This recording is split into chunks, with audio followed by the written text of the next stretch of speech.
2023 State Insurance Company Limited Panorama 2023. And it is a beautiful evening here in St. John City. Carnival City is already loaded with individuals. All the pan bands, steel bands are all set over on what we refer to as the drag, getting ready to head onto the stage. And I'm joined as usual by Mr. Vernon.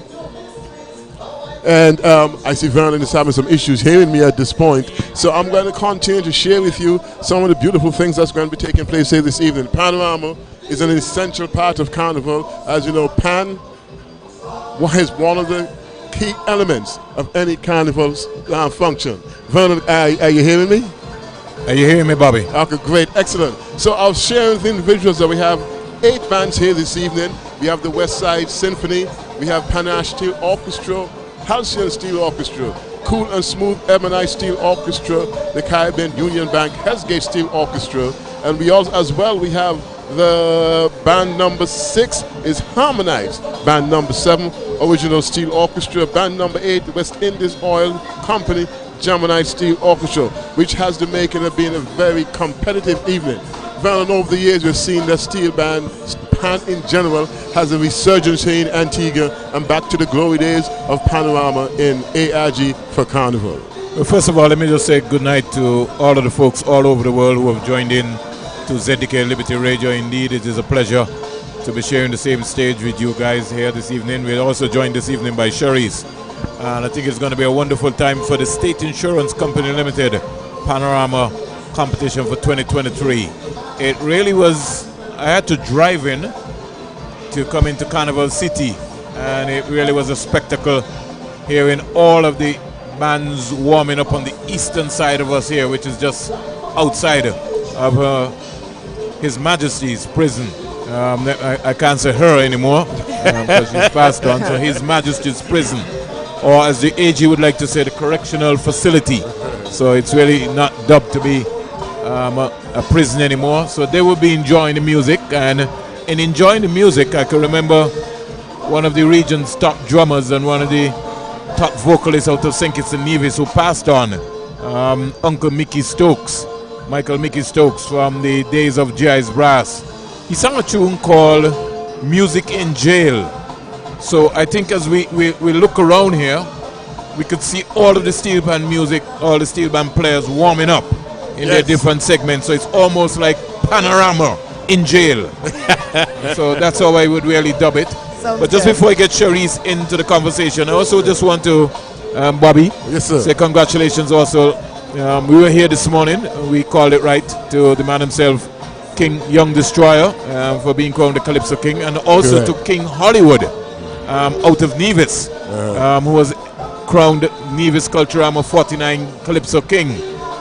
So that in itself is good. And also what was a little bit touching for me is that a former Calypso King, King Astro, who was a unique situation, would have won Culturama a number of years and then journeyed down to St. Kitts for a national carnival, because we have what we call St. Kitts and Nevis Carnival, so by law.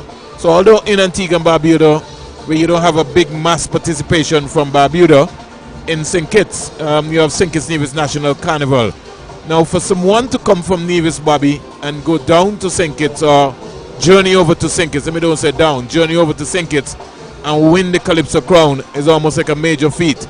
I think we can say the same thing here. Nobody from Barbuda, and Cherise maybe can correct me, I don't think has ever dominated and came across the waters to Antigua and won any major carnival activity. Cherise could tell me if I'm right or wrong. Good evening, Cherise. Good evening, Cherise. And the World Wide Web. Cherise here, representing ZDK.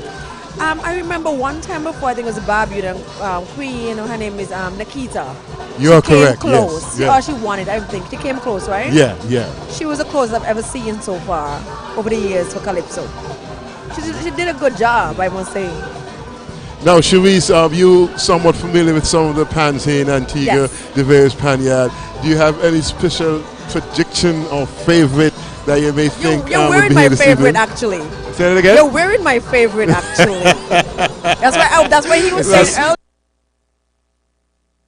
That's why I asked that question, because I met your son earlier this evening here with the Ebonite Steel Orchestra. Hold on. Is this an ambush or what? You see, Ebonites have roots. There you go. Ebonites have roots. Right. We are broadcasting today, colleagues. A quick minute with Sherry. So as I got over there, the guy says, those of you who don't know who this is, guys here, they're the founding members of this band, so y'all make sure you show respect. Your son came up and right away introduced himself, so quite a gentleman. You're doing a wonderful job. He mimics his father, though. Is that right? Yes, Thomas. That's most I can say. Oh, okay, yes. okay. I know where this come from now. Okay. Anyway, let's get back to tonight's business. All right. Well, you guys, I think it's an ambush tonight, but I won't say anything. No, I'm practically neutral. I've visited Panorama over the years. Everybody's always neutral until when the competition starts. Vernon, before you get started here, let me just make sure we thank our sponsors as usual. We have LL Supplies, we have Ounces, GCS Bottling, Mystic Calabash, Roti King, Brewmasters, Peter Shack. I also see Top Ranking and Kennedy Classic Liquors. Thank you for making this broadcast possible on Radio ZDK. Yeah, so that is itself is possible. So let's look at now at the judging criteria, the Panorama judging criteria. It's broken down in what we could consider it to be 3 segments, Bobby. Yes. So we have arrangements with a total of 40 points. We're talking about an intro. So your intro, you get 5 points. Your outro, you get also 5 points. And then you have another 30 points, which are broken down into, as Sherry's would give a chance. And I'll get Sherry's to go through the criteria so that she can be able to expound a little bit more. And we use a female's voice and a female pan player to get her view. I'm ambushed tonight, folks, so I'm making sure that I share the balance. I'm going to be neutral in tonight's proceeding. I'll try to be. So in regards to arrangement, that's 40 points. We have outro and intro, that's 5 points equal. Reharmonization, that's 10 points. Melodic development, that's 10 points. Motivic development, that's 10 points. General performance, 40 points. That comes with interpretation, which is 10 points. Dynamics, 10 points. Creativity, 10 points. Balance, 10 points. Quality and tone, 10 points. Rhythm, 10 points. When you speak about rhythm, you speak about consistency. 5 points for consistency. Rhythm section, 5 points. Yeah, I think folks usually don't understand that things of the rhythm section, some refer to as the engine room, an important part of any Panorama contest. And we see here that the rhythm gets 10 points, 5 for consistency, and the rhythm section is for another 5 points. Yes. So, I remember over the years, though, that when you speak about creativity, I've seen costumes, I've seen the different colors. What are you expecting to see tonight? Well, I'm expecting to see some of that continue, the tradition of steel bands, as Vernon stated, as we came through the drag where they're currently rehearsing, getting ready for the stage, lining up, etc., etc. We have seen that a number of the bands have their thing, how should I put it, trolleys, etc., all decorated, some are lit up, flying banners, etc. So we expect nothing but the same as we have seen in the years gone by. I know there's been a hiatus from Panorama since COVID. This is the first one since 2019, and I anticipate it's going to be another fun-filled evening with the competition. Or should I say, being keen as usual, as usual. We have just been trying to get Sophia Alistair organized here for the evening. And like I said, it should be a rather competitive. I know that they have some restrictions this year, the first year back from COVID. And I'm told by a number of the bands that over COVID, the years when they were not that active, some of the smaller bands lost a lot of the instruments, got destroyed, etc. So they have some restrictions this year. And I think next year those restrictions will be lifted. The maximum size of players you can have on stage this evening is 75, and the minimum which they made it minimum, is 50. And so that's what's taking place here this evening. So if you don't have 50 players, you can't enter. And so all the bands are here this evening, which makes some consistent sense. The 50 and the 75 is not too large, because bands in the past such as Hell's Gate, Harmonites, Halcyon, and even Ebonite have had 100+ players over the years. I remember that. Yes, sir. So Vernon, from your personal experience, what are some of the things you anticipate here this evening? Well, the last time that we would have broadcast the Panorama competition, the stage was turned completely different. So we were more or less the front of the stage was almost into the dressing room area, and so we had the back. And I think we could have remembered. I think Alistair, myself, you, the AG. Yes. We called it. In fact, Chet Green, I think, was there. The Honour Minister Chet Green was there. Yes, he joined us that night as well. That night. So I'm saying we're now looking at a different dynamics here tonight, and the committee has been charged with the responsibility of bringing back Panorama competition, and so all of the bands have agreed, as you rightly stated today, the stipulation of a minimum of 50 persons and a maximum of 75, right. And they will certainly go back to their old methods next year, come around there in terms of what's going to be happening. But if we look at the consistency of the competition, I just want to just go way back, Cherise, and talk about the first year winner. That was way back like in 1949, Hell's Gate, according to the stats. And then we look like we had a break. The next competition was 1952, Rising Sun. And then we had a barrage of victories from Hell's Gate, 5 in a row. Yeah, they have dominated Steel Panorama for a while. Yeah, so you had 53, 58, 59, 64, 67. Alistair is a student of Carnival, so too is Bobby. So Alistair maybe can give me an analysis in terms of what happened during those years when we had the breaks, because we had about 53, then the next time was 58, 59, and then we had another 5-year break, 64, and then we would have had 67. Good night, Alistair. Good night to all the listeners and the viewers of ZDK Radio, and good night to our panel. It's my pleasure to be here again over decades to be a part of this panel to cover Antigua's Carnival.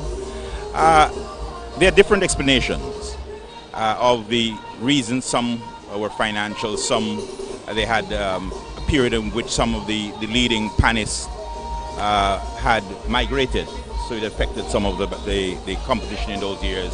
Some had gone to St. Croix, St. Thomas to work for a certain season, and some did not get to migrate with the legitimate status. So they coming back for the season, like you can have in these days where panists will come for Panorama that 3 weeks before. So it had affected in some instances some of those years of having Panorama. What I find interesting as I was looking at the stats, that tonight, out of how many bands we're having? I think we have 8 bands this evening. 8 bands. I think 6 of the bands would have won 47 championships of the 6 bands. Hell's Gate 20. Panache, I think, won once. Halcyon 13-time championship. Harmonites 8. Ebonites 2. Geminites 3. Given a total of the 8 bands participating this evening, 6 would have carried the championship of being the champion steel band for 47 years. I mean, I don't know how many steel band competitions in the world that you would have had 8 bands competing, and of the 8, 6 bands would be sharing 47 championship. Something that I found pretty interesting, as you talked about that, in 1968, we had Harmonites and Brute Force tied. Yeah. So that would have been the first real concept of that. When I went through the notes, because when I flash through and I see the year in which Panache won, there was also a tie with Hell's Gate as well too. So I think it all goes well. But in a case like that, Alistair, well, you would have experienced both? Which one? We're talking about the first one. I don't think Alistair was born then. We were good. All right. So let me. I'm not. And Alistair, you're a veteran, right? So don't feel anywhere about me just having it's just a conversation, Sure, folks. no problem. I'm not trying to find about Alistair's age. I was just talking to Alistair about 2018. I'm one of youthful exuberance. Go ahead. No problem. I was just touching on 2018. Before we just say about Alistair, you guys know Alistair and I may spend some of our formative years in the church together. I think we actually received and confirmed together there at Ebenezer Yes, Methodist and Church. I think we're in the youth choir together. There you go. So there's some history here. And all the other things such as that. On what you and guys a candidate don't know. to study religion. Yeah. And what you guys don't Hallelujah. recall. Hallelujah. Alistair was one of those young cats that we call, we say was real sharp. Had all the girls in the summer camp. He's still a sharp boy. He's still a sharp boy. Well, listen, let me pique your interest, Alistair. Because like I said, sometimes we have to respect people. And you're one of the persons that I listen to very keenly. I'm humble. And when it comes to Carnival, the 2018 clash, and I just want to get your view because you've been around for some time. Hell's Gate Panache. It would have been the second time in the competition. You witnessed that competition. It must have been tough for all the judges.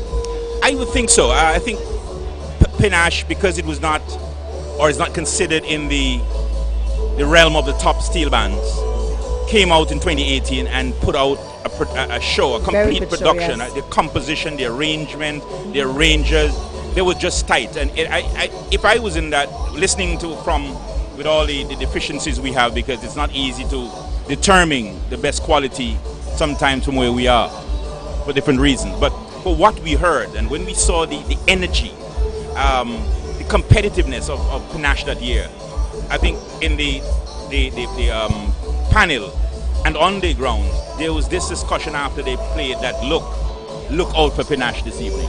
They shocked everybody that year. Yeah, that night as well, we all, as Alistair said, Panache, as he said, is one of the smaller bands, one of the newer bands here in Antigua, and typically you don't become that competitive as quickly as they did.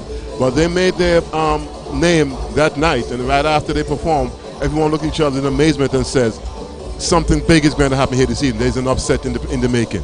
And Alistair, I think that has now led to, and I was having this conversation with Bobby, where the band leaders were now beginning now to say, hey, we want international judges.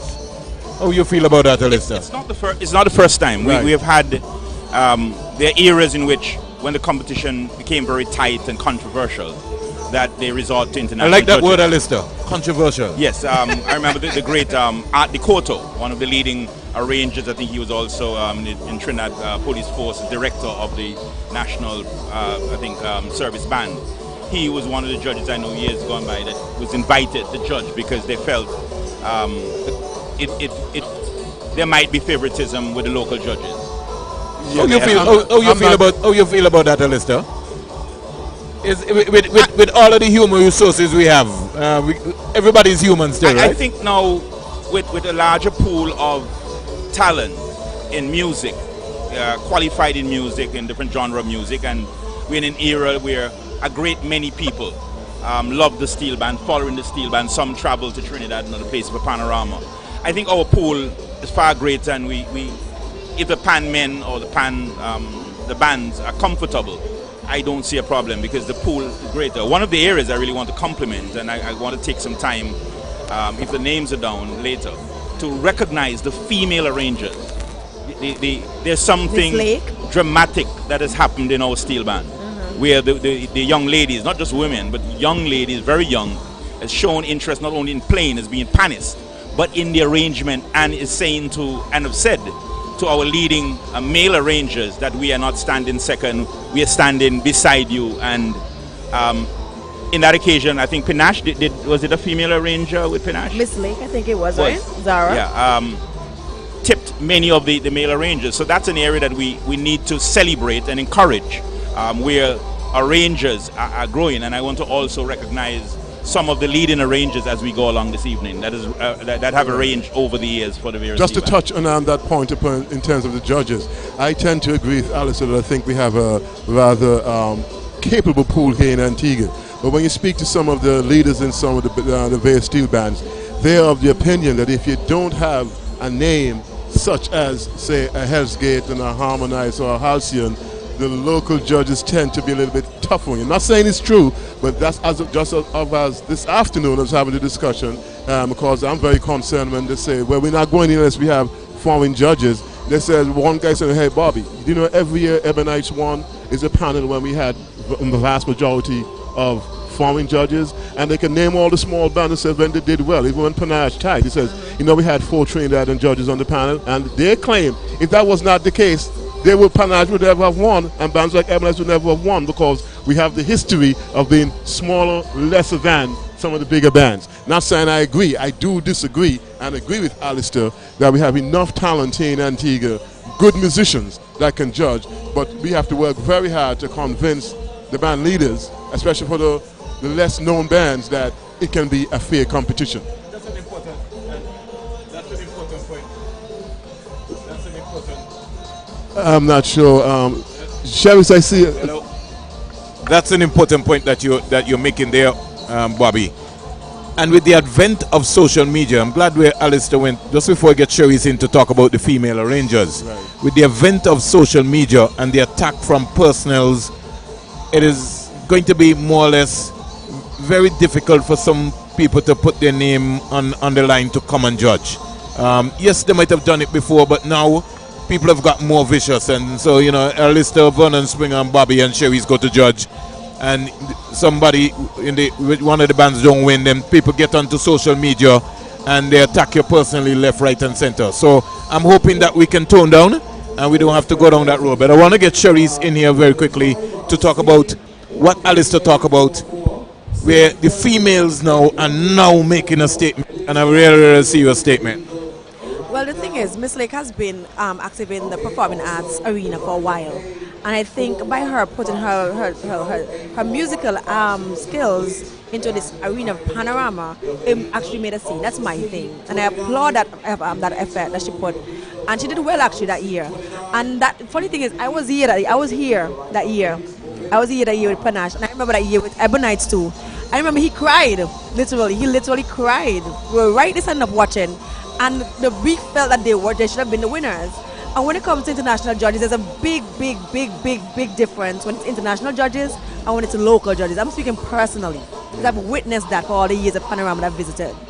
Big difference. Yeah, I've heard the guy say that, and like I said, just today they pointed out to me, go down the sheet, and every time a band who wasn't predicted to have won is when the panel is dominated by foreign judges, so they judged exactly what we hear, and they're still convinced that the local judges are biased because of the names of the band. But you see, Bobby, you know, let's be real here. All of us are human, right? And as they come, you're wearing your Ebonite shirt. I'm being real here. Let's see, you're wearing an Ebonite shirt, and you know, well, we know the roots of Ebonite, right? And let's say, Alistair, just for the record, it's a true Harmonite, and no matter what happens, Harmonite could drop down. You know, it's okay, boo boo, you pick it, you wipe your knee.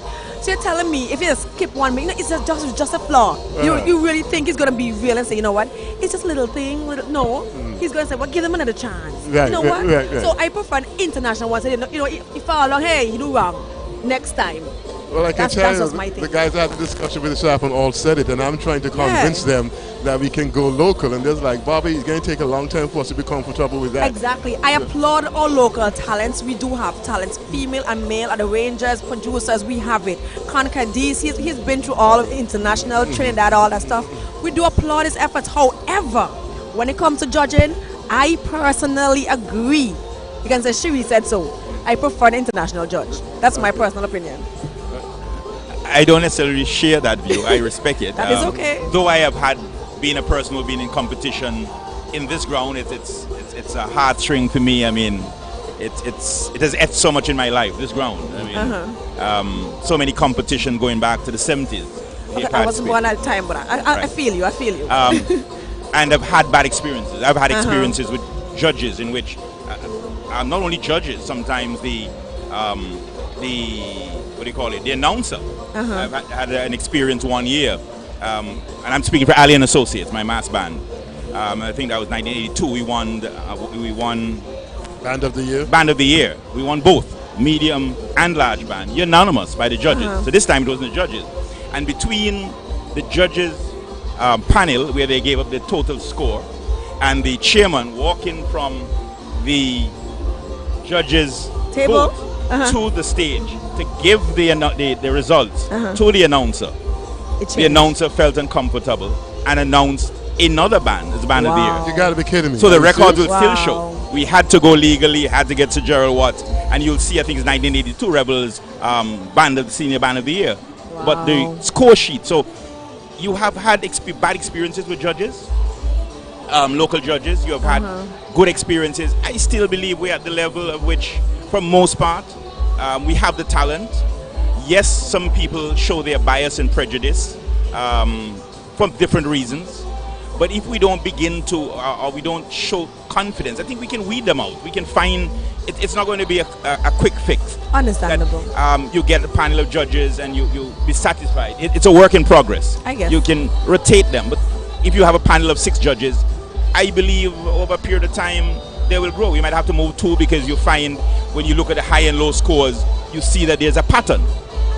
And the participants are the competitors. They're the ones should begin to monitor that. That's true. Because you can see a big difference. Some you see a judge may have a particular individual scoring way ahead of everybody else, and you find the other 5 judges, there is a 5-6 points, and you can find that consistency or inconsistency in some judges. But I believe overall, we at the stage after 6 years of Carnival, to give more support for our local judges.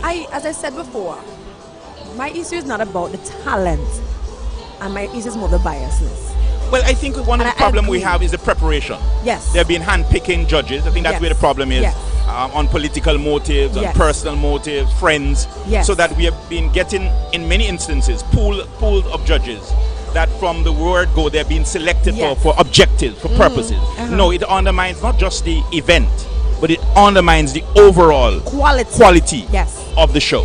I agree. So those are the areas I think I'm concerned that we have among the population, judges who will judge fairly or reasonably, responsibly.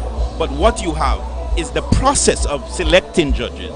Very often it's being done with this jaundice and prejudice view to get a result in many of the competition. That's the area that we have to do. How can we try to avoid this, the process of selection and more training?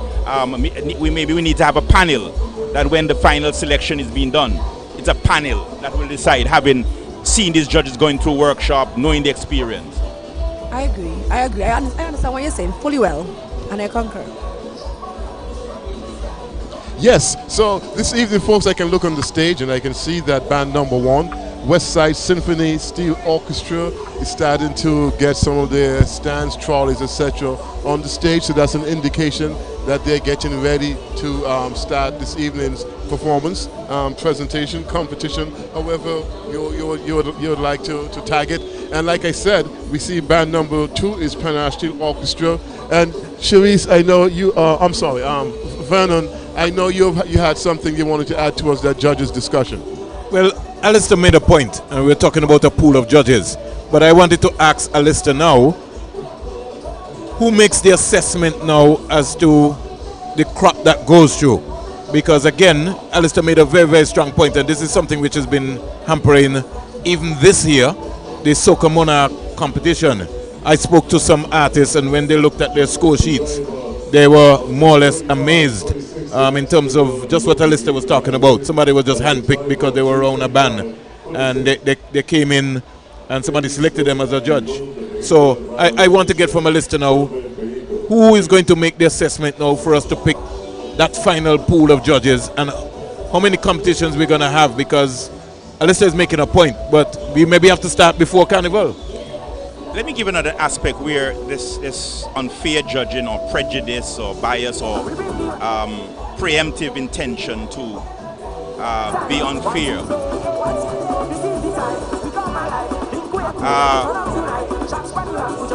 As we speak, there have been difficulties for many participants in some of the categories to get the final score sheet.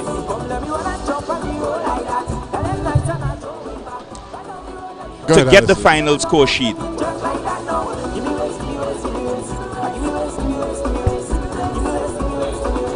Yes, so I'll say continue. Yeah, I was distracted a while. What I'm saying, you have individuals who participate in the competition. And for me, this is evidence that something is wrong. It is my view that any competition a competitor takes part in, that he or she, if they request all aspects of the score sheet, they should, it is their right to get. And what you are having, that on many occasions, you would have participated in a competition. For instance, a artist in, let us say, the quarterfinals, he or she not only should have to request it to help improve the standard of the event, you should have that committee issuing to the party, especially those who would have gone forward or those who would have dropped out, a copy of the score sheets, so he or she could look and say, look, in the reason why I perhaps dropped out, I got this amount of points in lyrics, in diction, but you are having a difficulty over the years where many of the chairmen of these committees or overall chairman refusing to give really the judges' results. That's a right. And as a former information commissioner, I want to say this publicly. There can be no signed agreement where judges' score sheets are not made available. Those are public. It's a right. Any information such as those are the right for the public, the participants to get, so that the competitor, he or she, can look and say, you know what, I got knocked out, but I realized what happened. I only got 5 points in lyrics. So for coming next year, I have to improve. Or my diction, I fail. And now when I look at my competitor, oh, this person knocked me out in the area of presentation.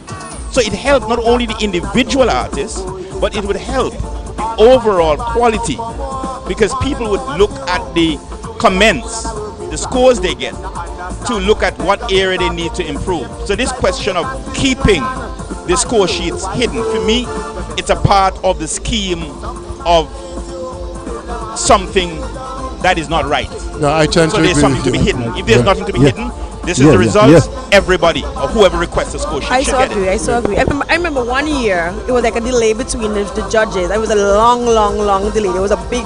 I heard the voices. I don't know what was going on. So I didn't even want to.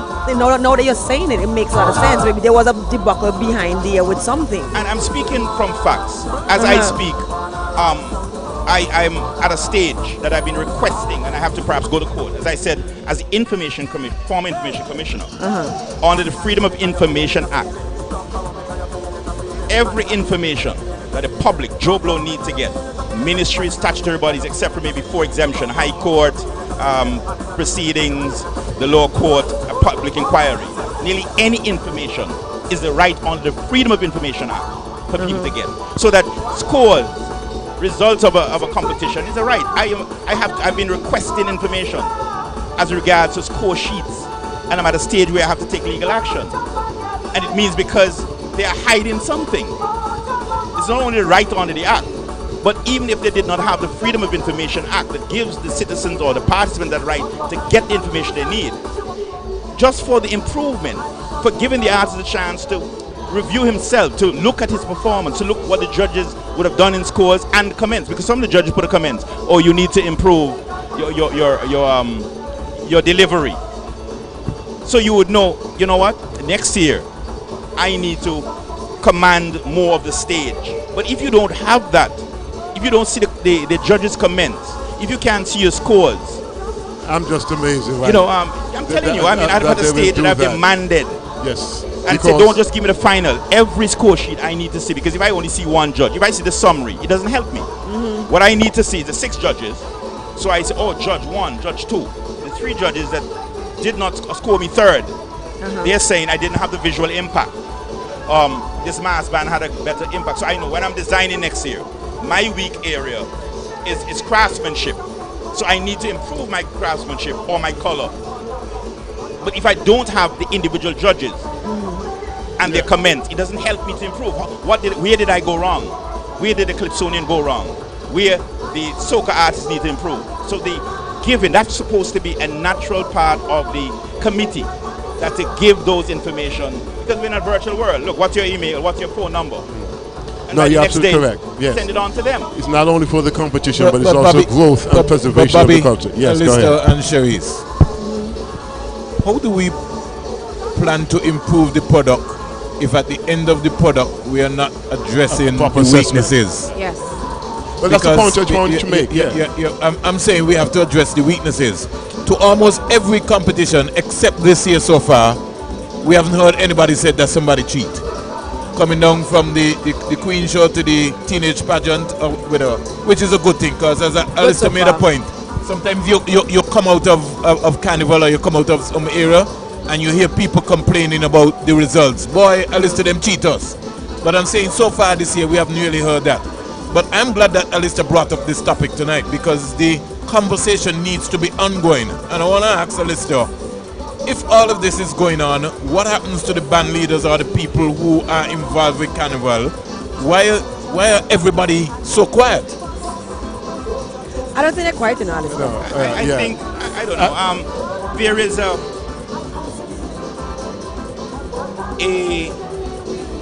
attitude or a culture that seems to be developed to accept. I don't know if it's fear, so that people who should be reacting or to demand certain things, they are not demanding it, so that what should not be is continuing. But also they get demotivated as well. Look at it. Look, let's take last night's competition. I heard before, I've heard Calypsonians on the radio complaining about the process of the changing of the second song criteria, and that at a certain point, certain artists who performed last night said they did not get the information as it relates to the detail of the change. If you look, there's a change in the criteria. Yes. In fact, yes. when I listened to my panelists last night, I disagreed in some ways, because they didn't recognize that the second song, it more or less was agreed. Was supposed to be a jumpy song. Yeah. Oh. But Alistair, hold for a while here. I think our master of ceremonies tonight is Kenny Nib, so let's go on stage. Late start, we had to make a few adjustments, and I think everything is in perfect order, so we should be ready for tonight's panorama. Of course, the best way or the only way to start anything officially is with the national anthem of Antigua and Barbuda. And tonight, the national anthem will be played by Ibu Lashley. The national anthem of Antigua and Barbuda, please stand, and it will be played on pan by Ibu Lashley.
Put your hands together for Mr. Lashley, playing the national anthem of Antigua and Barbuda. Tonight, we have 3 judges in Rodney Small, David Ziggy Walcott, and Angie Ford. Later on, I will be telling you criteria here tonight, and it's all about the State Insurance Company Limited 2023 Panorama or Steel Band competition. Tonight, we should have 8 bands. Our first band. Guys, while Kenny gets the audience We'll be playing. caught up in terms of what's happening here this evening on the band, we can continue to keep our listeners abreast and informed. And I take this opportunity once again to thank all of the sponsors and ZDK for making this live broadcast possible. It's LL Supplies, Ounces. He gets set for our first band. GCS Bottling, Mystic Calabash, Roti King, Brewmasters, R&R Peter Shack, Paddy Hut. We also have Top Rankings and Kennedy's Classic Liqueurs. So it is the 2023 Panorama Champions for Antigua's Carnival 2020, sponsored by State Insurance Company Limited. We have had a number of various topics here this evening, guys and gentlemen and lady, regarding our existing panorama. And I'm truly delighted to see the large number of individuals in the audience here this evening, which says to me that Pan has its rightful place in Carnival. Because we know there are three things that makes Carnival: Mass, Pan, and Calypso. And Pan has his research and has his rightful place in Antigua's Carnival. Alistair Cherise? Oh, definitely, and it's such a wonderful experience to see. For those of us who would have been following the Panorama in the early years, this ground used to be packed to capacity. Yes. 5,000-6,000 people coming out here. I just want for the listeners to place in context our Panorama, that this Panorama of Antigua, our first Panorama, as I think was being read, was 1949. So it tells of the history that Antigua's Pan movement, Pan growth, and I want to emphasize that because for the younger generation, they may be made to believe that Antigua steel band movement, steel band institutions are just a mimicking or a copying of Trinidad. The truth is that in many areas of the Pan movement, in its building, tuning, playing, Antigua did not mimic and follow. They might have seen a model pan, but our builders, pan builders in the early years, the Fundus, the Mannings, the Wellies, they were innovating their own pans in the 1940s. So, and I give the evidence of that. I said we had our first panorama in 1949.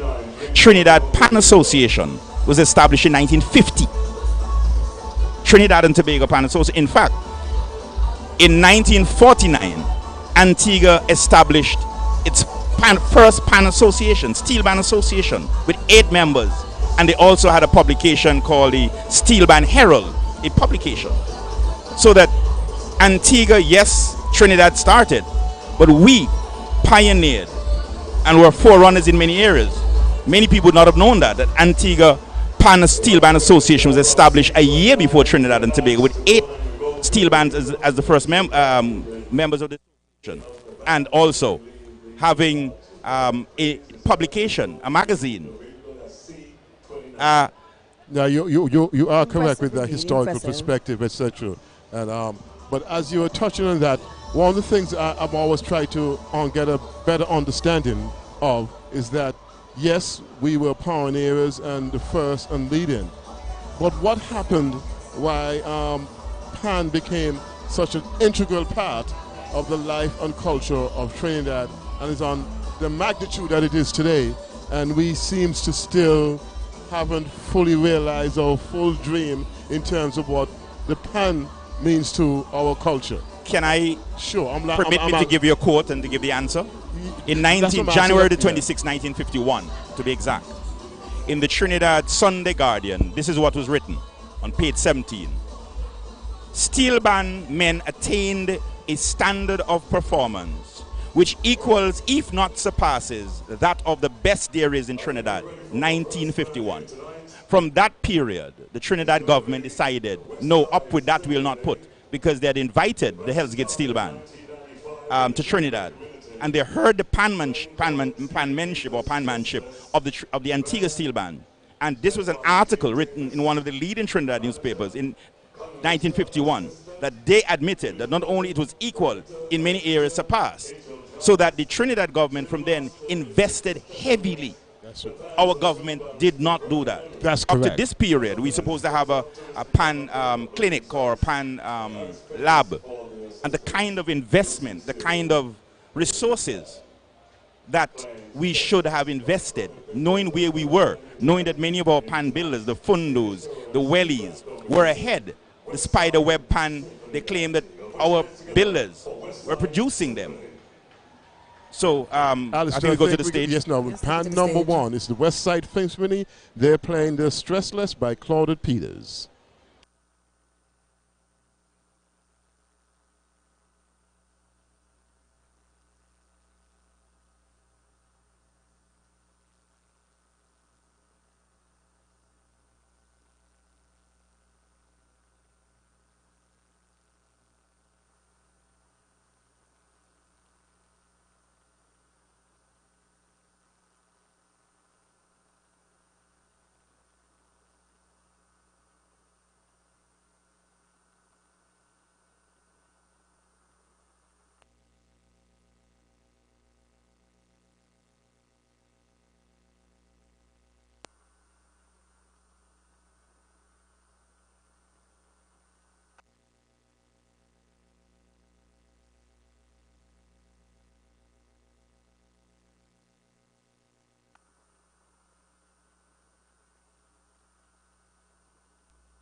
We have to apologize to our listening audience. We had experiencing some technical issues with our live feed, and the engineering crew are currently doing everything possible to get it reconnect. So Panache is currently on stage, and they are playing Stressless by Claudette Peters. Stressless by Claudette Peters. Yes, that's band number one, and they're dressed in a red T-shirts with the various ordain of is it a logo at the back?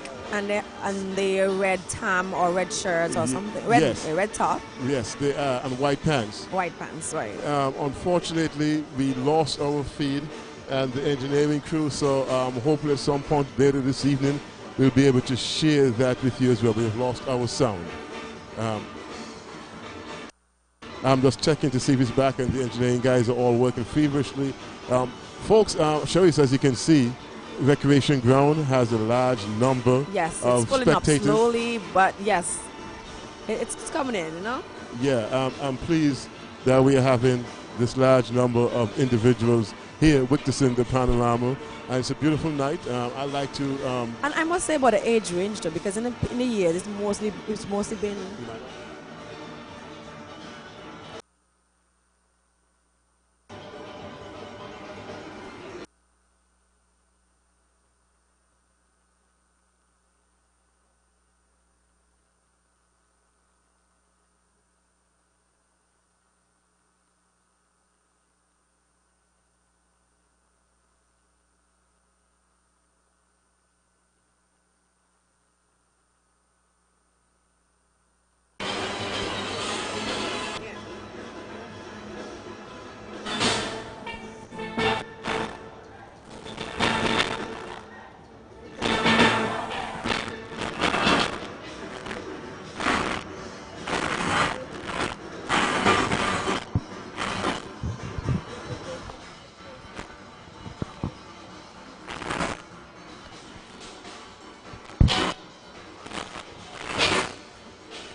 by Claudia Peters, arranged by Hazel Thomas, captained by Eugene Davis, and the pan tuner, Baron Henry. There you have it, folks. That's the band number 1, which is West Side Symphony Steel Orchestra. And the tune they played was Stressless by Claudia Peters. But first, let me apologize for the number of technical issues we're experiencing here this evening.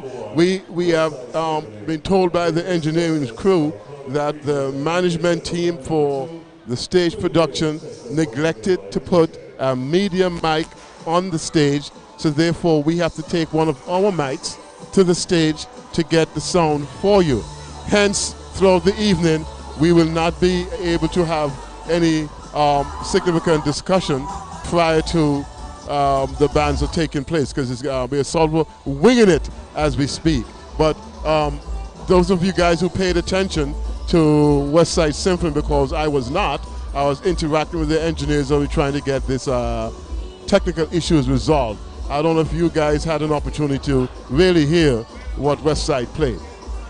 I learned from the technician that it seemed that the steel bands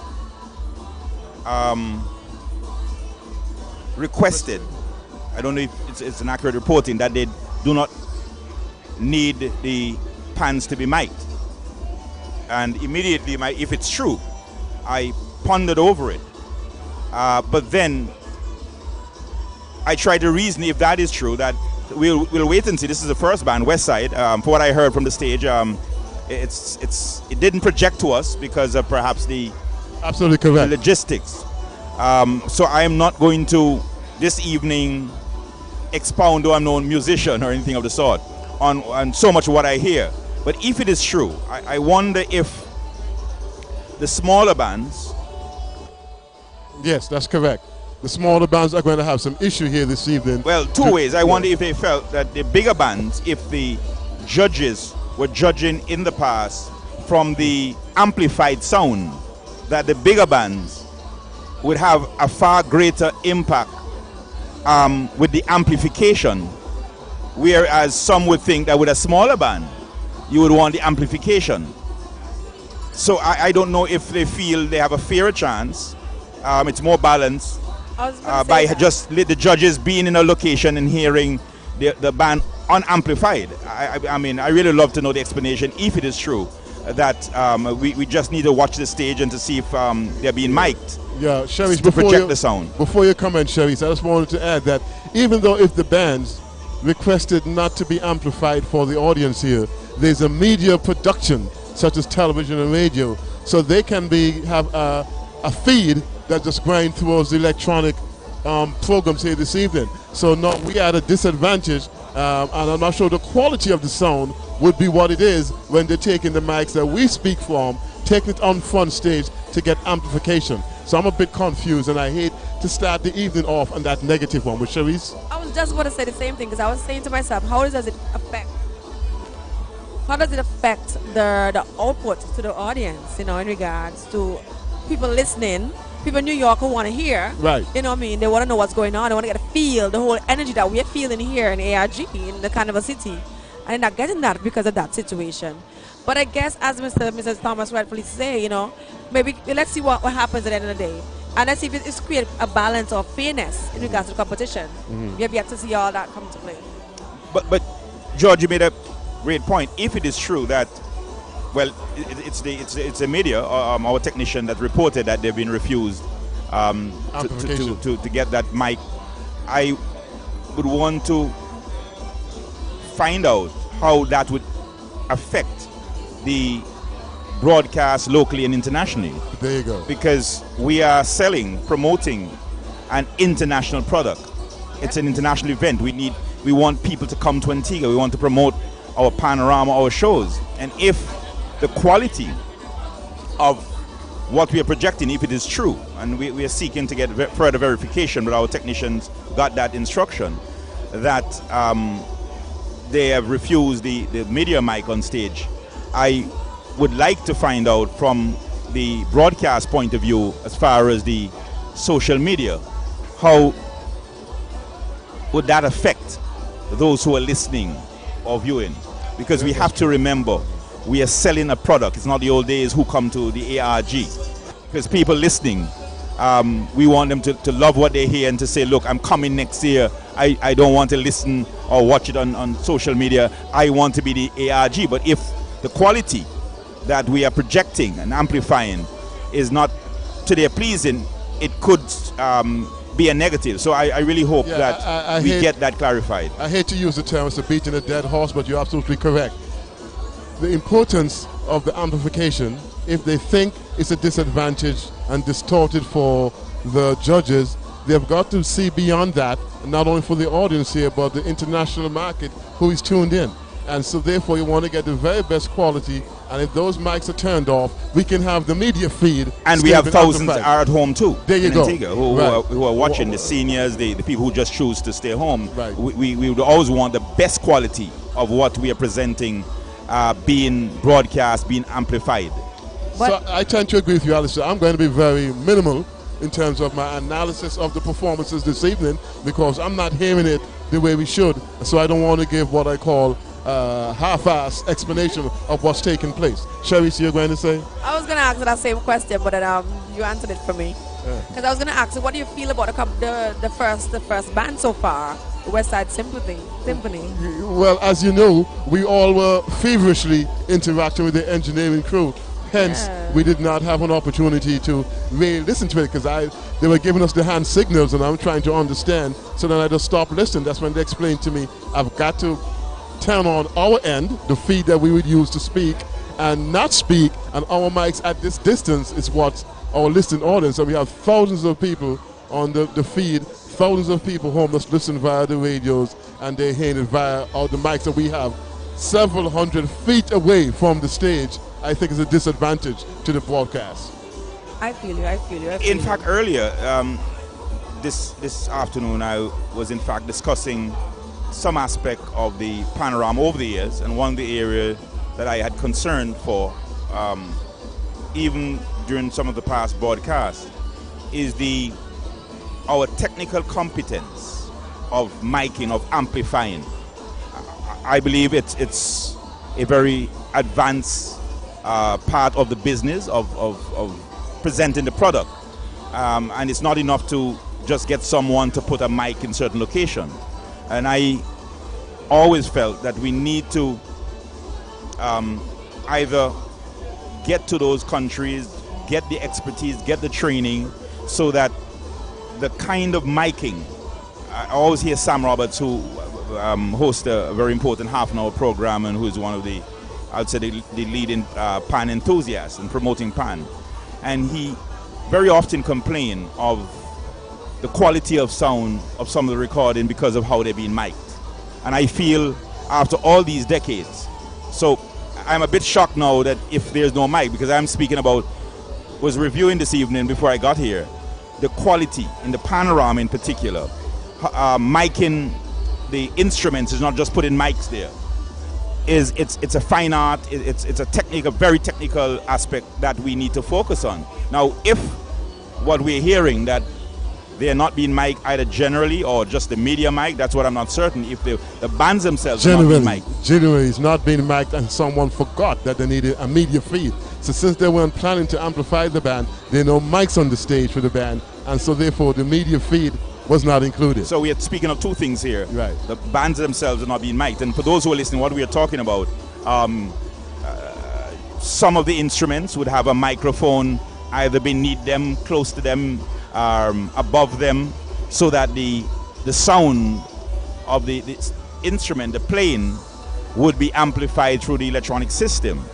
And as I said, I felt over the years we had not studied that area sufficiently. So if now we're hearing that a decision was being made not to mic it, I don't wish to be critical without having a technical update or explanation. Why would that be done? Why the steel band? Obviously they would have accepted it. What's the advantage? What's the disadvantage? And the reason behind it? From what I heard, Alistair, from our technicians, the band requested it, and I'm somewhat surprised because, as you stated, We think with the proper sound engineering, the appropriate placements of the mics, you can get a very balanced, and we have mixing boards. This is 2023, so we can use the technology to mix it to sound appropriately and amplify it just for the audience here in the stadium and the judges. And I think it's a disadvantage, not only to the judges, to the audience, and here now to our listeners, for us not to have that modern use of amplification. So your discussion earlier this evening was quite appropriate, and as much as we don't want to be critical, I have to be critical, because I know we're not hearing the minute details of the arrangement. And the judges, I don't see the judges sitting directly in front of the stage, so therefore they're probably back here somewhere in one of those booths. I'm not sure, because I don't see any section in front of the audience for them. So they are not hearing what I call the minute arrangements of the instruments. So again, I think it was a mistake not to do that. Well, I'll do some inquiries during the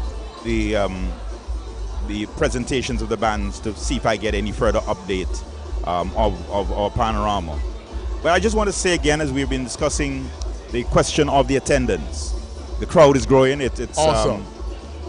5 minutes to. As I was telling Bobby earlier, I'm amazed with the age groups though, because early in the past it was more of like a more middle-aged to more older population. But now I'm seeing younger as well. They're intrigued in the pan. That speaks well. You know the reason for that, and I want to give all praises and compliments to the church groups, the schools, the Junior Panorama, those arrangers and tuners who have been working with the young ones. There's a upsurge in the number of steel bands in schools, churches, and 95% of these, if not 99, are really the membership are in fact young people. No. So that's good. That is a part of the nursery. What I really would like to see added to that is the reintroduction of steel bands in the communities. And one of the ways I've been advocating over the years for that is to have zonal competition, encourage it, encourage sponsorship, encourage the building, the playing of hands. Because I'm confident if there was the days where I would say 70% of the villages had steel bands, that's including Barbuda. Barbuda had a steel band by the name of Golden Gates, which one year, I think in the 50s, it came over, when the first time it landed and played from the High Street Wharf to Market Street, it had Hell's Gate on its feet. But Sweets had, Old Road had, South Stars from Bowlands, Liberta had, Sevier Farm had, so that Barnes Hill and other areas. Right. And during those times, that's why the attendance was so large, because you know the village rivalry. Your band coming from Liberta, you know Liberta, or from English Harbour, or instead it's Liberta. The people from, we call it the southeast, Liberta, Falmouth, English Harbour is going to come to ARG. And that's what happened in those days. Old Road, all the people from the south, they were coming in to support, to back their band. Right. And that is the area that we should have already revisited, where we find sponsorship, the training, and have zonal festival, zonal competition, so that out of those zonal you'll find the panmanship, the interest, and when you merge that with the Junior Panorama and the churches being involved, it is the reason, at least for the churches and the Junior Panorama, we are seeing the large number of young people. In fact, Thursday night I paid a panyard or a pre-competition visit. You know, two of the bands are from my community, Point and Villa, and the community I represented represent still in politics. Hell's Gate, which is one of the oldest steel bands in the world, and have such a great record of 20 wins, 20 championship. And then Harmonites, which is also in the Point area. Hell's Gate was practicing at Villa School, and then I went to my alma mater to hear Ebonites. I didn't hear them, but we were interacting. And what I noticed, particularly at Hell's Gate and Harmonites, 99.5 of the panis were in fact young people, some at the age of 8 and 9 and 14. That's a great future. But it's one thing to do that. We have to find ways to not only see them play, but to have events during the year that they can develop their skills. That's why the zonal competition was very important. And also to find areas in which you can recognize them, celebrate them, not just they go to play. That you, beside winning, you should have award, the best young Panache, and there's something meritorious. Meritorious award will then encourage them to not only play for the season, but we can have improved Panache. I've seen some of the female Panache play. I mean, we are really looking good, but we need a program to support an all year round promotion of the event, and also the kind of monies that are being paid to entertainers in the hotel industry, including Pan, is atrocious. It's outrageous. What bands and musicians played for 20, 30 years ago, they can't pay less than that today. Right. And that should be an area that would be exposing our young talent, that bands are going there and playing during the season. Right. We need to revisit that area because it's our main industry, and our artists and our entertainers should be deriving the benefit, considering the hundreds of millions of dollars those same citizens give as concessions. We are not getting it back in entertainment. Our artists should be performing different times of the year during the season. Our young Panache, our soca artists, that is not happening. Because I would like to see our young Panache in the hotel. Sorry. One of the things that concerns me is the bigger picture, because you stated earlier on historically how we were leaders in the pan industry, and some of the elements you spoke about that is led to the success of where we are today. We continue to make significant strides and lose it and not study, because the zoning, as you mentioned, I recall as a kid that about every community had a steel band or two, and every village too had a steel band, and we saw the growth of pan with each band coming close to 100 or more players every year.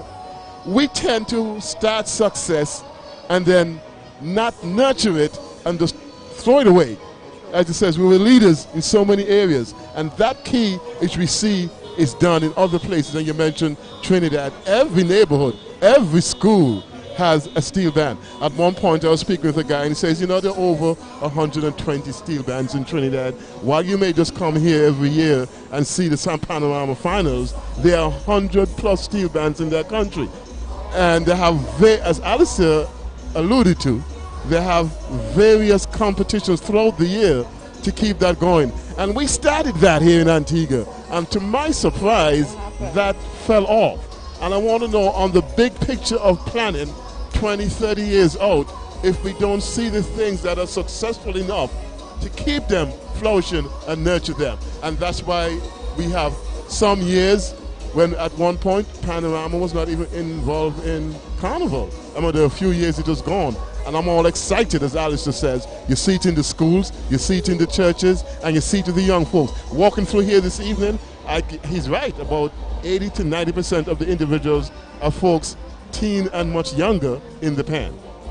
Look, it's a bigger question. It's the understanding of culture, is having a broad grasp of it. Let me give an example.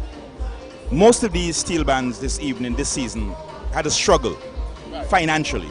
Now, that is inexcusable for me. We are talking about what, 66 years Carnival. When you look at the hundreds of millions, and you're going to hear me repeat that, of dollars we give in concessions to hoteliers, to investors, I'm saying culture and art is the lifeblood of society. Let me give an example of Carnival. No single event in, let us say, 2 weeks create the kind of multiply effect in the economy. That is, from the lady who sells the peanut, the wholesalers, the retailers, the taxi men, everybody, the coconut vendor. There should have been, a long time ago, a link to financing this, because it is an expense. It should not be just on the consolidated funds. of the government of Ministry of Culture. First, I'm very dissatisfied with what culture is. There's not a broad concept.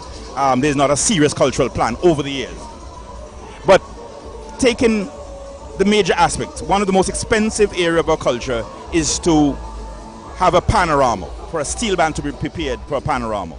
Anything over 100 people require about 150,000 or more. I'm saying that some of these hotels, George, should have been in the negotiation. Look, for a 5-year period or a 6-year period or 3 years to start with, we're expecting you to sponsor this steel band, so that the sponsorship, the financing should be a part. How are you receiving all this concession? What is the giving back? So that sports, culture, entertainment should be receiving some of the benefit from these companies and investors that have been benefiting, but there's no giving back, there's no tying. I don't fault them. We should be negotiating. They said, look, these are the concessions we're giving. However, Carnival is our main event. We're expecting you. We have 6 steel band. You can select whichever steel band. This is the minimum sponsorship. We wanted to commit in contract a sponsorship for Hell's Gate, for West Side, for 100,000. That's one of the reasons that Trinidad decided government investing.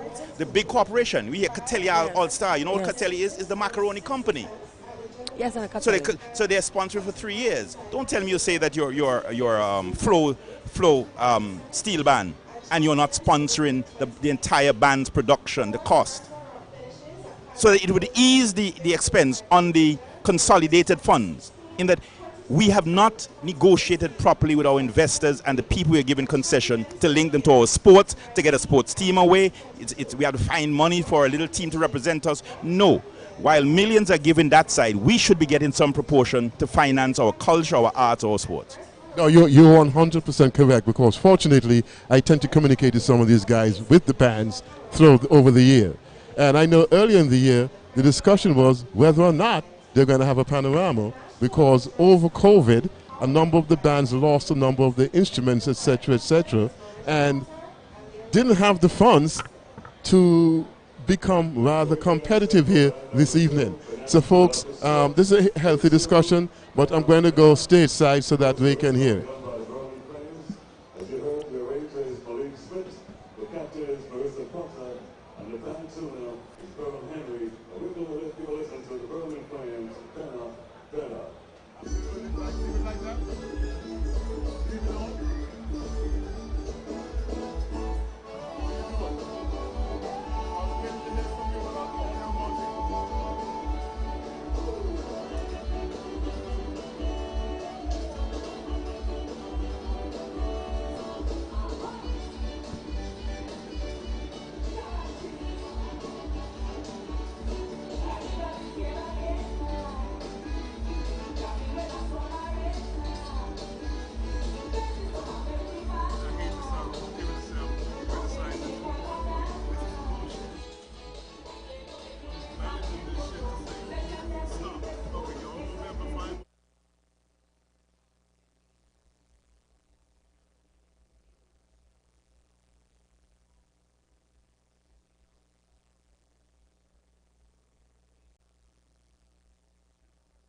Of bright flames,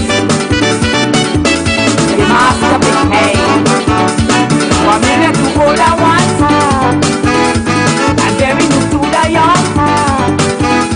It does penetrate your soul. It's really too young and old. It's really about our identity, our guarantee.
Okay.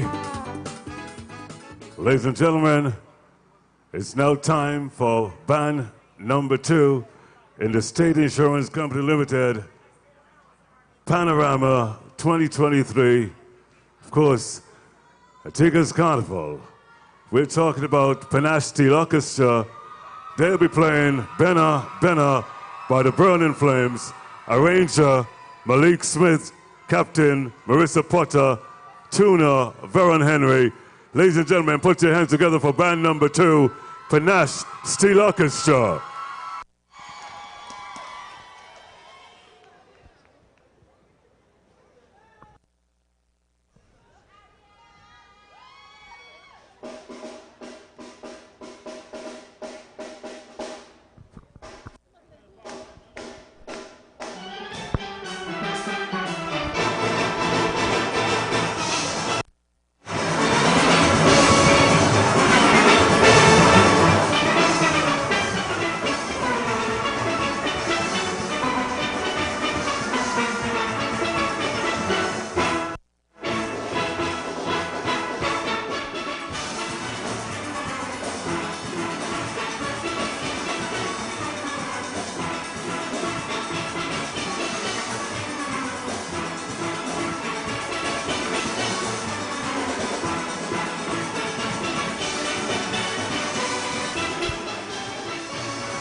Well, there you have it, folks. Band. Banner. No, there you have it, folks. I'm sorry. Band number 2, Panache Steel Orchestra. Benna, sung by Burning Flames. I can tell you from my vantage point right here, I'm duly surprised, not only with the size of Panache, what they have grown to. They must be at the maximum 75 this evening, and the tune was well put together. It was well arranged. You know, in the social media we say they ate and left no crumbs. They did well. The energy was on point, and the creativity was really well organized.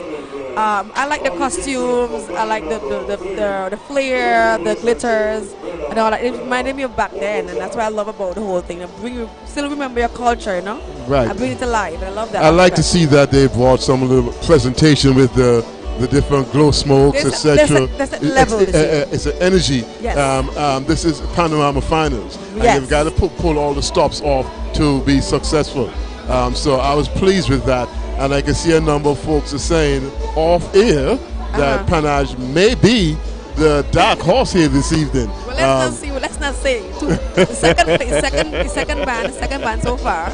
And they've definitely raised the levels. Let's see what happens in the next band. There you go. We're coming up with Halcyon Steel Orchestra playing by Tune Up and Jumping by Mighty Redding, and arranged by Gavin France. And you know Gavin France have done a good job over the years. That's correct. And Halcyon is one of those bands who continue to be competitive over the years. Yes. They have a rich history in steel band in Antigua, and as we had the discussion earlier on about how communities form steel band, Halcyon is one of those. I think it was a Selvin Water many decades ago decided that he wanted to do something to help his community and get the young men active, and Halcyon Steel Orchestra was the birth of that desire. And over the years, Halcyon has been one of the successful bands. Also, I think Selvin and those guys also got one of the most popular arranger in the world, Glenn Bugsy Sharp, to come a few years ago and spend. They won 2 panoramas on the Glenn Bugsy Sharp's leadership and arrangements. So we should have a lot to expect. I think Vernon doesn't have a mic. I'm going to ask Vernon. You were listening rather keenly throughout the entire evening. What were your thoughts of Panache, knowing that they are one of the relatively newer bands in Antigua? Well, first of all, I'll say to you, Bobby, and Alistair and Cherise, I normally on a Friday evening, when I get a chance, I'm not too busy, I hang out with my colleague here in Ireland, and we go there by Anthony Butters Lake, which is just opposite to the police ground. And every now and again, I get a chance, I try and see if I can go over and listen to Panache. And what I'm amazed about is their youth development. They've got a very, very, very, very solid youth development base. So if you think you see 75 here tonight, you got to see the youth section. The youth section is huge. And it was just amazing tonight when they came on. I kind of looked at Alistair, and Alistair was like, you know, you and Alistair was having a conversation, and you know, it was just a different evening sound in terms of their cleanness as compared to the first band. And so they've got a statement to make. They've been practicing consistently for a period of time, so they've been at it. And they've had a number of get-togethers where they've linked up with a number of the other bands from around Antigua and Barbuda. So they're ready tonight. And so far, they've set the bar so high now. We have to wait now to see what the other 6 bands are going to produce. But what I love so far, just before I hand over to Alistair, is that the crowd has really turned out in its numbers. And it was amazing to hear you guys talk about Steel Band, because Steel Band is more or less a community-based activities. And the community has turned out tonight here at Carnival City in Antigua. Alistair. We saw the introduction of Panache not too long ago at ARG in the Panorama, and we felt it was a commendable effort to bring some young people here. But when I saw the side, the numbers, the energy, the penmanship, I would say Panache has arrived. Panache is not coming. Yes, West Side sounded low. I don't know if it's the numbers, but Panache did not make us focus on the projection of sound. They compelled us to focus on the delivery, the impact. And as I said, going back just not too long ago and seeing Panache come in as that small side in the ocean or of large whales. Tonight, they are a whale, and they delivered. You spoke about the sound. I want to especially give, beside all the panelists, compliment them, the arranger for Panache is Malik Smith. I want to recognize Malik Smith, Captain Marisa Potter. But the tuner, Veron Henry, Antigua should be proud. He's the son of one of the pioneers in pan building, pan tuning, and I'm speaking about Mr. Eustace Manning, who was one of the early forerunners in innovating, in making pan, not copying Trinidad, but creating his own creation. He is the son. And Veron has made us proud, because Veron in 2020 assisted or in tuning Desperas in Trinidad. That's not an easy feat. When you speak of steel bands in the world, some consider Desperados as one of the leading, and Veron was there with Desperas. In 2020, he not only assisted in the tuning and did the lead tune in Desperas, but All Stars and Valley Heart, 3 bands. That's awesome. In 2023, the same arranger for Panache arranged for Invaders and Funclear, so that the quality of sound you heard echoed there. I heard those sounds in this year's Panorama in Trinidad. So big up to Veron, big up to Antigua, big up to the Manning's family, big up to Heller's Gate, big up to these young dynamic panists, to the arranger. We are looking good. I mean, I would say Panache more or less has set the pace for tonight's Panorama. You're absolutely correct. But I'm eager because, folks, we're joined here on the panel by our General Manager, Mr. Sean Broad. Sean, you seem to be a significant fan of Panache because you just lit up like a Christmas tree when they started playing. So share with us your perspective on the joy you felt for Panache. Well, I don't have the musical ears, you guys, or the intellect or ability to decipher, but I know what I sounded. I said, boy, this one sounds different. Immediately to my ear, this one, I said, boy, this one sounds different.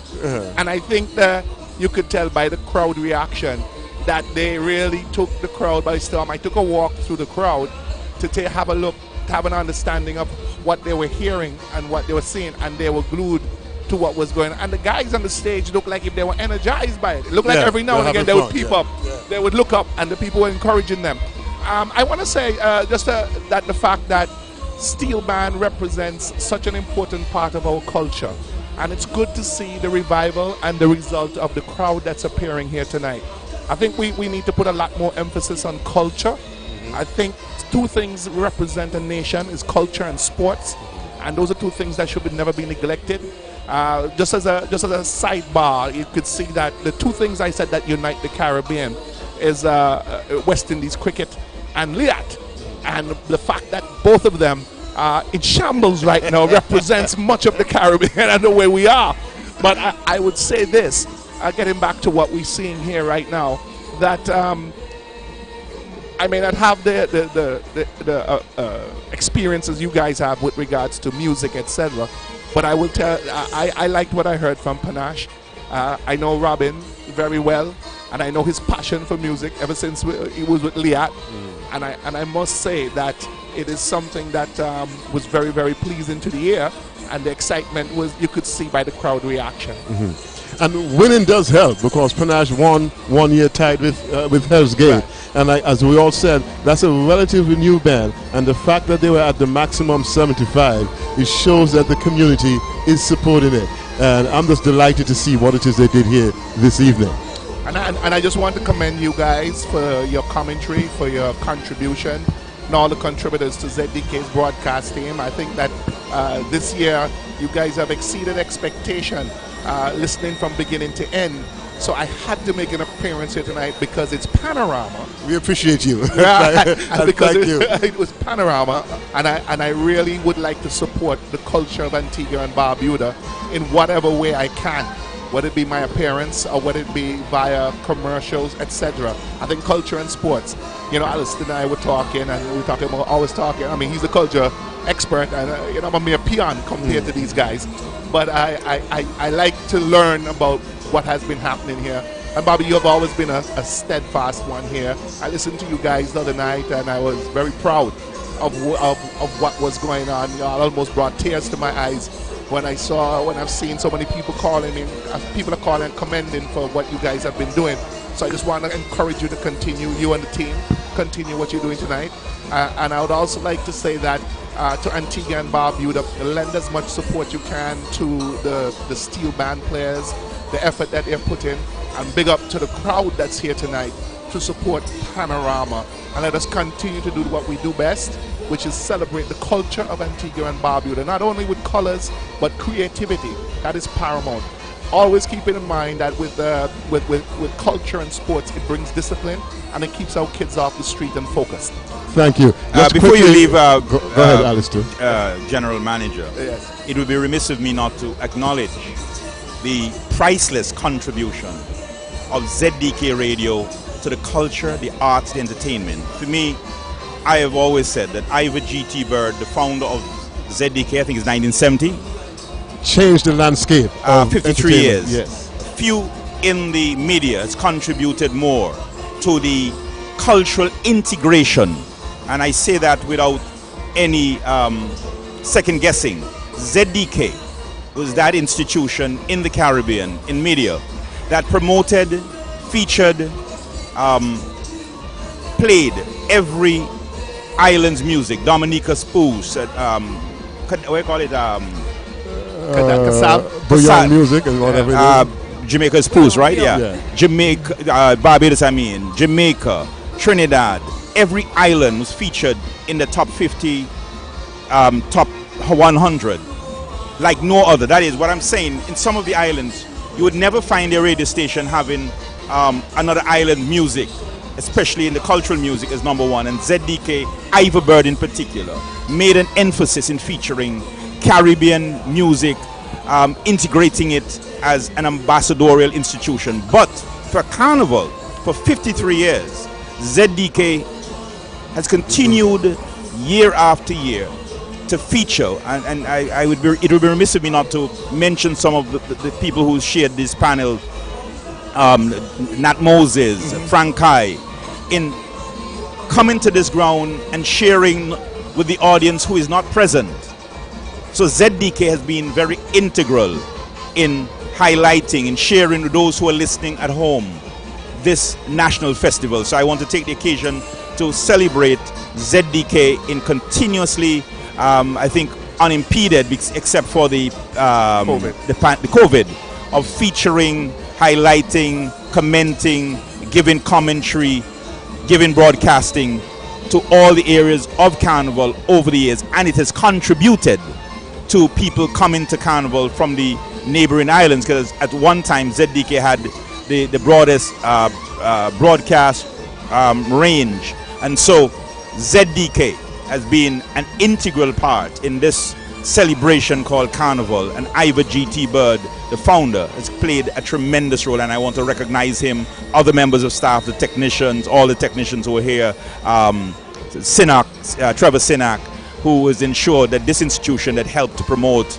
advertise, and capture this festival. Well, you're absolutely correct there. That's what I added before you say anything, Sean. Not only the culture of Carnival, it helped to shape the culture of the entire country.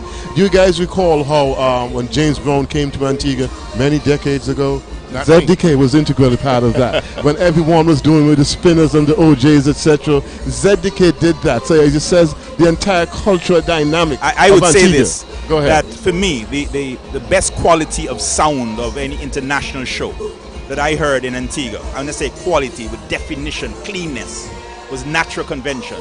I mean, and Ivor Bird and ZDK had everything to do with that. Bringing, at the time and up to now, I don't know any sound system compared to the quality. I mean, you could hear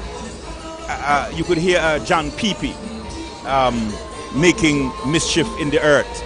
It was so clean. So yes, ZDK and I have been a part of promoting the culture. And as I said, featuring Caribbean music, Caribbean artists, like no other radio station in the Caribbean. In Trinidad, you could not easy for years find a calypso from Antigua being in the top 50 of Trinidad, top 10 or top 20.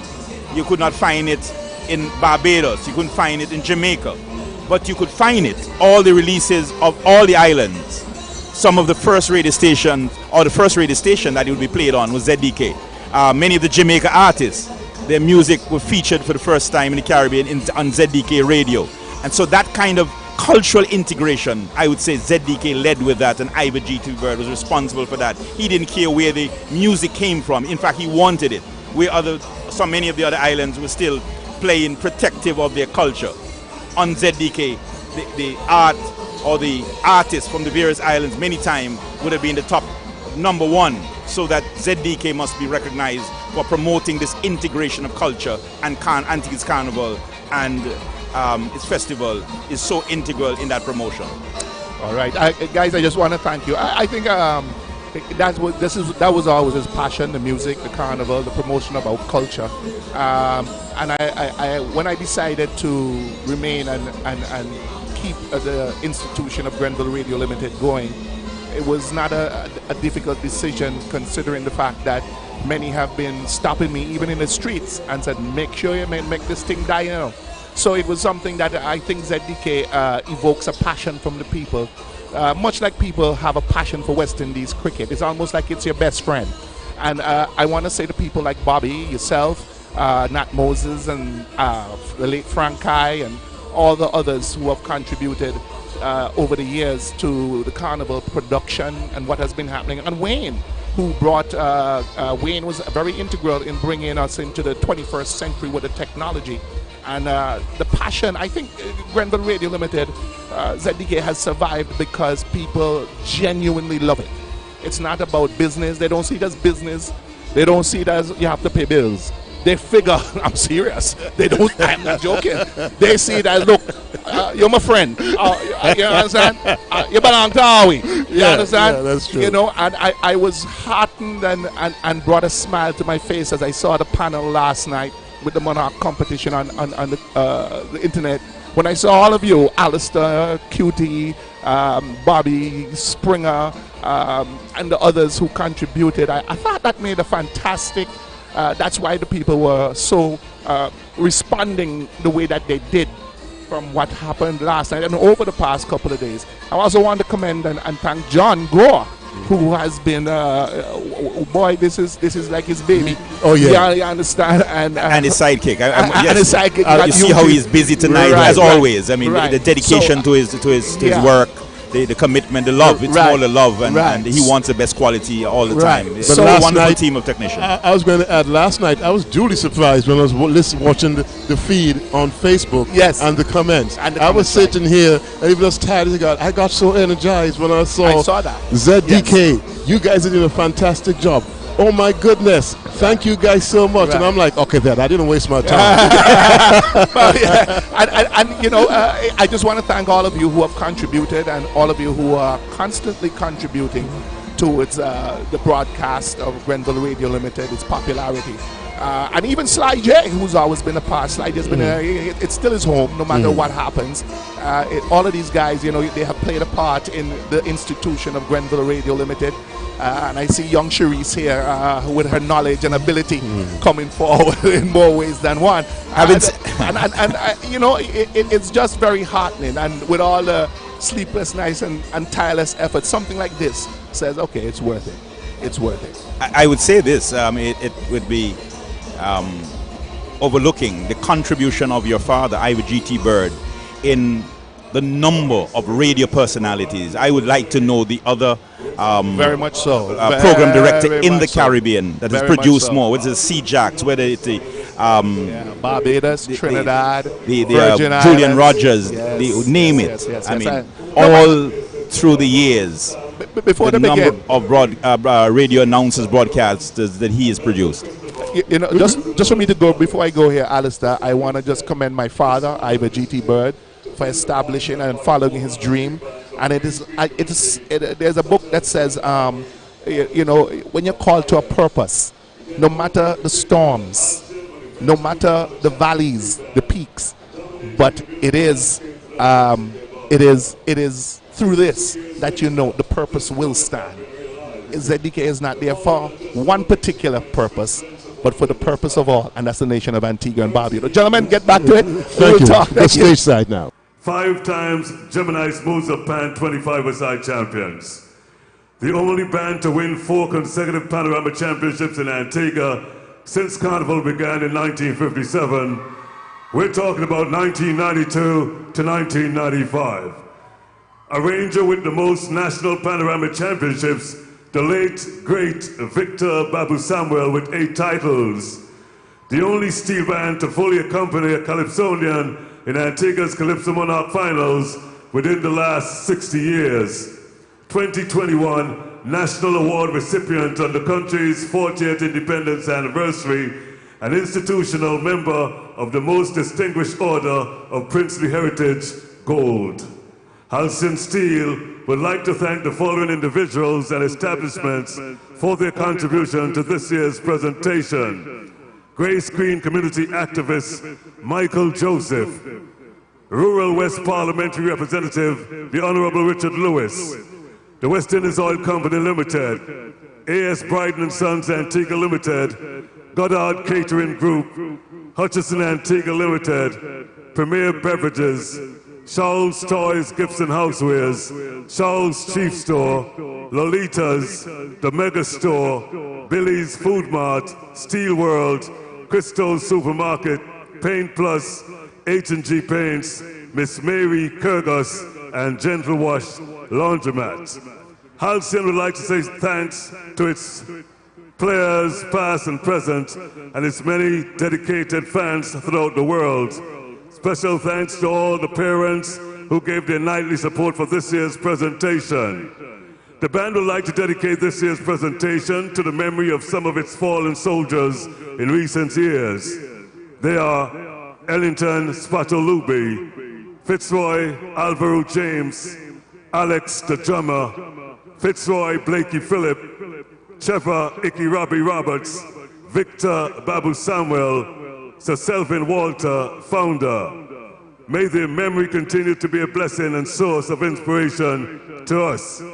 Halcyon Steel Orchestra is pleased to present for Panorama 2023 tune of choice, Up and Jumpin', 1981 Road March by the Mighty Reading, arranger Gavin Francis, drill master Chio Kato, captain Dwayne Mussington, pan tuner Dudley Dixon, Halcyon, number of players 65, Antigua. It's now time for band number 3, Halcyon Steel Orchestra, doing Up and Jumping, originally done by the Mighty Reading, arranger Gavin Francis, captain Dwayne Mussington, tuner Dudley Dickinson. Band number 3, Antigua, Halcyon Steel Orchestra.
Once again, ladies and gentlemen, band number 3, Halcyon Steel Orchestra.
Band number 3, Antigua, Halcyon Steel Orchestra.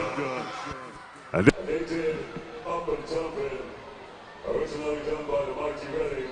way back in 1981, Road March, as a matter of fact, the arranger here tonight, Mr. Gavin Francis, the band captain is Dwayne Mussington, and the tuner is Dudley Dickerson. Band number 3, Halcyon Steel Orchestra. Put your hands together.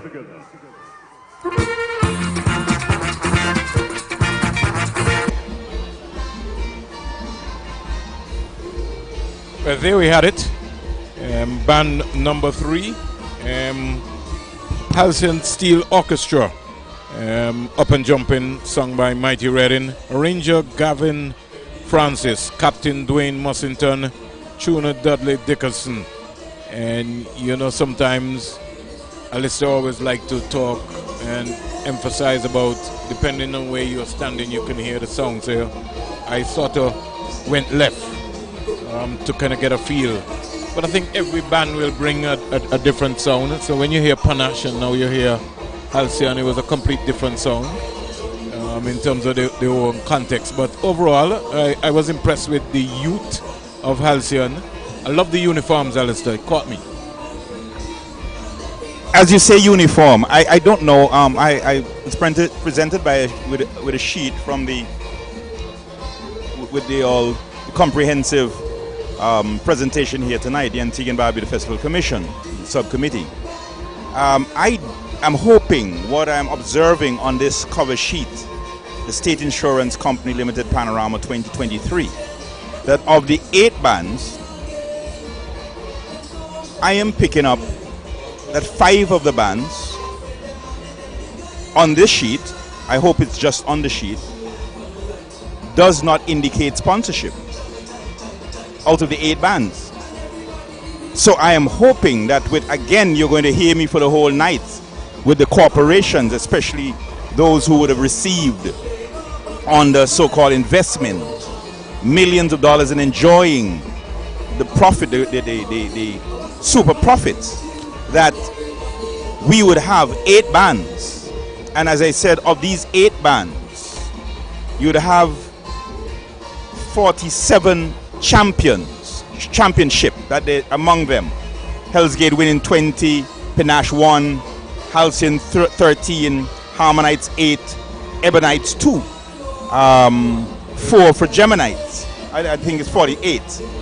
And it could not be reflecting that in an economy that we have given so much, that we would have our major cultural, musical extravaganza competition, and we are having 8 bands, and we are only having 2 of the bands sponsored.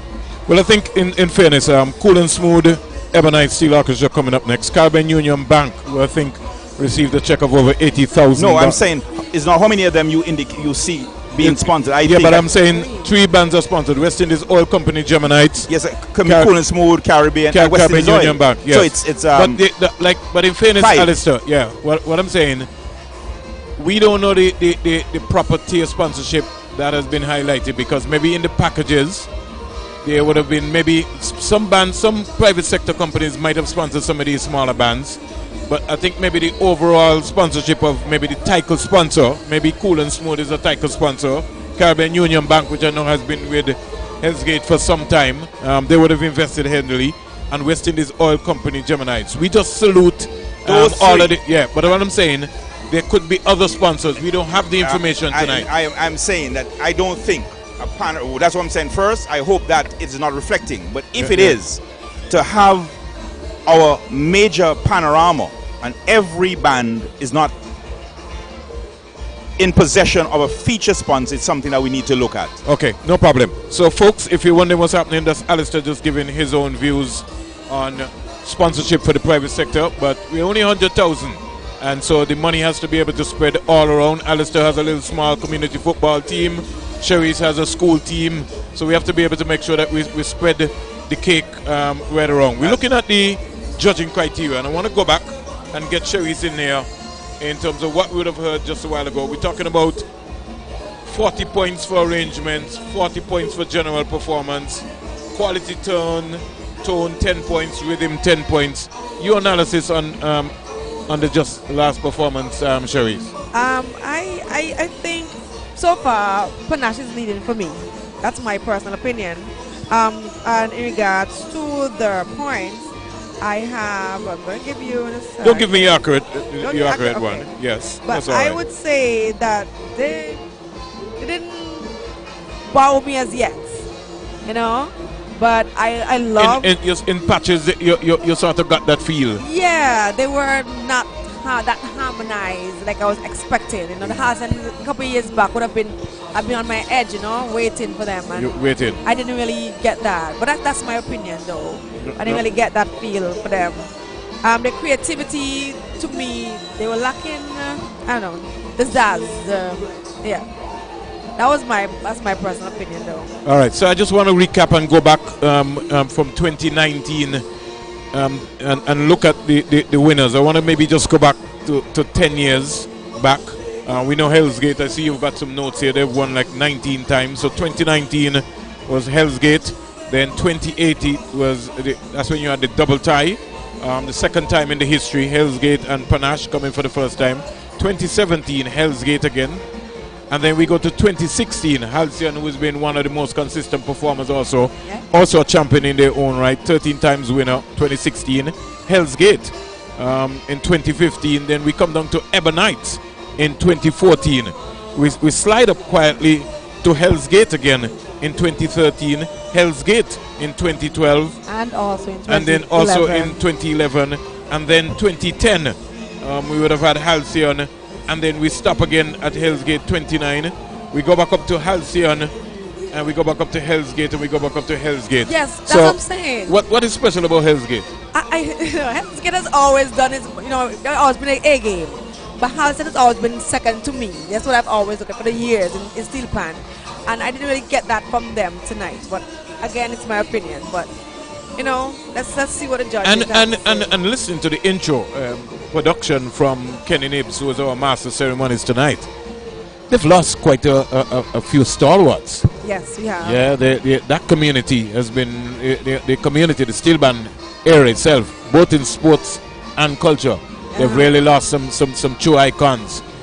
But the recognition can't go unnoticed. And Empire is almost a very big community, both in cricket.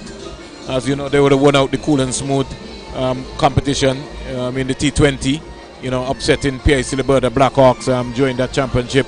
Very consistent also in the T10 competition organized by the Antigua Panorama Cricket Association. The football, very overwhelming. And losing some of those icons that you would have heard about over the period of time really would have taken a toll on the community. So, but I'm very much impressed tonight when I look through, at least you could say 80% of the band tonight was of youth. Yes, I don't have the actual figures to match it up, but face value, you could really see the youths really blending out. Folks, if you're wondering what's happening on ZDK Radio, I'm alongside Alistair and Cherise. Bobby's gone to make sure that things are in place, Alistair. I think he's feeling more nervous than even the folks who are supposed to be competing tonight. As we look at the years of winners, I would want to look at an integral part of those winning, the arrangers. Yes. Those with two arrangement victories, those who would arrange for more than 2 victories of their band. I would start with the higher number of championship winning arrangers. Cordis, 8 championships from my records. Victor Babu Samuel, 8 championship Panorama championship. Veron Henry 3-1 he shared with via Elms in 2002.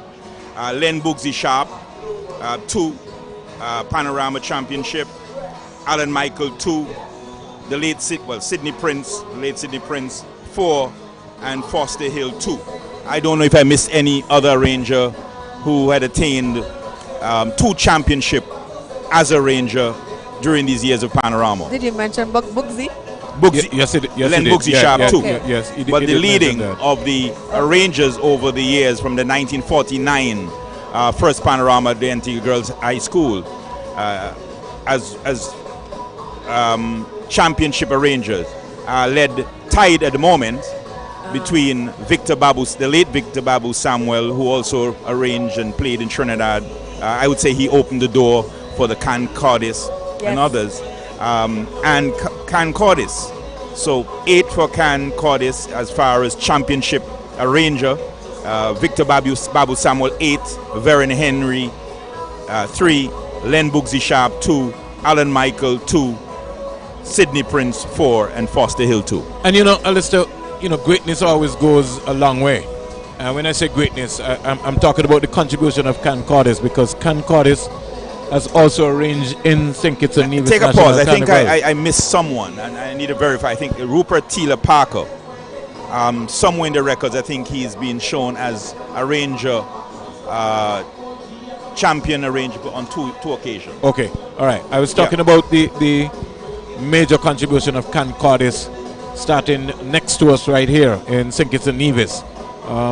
He's worked very closely in St. Kitts and Nevis with, I think, one of the leading PAN members, not only members, but one of the leading PAN organizations in St. Kitts and Nevis. So he's playing an integral part, and going to Trinidad has also really helped him, because he's really made a name for himself, a real household name. So with that sort of experience, Cherise, when you go to Trinidad and to St. Kitts and you come back, you're almost on top of the world. Plus, he's a young man. Yes, he is. And also he was featured as well in the Antigua Tourism Weekend in New York, I think, right? Internationally. So he's going places. Yeah, he's certainly going places. Yes. You think he's under a little bit of pressure tonight, Alistair? Let's wait and see. I got a taste of it, and I don't want to. I want to savor it until see what he delivers to the audience. You want to savor that moment. That moment. Okay, I would just say that the exposure of the can and the Babu to Trinidad was most useful and helpful, because, as you know, Trinidad is one of those the country that is being considered in the region as the leading, and they go in there and making an impact and being respected. Can is now respected in the PAN fraternity in Trinidad, but it would be remiss of me not to acknowledge those who not in PAN. Well, we know Hell's Gate went there in 49, made impact. Brufos also, they went there, made tremendous impact in Trinidad, but also other artists. The Sir Paul Richards went to Trinidad, and in the days when Trinidad Calypso was at its height with Kitchener, he was one of the leading master of ceremonies in Kitchener's tent. Short Shirt going there in '77 and breaking them down with Taurus Lego, and we had Young Destroyer going there, winning championship, Burning Flames and Tizzy. So that Concordis and Babu Samuel picking up is just continuing that cultural exchange. But yes, the exposure. I've been there in the early years too, building mass with Stephen Lee Hung way back when. So, but yes, it gives us that scope of a broader platform, a cultural medium. And the Leeward Islands, because next to us, Montserrat, the late Arrow.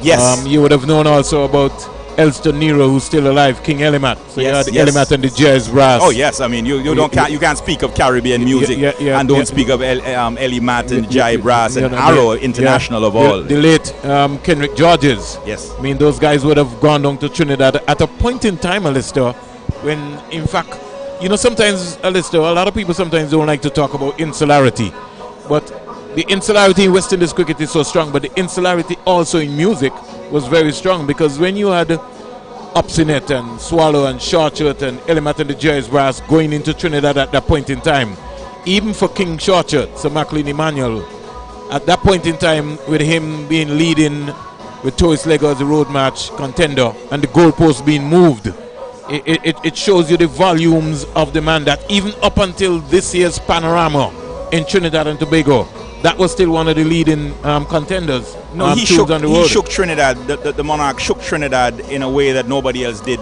before him. Trinidad, the land of Calypso, the melodies, the Sparrow, the Kitchener, the Chalk Dust, name it, the Calypso Rose. And when Shortshot hit them with Tourist Let Go, immediately, for the first time, Trinidad changed their rule that no outside band could compete for the road march because it was the outrunner of the road march. But what happened? The bands, okay, we can't play it at the judging points. So they couldn't play it at the judging point. They want to win. But immediately that the bands in Trinidad passed the judging point, that was it. All bands were playing Tourist Let Go. And everything was Tourist Let Go. What they did after that, is my home, my second home. I owe so much to Trinidad. But what they did to Shortshot afterwards, it passed a lot of people. They didn't ban him. But what the radio stations did, he released an album, I think the year after he released an album with Jamming and so forth, which was a road march contender. They played his social commentary. So they did not discriminate or ban. Yes. But they're not featuring the jumpy song, the road march contender. So you can't say they discriminate. Yeah. But he did shake them up, and so too Arrow. Yes, that exchange, for me, I still call fault on my Trinidad brothers, because all our islands have really opened the door for these artists. I don't find it to be reciprocated. Yes. We have in these islands great artists, Antigua, the Tians, the CPs, the Burning Flames. And there's still a gaping of the door when it should be, I would say, cultural reciprocity that but even up until for now, the 365 days the Trinidad artists can come. Yeah. Our artists are not getting that opportunity in Trinidad, and I really want to appeal to the Trinidad promoters and Ministry of Culture that culture is a trade in the region internationally, and there's been discrimination against Antiguan artists. But even Alistair, up to Mr. Killer from Grenada, you saw the fight that Mr. Killer would have gone through. Yes. Even the same thing. It was almost similar to the King Charger situation with the road match. Yes. Is automatically the population, said, hey, not this time. Yeah. You understand? Come from the modern day population saying, no, you can't stop this. But since that time, they put such increasing pressure on all of the other artists, the Skinny Fabulous and all those guys coming into Trinidad and Tobago. And it's amazing because, Alistair, we like to talk about one Caribbean when it's convenient for us. We like to say, yeah, man, it's one Caribbean. But at the same time, as you rightly said, there's still a protection rights taking place. You know what I mean? So, somebody is good, but you still have to protect your own ground. How could I miss the Cancer Man? Swallow had a niche. Yeah. Yes, they loved Swallow. They gave Shortshot an opening, then they closed the door. No, Trinidad, my sister, my brother country, my friends, they have not been as liberal. I like and that it's word. not fear. No, they have not been liberal. I mean, they're my brothers and my sisters, my friends. But we cannot have a Caribbean cultural landscape that we open our doors. Why Tian and CPs and all the others should be getting at least 2 or 3 contracts, because they have a lot of feds in Trinidad. Yes. And with our feds, they can wash their pots out. We can't deal that way. It can't be a one-side cultural trade. But again, if I was the cultural minister, it will take a phone call, because I would call the cultural minister of Trinidad and says, look, we are dealing with an integration movement. We're dealing with reciprocity. These are the figures I can show you that your artists generate every year coming to my country over and over. I have artists in my country that spend money, that need the exposure. Let's be liberal. Open your doors too. It's almost similar, Alistair, to the telecommunication going through the region in terms of what's happening. Alistair, I was going through the tracks, and I don't know. I was looking for Toys Lego as Cherise as one of the tunes to have won, but I didn't find it. They won. I remember seeing them some. Toys Lego? No, I don't think. I think everything else in terms of Shortshot would have Rock Me by King Shortshot, I was taking some notes. Juve Rhythm, King Charchard, Vivian Richards. But the Taurus Lego, no, I think that is a masterpiece that whoever takes on that project, that's going to be a big one. It needs a lot of time, you know, to invent. It no, serious. I think it is time in Antigua because, like I said, this year's competition in the panorama in the top 3, Choice Lego was in one. Trinidad, yes. Yes. That aspect. I mean, it was most welcoming in them. And almost every year, a band or two in the as far Trinidad as the steel band, they've been more liberal. In featuring the Antiguan artists. But it is in that the show business, given the contract to our entertainers. Yes, it's interesting to note that 76 when Taurus Lego was released. Yes. That when we look at the Horizon, I guess perhaps because who was Horizon we don't have Pan? all the band. Horizon Pan was Zero. It was a very popular pan tune. Okay. Horizon Pan. It was, I think, maybe more than one band played it, but I would have thought. But we can't say because we only have the winners. No, I was just talking about the winner. Yeah. So I was saying that masterpiece. Or even in 1977. You would think perhaps in 77 one of those bands would have come back with it. Because we have another one here, Lexi, Ebonites, Pan in LA. Yes, in 1977. Yeah, in 1977. That was the winner. Yeah. But amazing now, Alistair. Just before we could go on stage, 1970, we had Kangaroo Jam. But we'll go and join the master himself. Did you see that performance?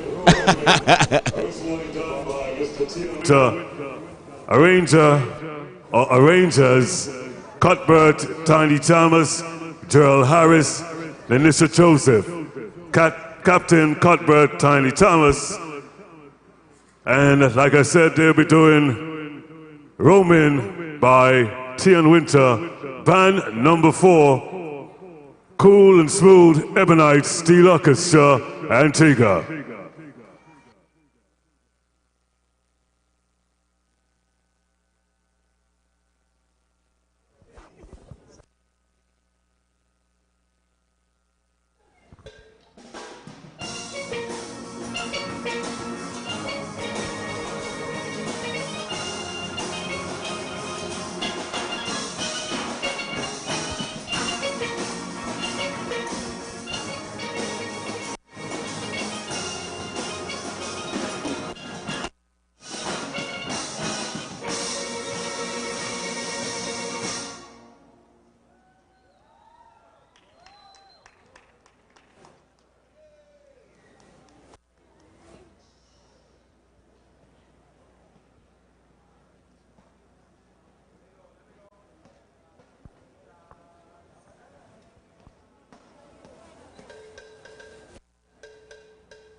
Band number 4.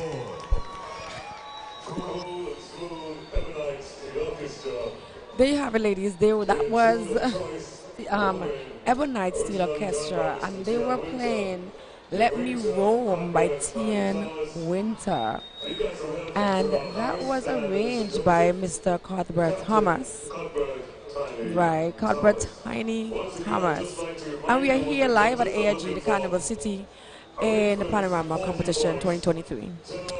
Well, if we're taking it back, Ebonites would have won their first championship way back in 1977. Yes.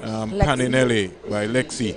But tonight, I thought they sounded real small, real low, and it really didn't have the energy. It was almost That's like what a I'm hotel performance, playing in a hotel setting. For competition, when you listen so far, the stage that has been set by Panache, Steel Orchestra, and Halcyon Steel Orchestra to a point. I think if we like last night for the Calypso competition, we have a second tier and a first tier. I think Ebonite, Cool and Smooth Ebonite Steel Orchestra, they're in the second tier right now. Yes, I think Panache has set a standard that I haven't seen most competed with, or most even tried to come close to. And that is kind of a scary to a sense, but let's see what happens. But Panache definitely, to me, have enticed our taste buds when it comes to steel pan right so far for tonight. Well, but I want to kind of recap, because playing that tune, Roman, sung by Tian Winter, I thought that was a very, very, very tough tune. It was. The complexities of the music itself. I thought it was a task that he took up, and he did, because I could identify most of what was going on. The harmonization was good. It was just not as clear as Panache had it brought to the stage. That was the only problem I saw. I know Bobby's coming back, and I know he has a lot to say in regards to Ebonite. I don't know if he might have a lot to say. I don't think Bobby's automatically taking a break. So in terms of what's happening. But coming up next, if you're wondering what's happening, is the State Insurance Company Limited Panorama competition for 2023, and I can tell you it's a pack. Antigua Carnival Village right here. The fans have turned up. In fact, you know what was spectacular during the feature of the Cool and Smooth Ebonite Steel Orchestra? Some showers, just slight passing shower came down, and almost all of the umbrellas. Look at it now again. Came Look up. at it. The colors. Again, there's a reflection of the umbrellas again coming out. But some folks are not moving from their spot. And that is the significant importance here. And all of the colors just gracing across the ARG. Alistair was talking about, how many magnificent achievements, events would have, took place here at the Antigua Recreation Ground. And rain is one of them.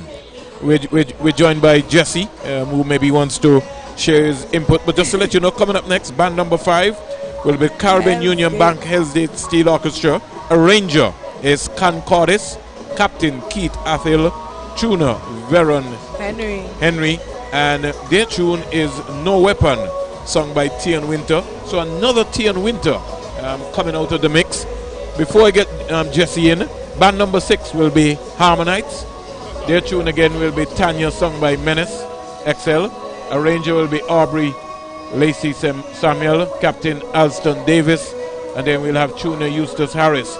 Band number 7 will be the original Steel Orchestra, one of the smaller bands here in Antigua and Barbuda. The rain just continues to just flash across the Carnival City right here. Not You, sung by Claudette Peters. So, the Claudette Peters featuring here tonight. Band number 7, original Steel Orchestra. Arranger, Daryl Jarvis. Then we have the Captain, Elvis Weatherhill.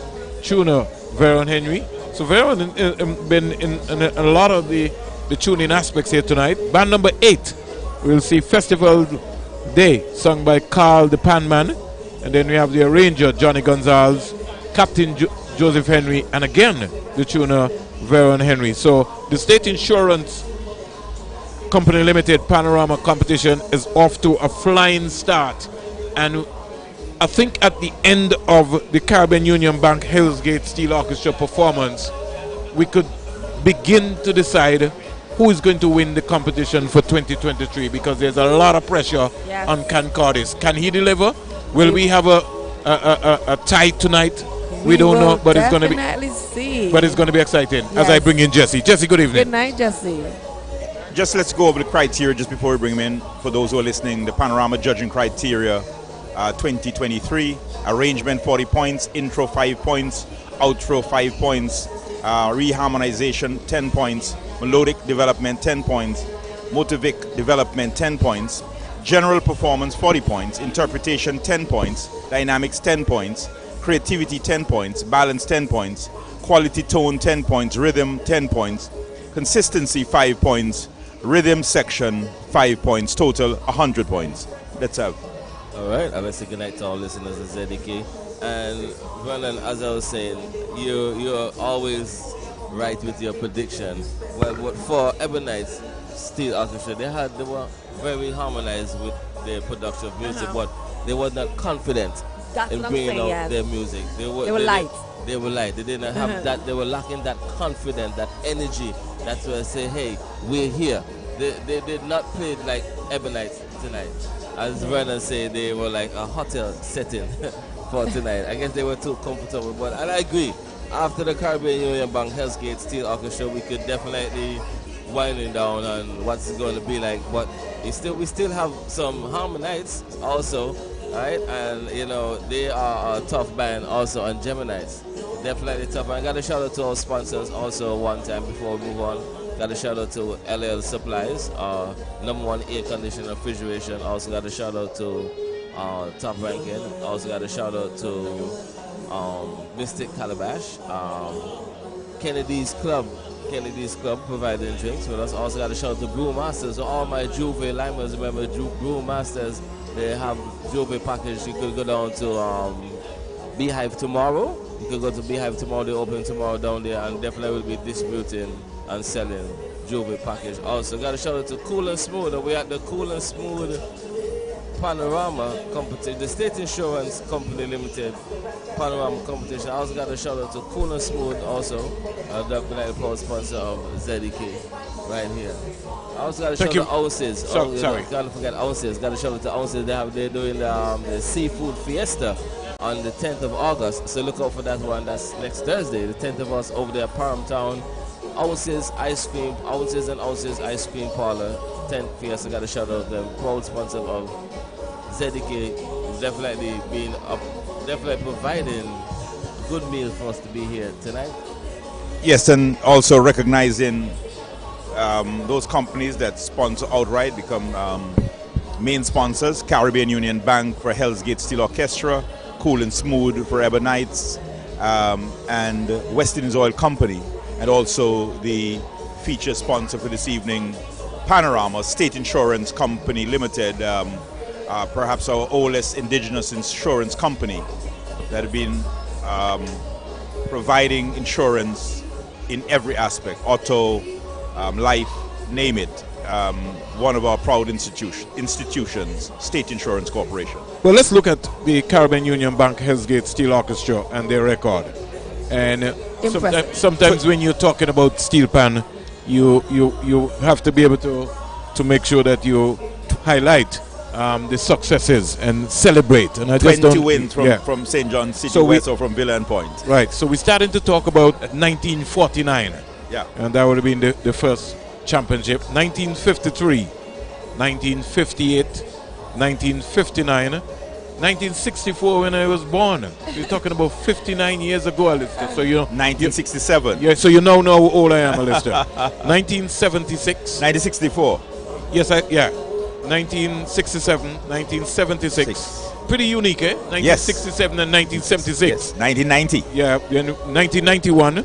And then we had a break. Came back in 2006, 2007, 2009. 2011, 2012, 2013, 2015, 2017, 2018, 2019.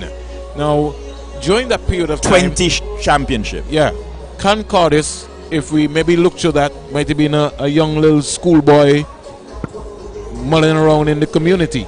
Those days, Cherise, you would have had your days around steel pan. Yes, I have. You would have been maybe even considered a tomboy too if you don't look sharp. Well, little bit. Well, let me pick. I see Jesse here. Jesse, you played pan? Because I didn't have a clue. I never played pan. Never. I know the basics. Oh, you know the basics? I know the basics. Definitely, okay. because as a youngster growing up, as Alistair said, being around the Point of Vale community, Hell's Gate is a band that I always admire. There's time where we just go down and just listen to Hell's Gate. It used to be a liming ground for us as youth. Also, Superstars. Got to shout out the Superstars. You know what I mean? They're a foundation band. Also, not much talk about now, but they have definitely made their mark in the pan arena. Definitely, that pan yard is a pan yard that I grew up being around, playing around. So I eventually start playing pan, yes, learn. Drum, I love the drum. So I was always around the drum and the bass. But yes, I did a little bit of pan. I think 1 year, I did 1 year on the road for Carnival, but you know. The closest I've come to pan, Jesse, is there was a ranger who passed away from Trinidad and Tobago who lived in St. Kitts and Nevis for some time, called Earl Boots Jones. And he always used to come and tell me, man, you got to come and try. I say, understand this, Boots. If I get myself involved in something, I'm going to give it 100%. So I don't want to come today and don't come tomorrow. It's like golf. My colleagues always telling me about come on the golf course. So I've gone and I've organized myself. But golf, you could be addicted to it, just like steel pan. Yes. So when you look at Can Cordis, you can see Can Cordis is yearning all the time. Even though he's the director of culture, every chance he gets, he's always in the band house. In fact, as we speak, he's teaching about between 10 to 20 Chinese steel pan. And I'm telling you, I've passed there a couple of times for rehearsals. They're catching on real fast. Wow. Notice what I said, right? Some Chinese. That's what I'm laughing at. Yeah, no, serious. And listen, Can phone is always ringing. They're in the band house. And they're serious about this. So, and one of the things what I liked about the first selection that Can was preparing them for, they were playing the national anthem of Antigua and Barbuda. Whenever Can is finished with them, right? Can Cordis, trust me, people are going to be amazed. Because those Chinese, every chance when they get, every opportunity they get, they're in the band house. So, Alistair, you played some pan? No, my brother did, one of the founders of one of the leading pan, Captain Red Army, John Thomas. Gay Tooks, one of our leading arrangers, said on Sam Roberts' show recently, I didn't know that it was my brother, who was a panist, who introduced him to pan, one of our leading pan billers today. Gay Tooks, still alive. So my exposure as a young person, I didn't know that, was with Hell's Gate on Mariners Lane. The old building is still there where I used to go there. My father was a contributor, Sidney Thomas, to funding, financing, when they went to the World's Fair, things like that, provided, because he's one of the leading and prominent persons in Point at the time, providing funds, providing refreshment for them. I didn't know that either, but as a young boy, they used to practice in Mariners Lane, and I used to go there, listen to them. The first time I saw Eustace Manning and those kind of individual playing, Taylor Parker, a master the pan. And it was in my community, and pan music was just what it was. There was no brass band, there was no hi-fi. So the leading steel band in the island. And I would say now I'm proud that it's one of the oldest, if not the oldest steel band in the world, 78 years old. I think it's about the oldest cultural institution, apart from maybe community players in Antigua and Barbuda. To have an institution lasting, and with the founding members, the Eustace Manning, the Nuggets, must be given praise, because we cannot look around the Caribbean, or perhaps very few places in the world, and have such old and lasting institution, lasting with the likes of Can Cordis now, competent in every which way, a new generation of young musicians. The band dominated 90% by young players. I saw the practice Thursday night. It is an institution that seemingly could have 78 more years. So I want to really be proud as a member of the Point Villa community. It was one of those institutions that we held on to, the time when you had that cultural and social analysis that Point was supposed to be something else other than a community and a people that should be proud of. Hell's Gate carried us all through the World's Fair, the leading cultural event in the world. And at that time, when they went to the World's Fair, Trinidad, as they did in Trinidad some years before, accepted that their performance at the World's Fair, which was the leading world cultural event, made an impact to the point where Sparrow and others were overwhelmed by Hell's Gate at the World's Fair, the leading world or international cultural event in New York at the time, in the US. So, has the real history been documented of the Poynton Villa community? Their book just came out recently, but they did a fairly good job. But it was, and it still remains, the economic and commercial major center of the world. All the trading, import and export began there, took place there for most part. It was the first cruise double port, cruise and tourism port. It was there, Deepwater Harbor, that the cruise ships came in first. It was that area where the iron band grew into the steel band. It was out of that community that the short shirts came out of. It's out of that community that the greatest lyricist, Shelley Tobit, came out of, and many teachers and many bankers. But culturally, Harmonites, you can't speak of Harmonites. Harmonites had become the most international band at one time, going to the what they call it, the baseball thing there, international, as guests at the baseball tournament in the United World States. Series. The World Series. At one time, Harmonites was the most professional band. No band in Trinidad. They had not only their bus to carry their what do you call it? Their container transport enclosed. First band to do that. Not even in Trinidad, to carry the instrument protected from rain if they're going to play the hotels. When they're going to a hotel for a gig, they would change 3 and 4 and 5 uniforms at one gig in the hotel. They had the air-conditioned bus. They were the first to put their instrument, the entire band, in enclosed, what do you call it? Equipment holders, have them enclosed. So Harmonites, Point Villa was always a part of leading, and plus mass, calypso. You can't think of culture now, don't think of short shirt. You don't think of many of the outstanding contributors. But the one that lasts longest is the Hell's Gate Steel Orchestra, 78 years, and I want to big them up. Let's go on stage to Kenny Nibbs and hear the announcement for the next band, the Caribbean Union Bank Hell's Gate Steel Orchestra. Casey Cordes. Assistants, Nakia De Freitas, Robert Simmons, and Kareem T.J. King. Drummer, Master Sean Moses. Builder, tuner, Master Veron Henry, CM. The Hell's Gate Steel Orchestra give thanks to God for his many blessings over the years. The orchestra is grateful to its sponsor, supporters, family and friends, especially its members and their families, for choosing and continuing to support Hell's Gate.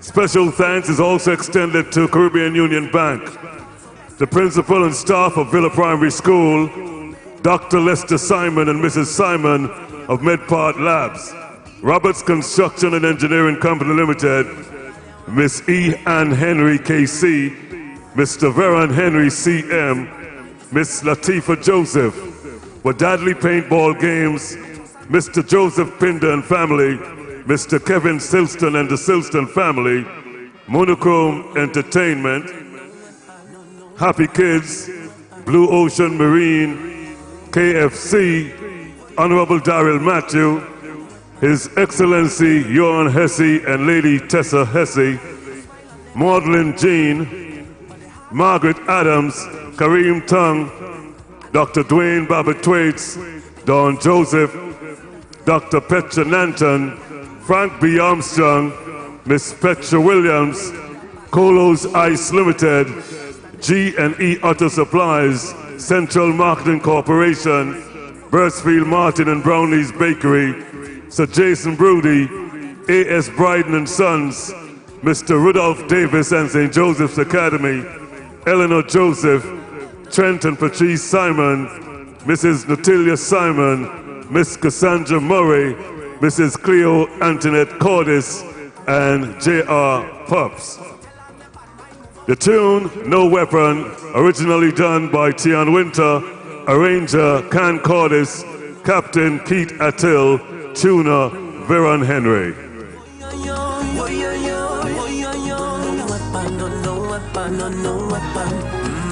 They have one big smile on their face, you know.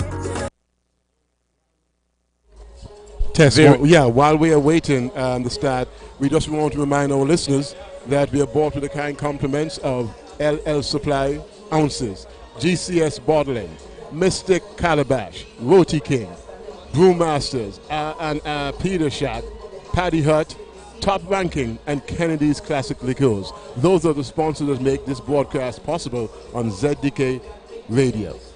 Alistair, you guys have been gone for a while, and both Vernon. How do you guys feel? I know when I left here, you seem very nervous. Well, no, I'm not nervous at all because some bands participate just for participating. But I know Panache has set the tone. I think Bobby should be a politician, you know. I'm learning from Alistair. He's got a way. No, Alistair gets to the point. But Bobby, you sound like has anything to do with his attire? That's what I was trying to figure out. You know, very, very, very conservative. You know, in fact, before you came, right, Alistair, I was bombarded by.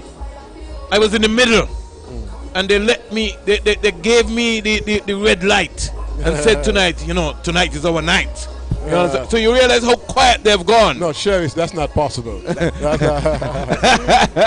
I wanted to know when I left the broadcast booth, Panache was number one. Are they still in that position? You can go from the left and come up. Alistair. I think the impact they made, the sound, the projection of sound, the energy. I'm not a musicologist, so I can't be specific in the details of the criteria. Aspects of it I can appreciate that they delivered for me. The dynamism, the dynamics, the consistency. I love the rhythm. The intro was fantastic. The outro was the melodic development. I love those things I can speak on. And they were impactful. And as I said, maybe I have the bias that remembering this little small side being I don't like to use that word, but not being considered in the big league. And tonight, when I look at the numbers and their presentation, they had set the pace. As I said, I still think they're there. As I said, they ate and left no crumbs. That's all I'm going to say. Panache set a stage at a level that I have yet to see someone come and beat. That's all I'm going to say. I would also compliment all the bands for coming out of COVID. As I said, looking at the real politician now comes in. Bobby. Looking at five of the bands not having politician coming out. A main sponsor, getting here. All praises is due to the Panache. And what I see here this evening is for me, it's the youth pan explosion. I would call it that. The youth pan explosion. Young people exploding. They're 90% of the panorama tonight in all the bands. They're the dominant figure, and that's a bright future. And I want the younger people who are listening to get involved. It's to take the baton, to continue. And for those who are playing tonight, they are going to be greater as we go forward. As for Panache, I think Hell's Gate is coming next. And, no problem. I know that was coming. But let me say good evening. Let me give my prediction because I got to put my neck on the line right now. So let me say good evening to Nat Moses and also to the Attorney General, Stedway Cutie Benjamin, who's not here with us, but they're glued to ZDK Radio and the coverage in terms of what they're going to be listening. At the end of the performance tonight, from Alistair's band, Caribbean Union Bank, Hell's Gate, Steel Orchestra, my money is still on Panache. So when at the end of that performance, we'll see how I will give you my prediction and I will tell you whether we'll have a tie or whether we will have a new winner. Let's go to the stage and join the man himself, Kenny Nibs. No Weapon, originally done by Tian Winter, the arranger, Concordis, Captain Keith Attil, tuner, Veron Henry, band number 5, Caribbean Union Band, Hell's Gate, Steel Orchestra, Antigua.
Mr. Vernon, Springer, are you still saying that Panache is your number one? Yeah, yes. I like Concardis.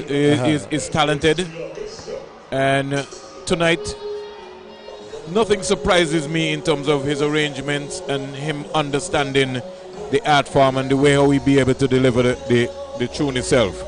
And to be able to put in that outstanding performance in terms of No Weapon sung by Tion Winter, there was a lot more energy from the Caribbean Union Bank Hell's Steel Orchestra as compared to the cool and smooth Ebonite Steel Orchestra, who was playing a very difficult tune. And I don't mean that in any bad way, Cherise. I'm just talking about the style of the song itself. It wasn't up tempo, right, and so some creativity had to go in. So when I was going through my scoring system on the arrangement, I would have scored them, Bobby, at least 36 out of 40. Wow, that's high. Based on what I would have heard tonight. The general performance, I generally would have given them anywhere close to about a 32. I thought in terms of the rhythm and the consistency, they would have got all of the 10 points for me there. But because the competition is so tight, there was a different song to Panache as compared to the Caribbean Union Bank Steel Orchestra. In terms of the song, Panache had a different sound, complete different mix. It was completely different. So I still have Panache, based on what I've heard so far, I can winning see, by at least by 2 points. From what I heard, I can see why you say that. I just like the arrangements in this tune by Hellsgate, though. I think it was first class. I think you said the energy that they brought was, again, first class, got most of the points. Yeah. There's something about the Panache performance, though, that gripped you, in spite of the excellent performance we saw from Hellsgate. Not only excellent, Bobby, I'm in the grounds. Hell's Gate was riveting, and the song that they did was a very difficult song to put together, and they actually executed on a very, very, very excellent, very excellent. I'll tell you, the energy, I was up front, stage side, and the energy that came off of the performance, you felt it through the crowd. I actually got some goosebumps. I was like, wow. Man, this because the song I know is not an easy song to arrange and put together, and job well done by Hell's Gate. Yes, Jesse, but then Panache still has that. It still has that edge. I never say Panache did not. Okay, I'm just saying sure. it is job well done for the song that they chose to perform. Well executed. It was well executed. Yes. Job well done. It was. Yes. And the arrangement, and he can't, as you can see in his face and his expression and everything else, you know, music is like is in its blood. They were in it.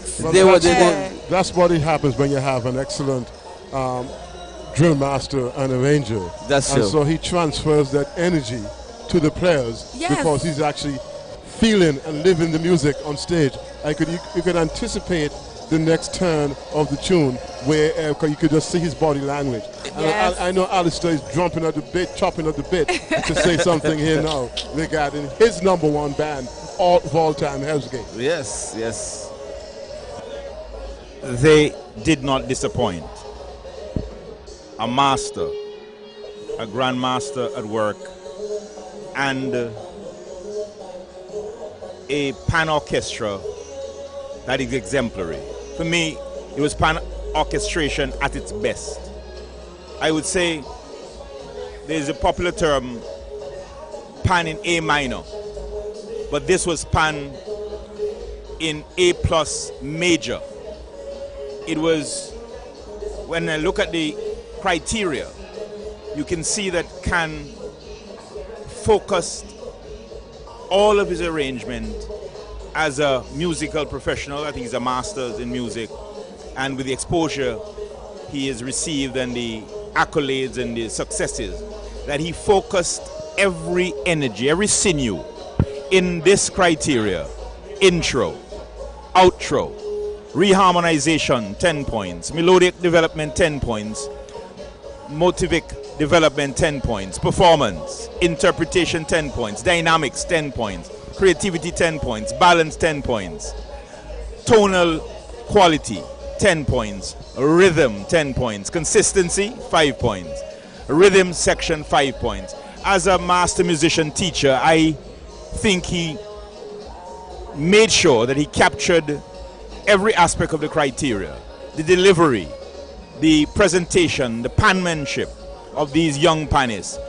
Yes, Panache made a tremendous impact, but I think the judges is going to have their hands full because the master and the 8-time championship arranger did not, for a moment, drop the ball. In fact, the tie that he has with Victor Babu Samuel for 8, both having 8 championship arrangement victory or championship, that it possibly could be the night that he eclipsed Victor Babu Samuel to get that 9. Well, Alistair, I heard Panache, and I went up to listen clearly to Hell's Gate. Boy, this one a tight one. They definitely have their hands cut out for them. Their job cut out for them tonight between the two bands there. I think that so far everybody can agree the crowd response to both of these bands is to the disappointment of Charisse, but Charisse had to drop that one inside there. But there is no doubt that they brought it and they brought it strong. But that the gentleman Cordis, am I correct? Yes. Cordis, yes. But he's a master. So if you're going to beat him, you have to come good. But my good friend Robin and his crew, I think they're up to the task. I'm a little biased towards Panache. So Mr. Thomas, I may not have the ability to analyze the instruments, etc., as yourself and the rest of the crew here, but I'm going to stick with Panache tonight. I tend to agree with you. I'm really in awe and value what we saw from Hell's Gate. And knowing who Cam is himself, anytime he arranges a tune, it's going to be a first-class arranged tune. Yeah. But there's something that Panache did earlier on this evening that is going to take a hell of a lot to beat them. Yeah. Not being a music aficionado per se, I'm not going to be able to distinguish between the arrangements properly and Panache, knowing that Cam is one of the best in the world. Yes, not in Antigua. He's one of the best in the world. His name is he's well known. Yeah, and I can tell you, Panache still has my nod for the championship so far. But gentlemen, I want to tell the public and those that are listening in, this is a great family environment for those who want to make it out to the Antigua Recreation Grounds. And I want to commend the officials.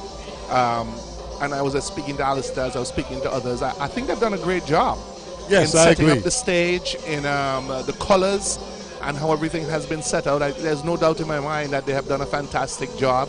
And I really seeing a cross-section of Antigua and Barbuda here tonight as I walk through the crowd, as I normally do, to get a feel for what is happening on the ground, and also for what it represents and reflects in Antigua and Barbuda. And I'm so happy to see a cross-section of Antigua and Barbuda here. Alistair, as I was saying to you, and Bobby, as I said, I believe that we should have one day in Antigua and Barbuda of strictly the steel bands on the road, strictly the steel bands alone. I agree. Not the heavy equipment, and really everybody comes out. I really would push for that part of our culture, and it will also energize so many individuals and those who are involved in the art form. I think that is something that we need to look into for the future, but I want to commend the officials for putting on a fantastic environment here at the Antigua Recreation Grounds. The stage, the lighting, the colors, and most of all, I want to thank the good people of Antigua and Barbuda, the cross-section of it. I mean, everybody from all walks of life are here in Antigua and Barbuda right now. And if that is not a ringing endorsement for the popularity of steel band, then I changed my name. That's true. And as I was saying earlier on, while we all can applaud the youth, the churches, the neighborhoods, etc., the steel band, I'm just thankful I'm sharing this panel with you guys, because all of you have various ideas of advancing the culture, things we can do. and I'm hoping that those in authority, especially those in the Department of Culture, understand that it's just not Panorama Carnival or the school's independence thing. It's a year-long process to continue the development and growth of the culture. And it's not just Pan, it's the culture of Antigua and Barbuda.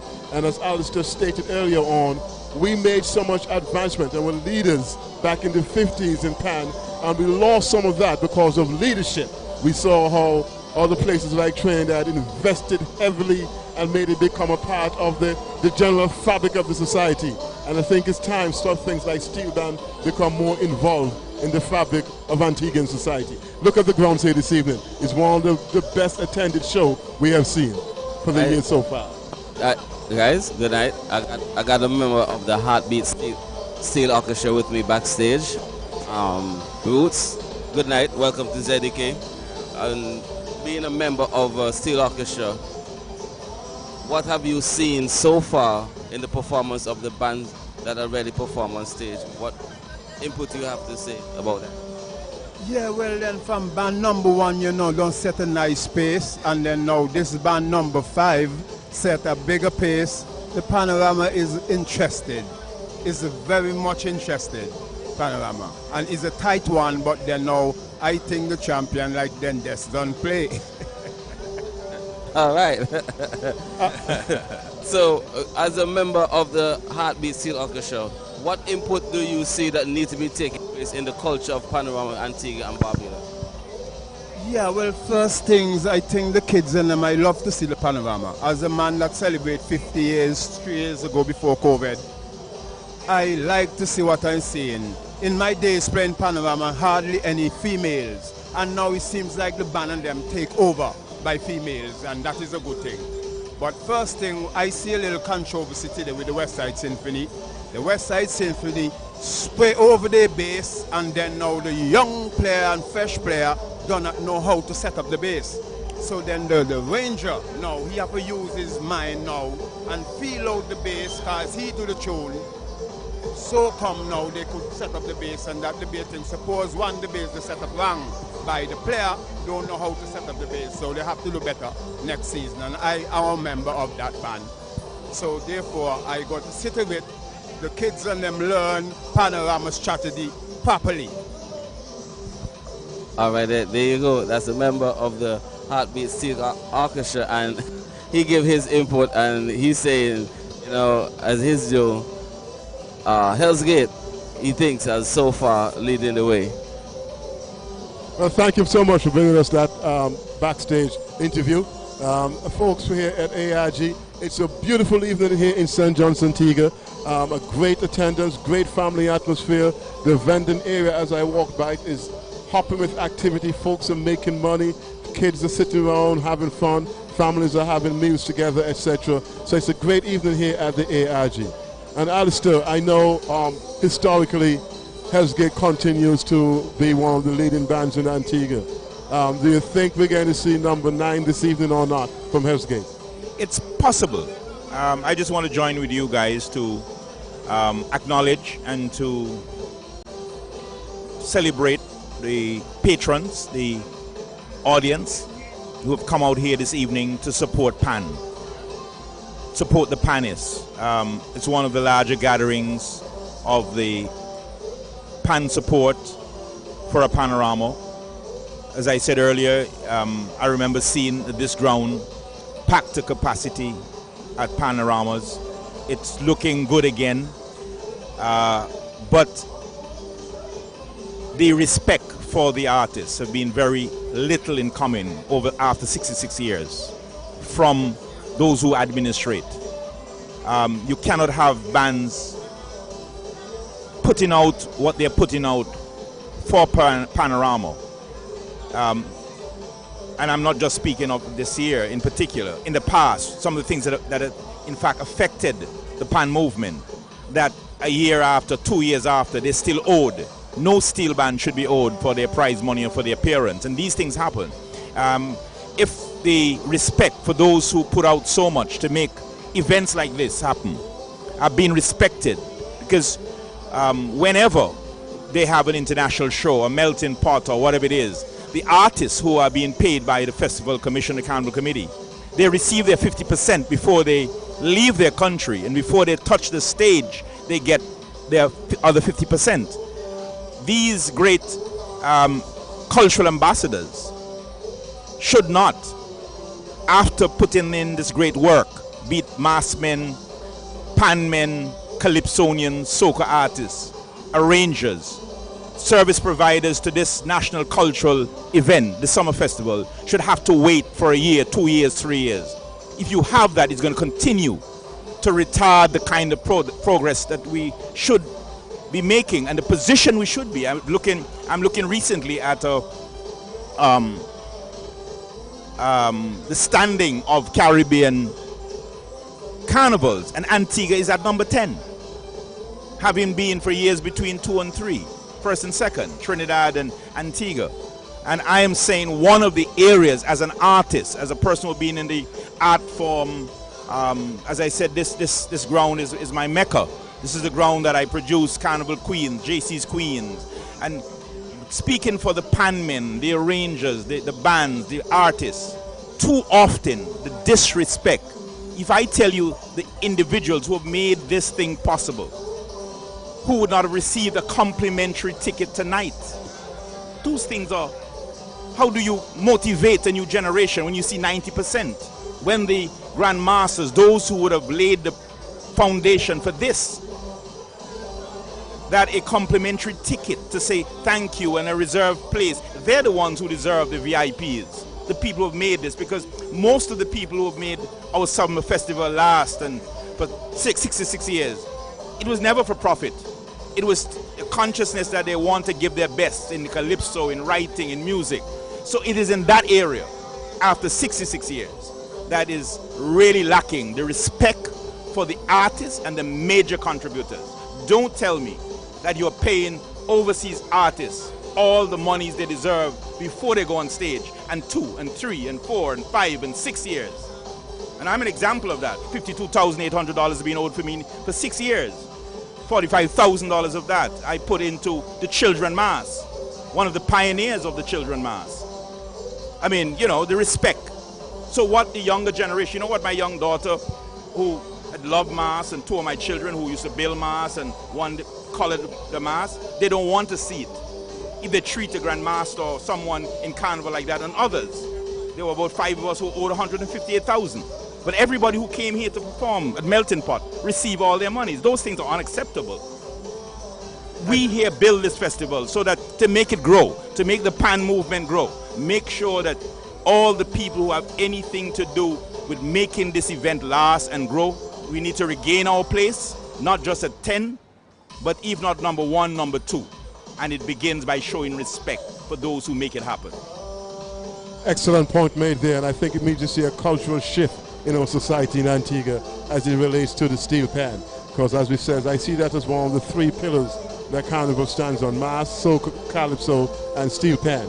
And I don't think they have really been given the respect, an opportunity to grow and sustain themselves within our community. Because I know earlier this year, a number of the bands were sharing with me the concern that they may not be able to go and participate because of the significant negotiation and what one of them turned. They had to beg to get the funding to do what it is they're doing here this evening. And that should be automatic. Never be. That should be an automatic because of what they contribute and what they mean to the country, to our culture, and to the festival. I know a number of the smaller bands just basically barely made it onto the stage this evening, and they were in this negotiation all spring long in an effort to try to get them on, and they would not budge. And so they had to make a decision: are we going to do it or not? And since they love the art form, like it says, they're not doing it because of any profit. They're doing it because they love steel band and they love to advance the culture. But I know for a fact, I can speak for that fact, that they're hurting because they're not given the financial support and the overall respect that artists of this magnitude should have. But the art form continues to grow in spite of whatever deficiencies the authorities made. And that's why we have to celebrate all those panists, the bands that came and performed, every single one of them this evening, 8 bands. And when you see the exuberance, the excitement, the penmanship, the energy, notwithstanding, as I said, 5 of them unsponsored, you would never know. Because the love, the commitment to the culture, to the art form. And Steel Band is alive. And we have to support it and give it the financial and not just moral support, the financial support. They need to have the pan house, modern pan house, modern pan yard, where they can rehearse and have administrative office, and you can have workshop and class and teach them music. Should not be in 66 years a place, some place. You look at Hell's Gate. Where is Hell's Gate headquarters? The oldest steel band, national award, but they're in some little place, one of our leading institutions in the Caribbean, one of the oldest institutions. They should be in a modern state of the art, with a part museum, visual site to see their performances, and you can buy some of their work and things like that. It is that level of raising the standard so that we get back to that place. Carnival is a competing commercial entertainment business in the world, in the Caribbean. All the other islands are seeking not only to be the top, they know the kind of revenue, especially when you have the visitors attending, the multiply effect in the economy. Okay, great discussion, guys. I'm going to go back front stage. Originally done by Menace XL, the arranger Aubrey Laku Samuel, Captain Alston Davis, and the tuner Eustace Harris. That's band number 6, Harmonites Steel Orchestra. They'll be doing Tanya, originally done by Menace XL. The arranger tonight, Aubrey Laku Samuel. The captain is Alston Davis, and the tuner, Eustace Harris.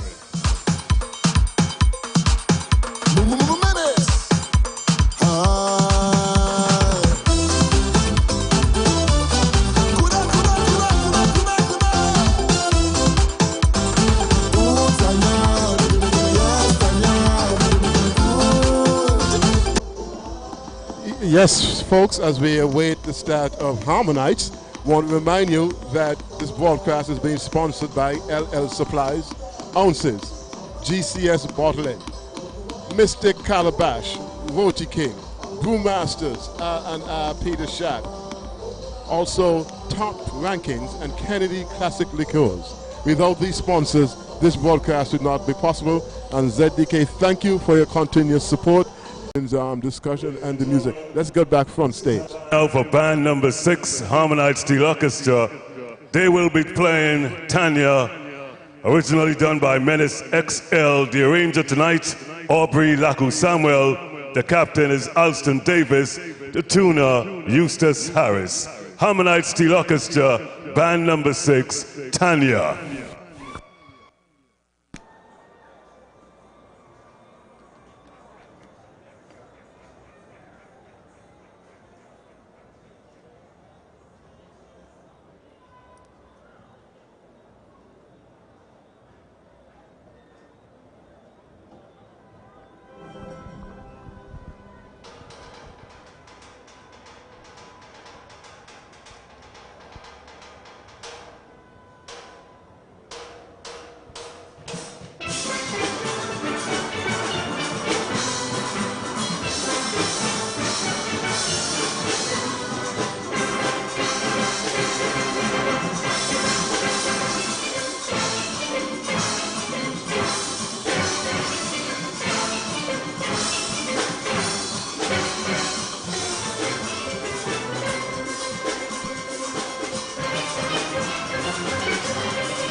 Harmonites Steel Orchestra doing. There you have it, folks. Harmonites Steel Orchestra, band number 6, doing a tune that's done by Menace Tanya. Again, guys, I think one of my observations here at Harmonites, not taking anything away from the arrangement, but the pace of the tune was a bit slow, and I think a number of folks are trying to slow the pace down. But I think for a Panorama Finals, the up-tempo, the rhythmic beats of the rhythm section, etc., helps to project you and get the audience far much more involved. Any observations? Let me say, sorry, go ahead. They sounded quite a bit weak to me. Yeah. And I think that I don't know if they're scared by Panache's level that they've set, or maybe they're timid, or you know what I mean. There could be these things that can happen. You know, when they see the first level and they want it, they can beat up to that. The arrangement, in my opinion, at some point I feel a little bit distorted in some areas. So I don't know if it's just me. And then they don't have the energy. They don't have that zest. They don't have that wow figure. That's for me. For so Panache Harmonites level, yeah. Yeah, and for the level that they were in the years, I was expecting something wow, a comeback. You know what I mean? I think in my books, Panache is still holding my number 1 spot. Then Hell's Gate. That's my number 1 and then number 2. Alistair? As I said, I paid a visit to 3 of the Panyards on Thursday. Hell's Gate was all ready and firing. Harmonites, young, they were undecided because of resources, and I am impressed that I wasn't really as comfortable as I would normally be with Harmonites on Thursday. And between Thursday and this evening, for almost 100% young people, in the short time that they did, because as I said, I was at the Panyard, it was a remarkable turnaround, or it is a remarkable turnaround, and they decided to put out their best despite all the challenges. And for me, I want to compliment them and to say, stick with it. And Harmonites, it's not the old Harmonites. It's not the Harmonites of 8 championships. It's not the Harmonites of the Tila Parkers. It's not the Harmonites of the Champ Martin. It's the Harmonites of a new generation. And I'm tolerant with them. I have time for them. For them to come out in such short period and to grasp the tune from a genius in Laco Samuel, I say Pan is alive. Yes, they may not have punched the way that Harmonites would usually punch, but I'm aware it's a new generation. It's the youth, it's a transition, and they're learning fast. So that I am hoping that as long as they stick with it, we will hear, as we did experience in the early years of Panache, they're feeling their way. This is a young generation of Panis. They love their art form. The Panis love their art form from all the bands, and they will rise again, like the Phoenix. They gave a great showing for the time they had and the challenges. So big up to the young Panis. Yes, and I would agree with you, because as you guys know as well, I'm associated with Ebonite Steel Orchestra, and I've got to give them credit for making it here this evening. Up until 2 weeks ago, before I jumped on a flight to come here, they were telling me they're not sure they're going to be able to do it. And that's why I have some of those inside discussions of the discussions and the negotiations that were taking place between them and the ministry per se, or the Carnival committee per se. So we got to applaud all of those folks who are coming on out. A band like Ebonite, you know, they won 2 championships before, and I still don't understand why bands of this nature, like Harmonites, have to go through what it is they're going through to continue to participate. Personally, it's heart-wrenching, and I'm so disappointed when I hear from the guys the challenges that they're going through. I'll be honest with you, just this morning around 10 o'clock, the captain for Ebonite was at my house and was sharing with me, boss, here's what difficult it is for us to do what it is we're doing tonight. That should not happen. As Alistair say, it's 66 years, and they deserve much more. They deserve better support. And I will be the person to tell anyone it's a crying shame that the Pan fraternity in Antigua continues to struggle the way it struggles when there's such an integral part, not of Carnival, but of our society. Look back at our history and our culture, and everyone seems to be missing the boat when it comes to steel pan. Like I said, there's not only for Carnival, the relevance they play in our community of bringing harmony and families and folks together, strength and pride in your neighborhood. I recall when we were kids, some of our parents had nothing to do with Carnival, but on Panorama night, them old ladies from Otters were right here in the recreation ground. When Ebonite finished play, they'll walk back home. They weren't driving, they'll walk back home. But it is a sense of pride in the community that those things brought. And I think we are lacking that today because folks seem to think is and I'm like a picnic boy, man. You know what I'm saying? And other countries, I was shocked about 10, 15 years ago when I came for Carnival. Ebonite had about 15 to 30 guys from Barbados, another 20 from St. Lucia. Why were we importing folks from folks like Barbados and St. Lucia to play Pan in Antigua when we were leaders in Pan? And another reason why? No one was nurturing and those youngsters. And I think it's a missed opportunity. And I hate to sound this passionate about it, but I was also shocked when I came and those guys says, your entire 10-pound section is from St. Lucia. Your entire mid-range trade from Barbados. Since when Barbados is leading the Pan, and guys, man, they're way ahead of us. And that should not happen in Antigua. So I'm going to get off my soapbox for now. No, it's a profound point. Respect and the resources. And we have had the resources available. We just don't focus correctly. You can't tell me that when you do the calculation that we would have spent maybe 300,000, 400,000 to bring in foreign acts for a show, that there's not even a percentage of multiply effect. They're going to spend a percentage in the economy.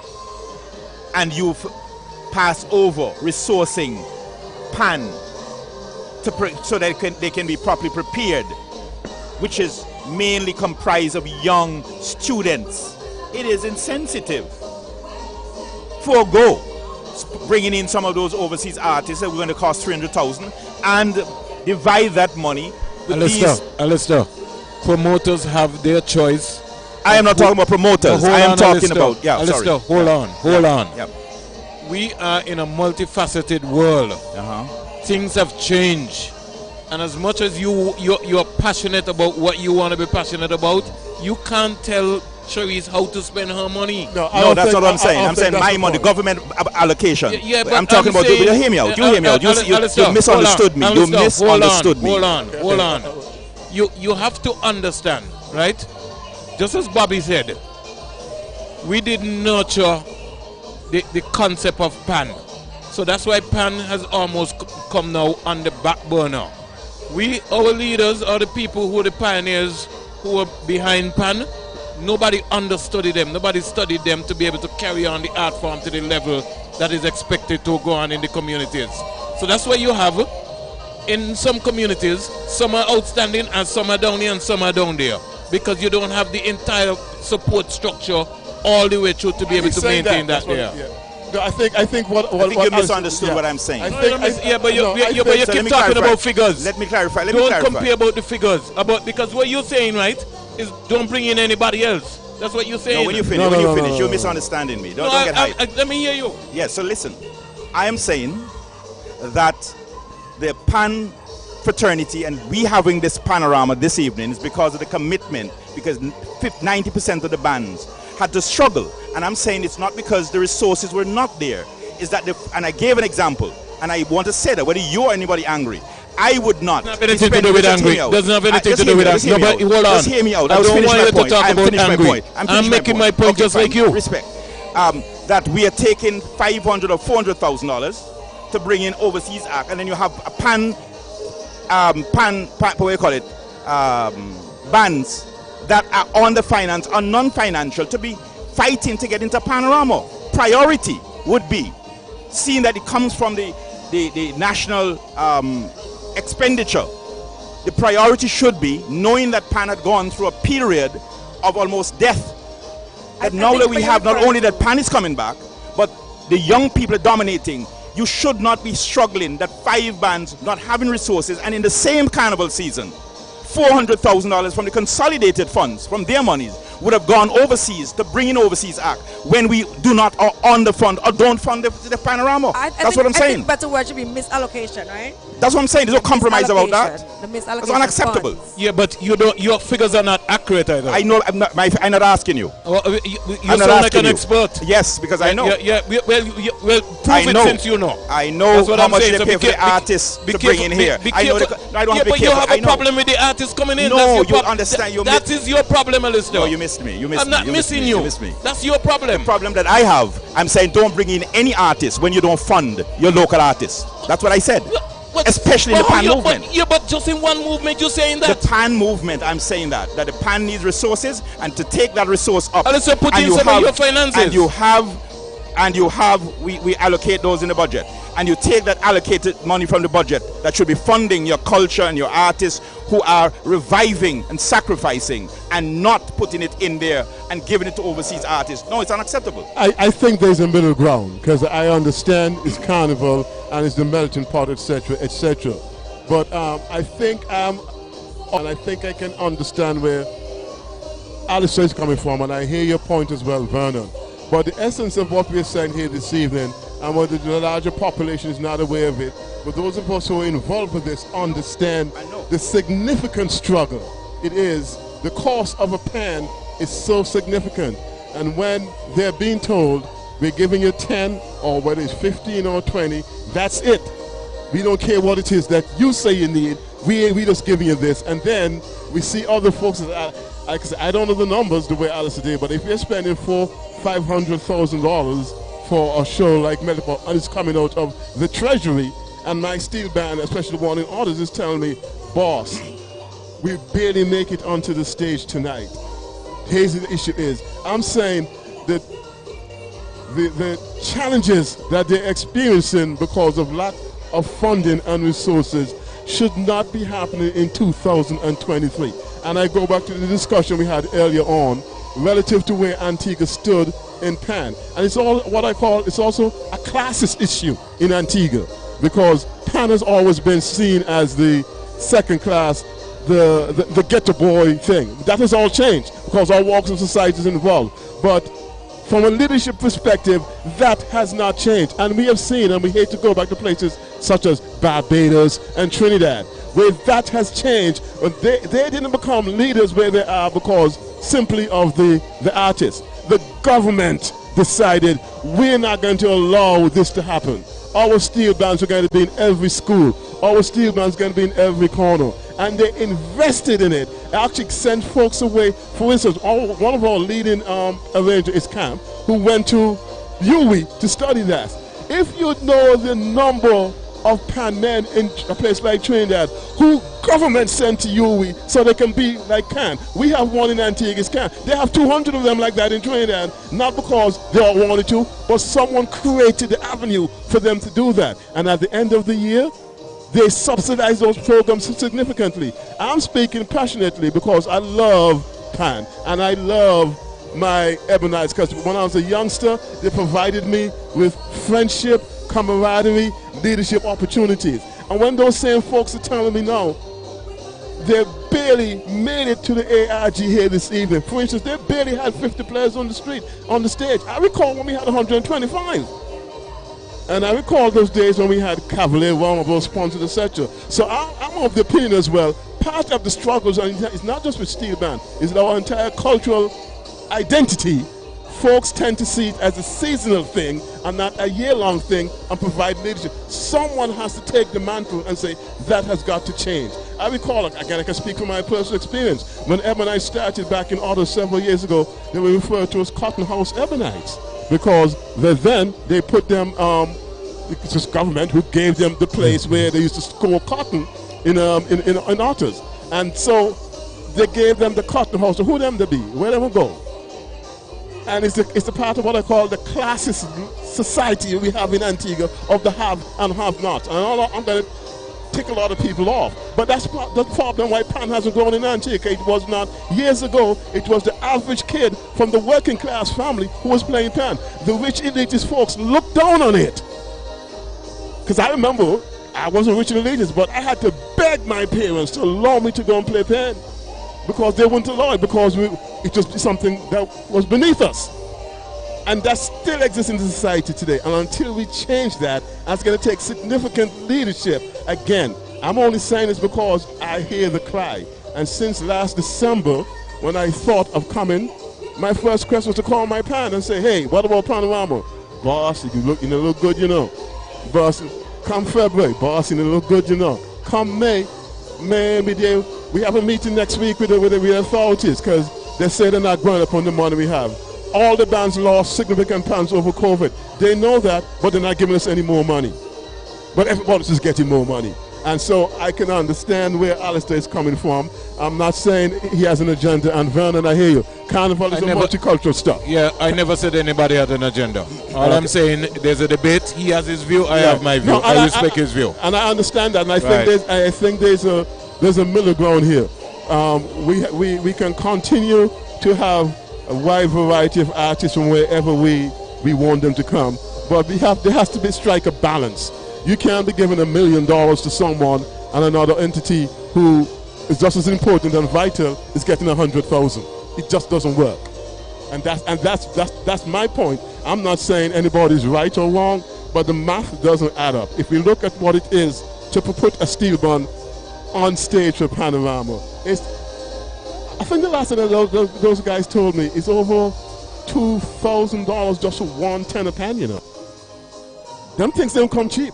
So when a band has 15 tenor pans, you know how expensive it is just to get the pan alone done? And my numbers are not accurate per se, but that's just an example. So all I'm saying is that they need to have a shift in our dynamics and how we look. Look at Recreation Ground. The reason why Recreation Ground is so packed tonight, and for me, this is the largest attended show I've seen. It's even larger than Calypso. Well, Calypso is not even in the conversation, and you have to understand, Bobby. Steel band is a community-oriented product. If I hear a steel band practicing all the time, I was just talking to somebody down there who's visiting for the first time, and they tell me that they've been here for like 2 weeks, and they live in Casada Gardens area.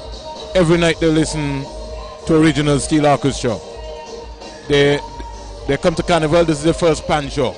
But for them, they're just listening to original Steel Orchestra every night. That's all they've been hearing. And they've been here for 2 weeks in the build-up. So that has brought them here because that's all they've been hearing. They've been hearing original Steel Orchestra. I listened to you giving the history of way back when before we had brass band and before we had anything else, steel band was the only thing in the communities. And that is what resonated throughout the entire communities. Correct. Yeah. Times have changed. Simply now you realize now that anybody can knock up anything now. All the young people are into more or less a jam band sort of stuff there. They got a reading box and they organize themselves and they keep coming. Vernon, can I just interject there? Yeah. I agree with you. However, times have changed, not only in Antigua, but other countries as well. But while time has changed, there was leadership who's going to ensure that part of your culture does not fall to the wayside. And a strong cultural nation is a strong people. It's a strong nation. But Bobby, what is Antigua's culture? Well, that's the problem I'm saying. None of us can really define it.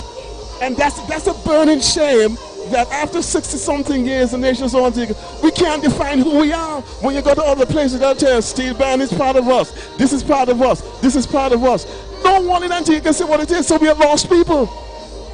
And if we have a lost people, you have a lost nation. So why steel band is part of the community, if steel band is part of each community, then it deserves to be on a higher plane in our country. Because if it galvanizes the community, bring nations together, bring families together, part of the nation is all these various communities. And if we are allowing those communities, one of the major glues that keep them together, to be diluted, then someone is not leading. We are people who are lost then.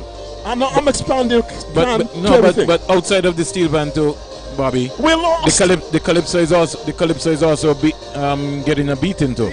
And that's the problem. If all these major elements in our society that are part of our culture are getting a beatings, why are they getting beatings? We should be embarrassed to say that. So let me reiterate the point again. That's a shame. As a former assistant director of culture, as a person who writes and studies the economy of Carnival, so I'm not pulling out of the hat, that with an allocation of $4 million, and that there are only about 4 major pillars of Carnival, and one of the major pillars is steel band competition, and we don't have steel band events all year round. The main event that we have for steel band in the revival of steel band is the Panorama. So first, let's understand that it's being declared by the Minister of Culture in Parliament. Allocation was 3 something last year, 4 million. One of the major pillars of our carnival is the Panorama. We have 8 bands. In it is the revival. In the same carnival event, we're having a show in which we bring in international artists. And not only the Pan is underfunded to the point where they, 2 months ago, and I know the same, 3, 4 of the bands were uncertain because of lack of basic funding. A month ago, over $4 million budget. The mask makers for 6 years were owed $158,000. But within a 2 months period, you need 3 artists to come in from overseas. And you find $400,000. The mask makers, 5 mask band was owed $158,000 over 6 years.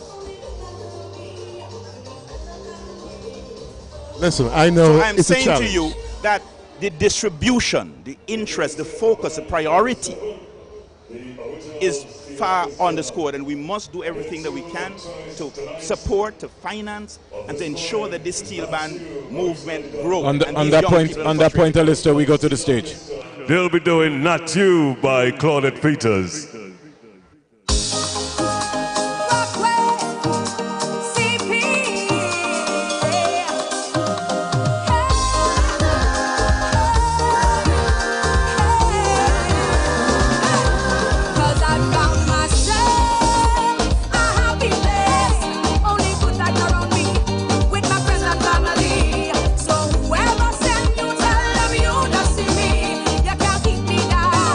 You can't break my joy.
It's now time for band number 7. We're talking about the original Steel Orchestra.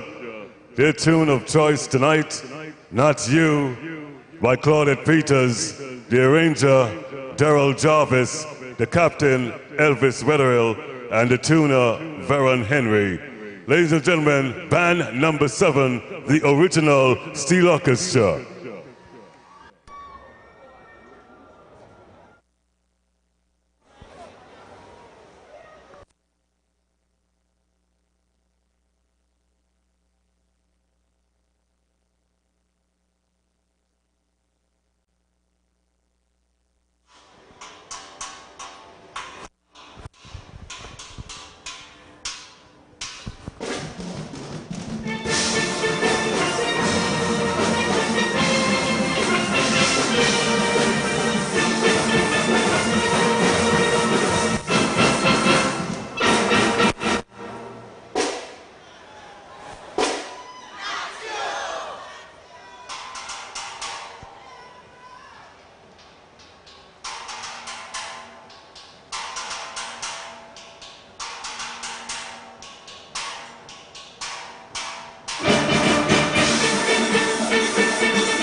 Have it, folks.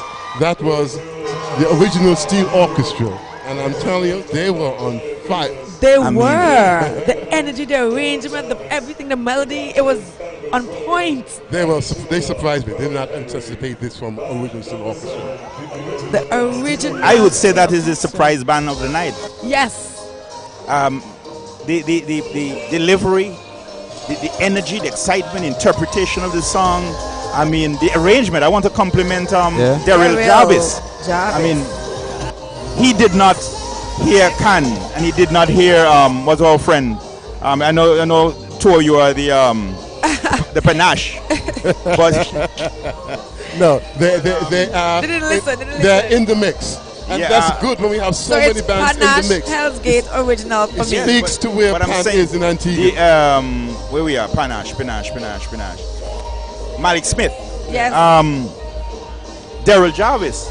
He was not worried about Malik or Khan. No. He came here to say, I am as good as you guys. He ate and left no crumbs. And the Panis, the band, they delivered. I mean, the energy, the confidence. Yes. I mean, I'm really impressed with the delivery. And they went back to tempo, and they were good. They were really good. I love the arrangement. I love the arrangement. And while some individuals were questioning the tempo, I think they did it intentionally because Panorama Finals is fire, is heat.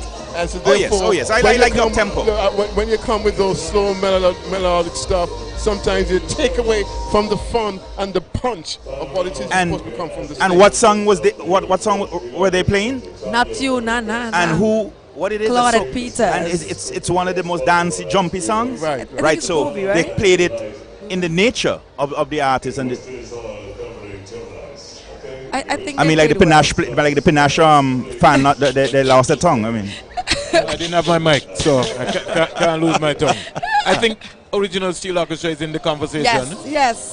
But my three still, and I'm on record saying this: Panache, Hell's Gate, and now original Steel Orchestra have come into the conversation. So the Panache fans are getting a little concerned. Not concerned. Panache is I've said that, and I will say that again after we would have heard.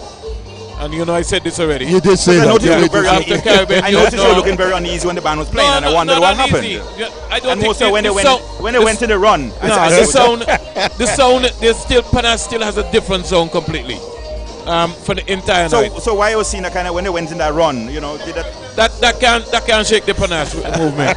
Panache, Caribbean Union Bank, as we would say, Hell's Gate. And original Steel Orchestra have now come into the conversation now. Where you have to say that they've really stepped up ahead of everybody else. They've been the dark horse, and I will give them the second place. I really don't see, and I might be wrong, Bobby, Alistair and Cherise, I really don't see West Indies Oil Company really maybe challenging. But we'll wait and see in terms of what's happening. But that's my top three. That's my alma mater. I don't care if it's your alma mater. I give you my top three. Yeah, that's true. So let me hear what they come with.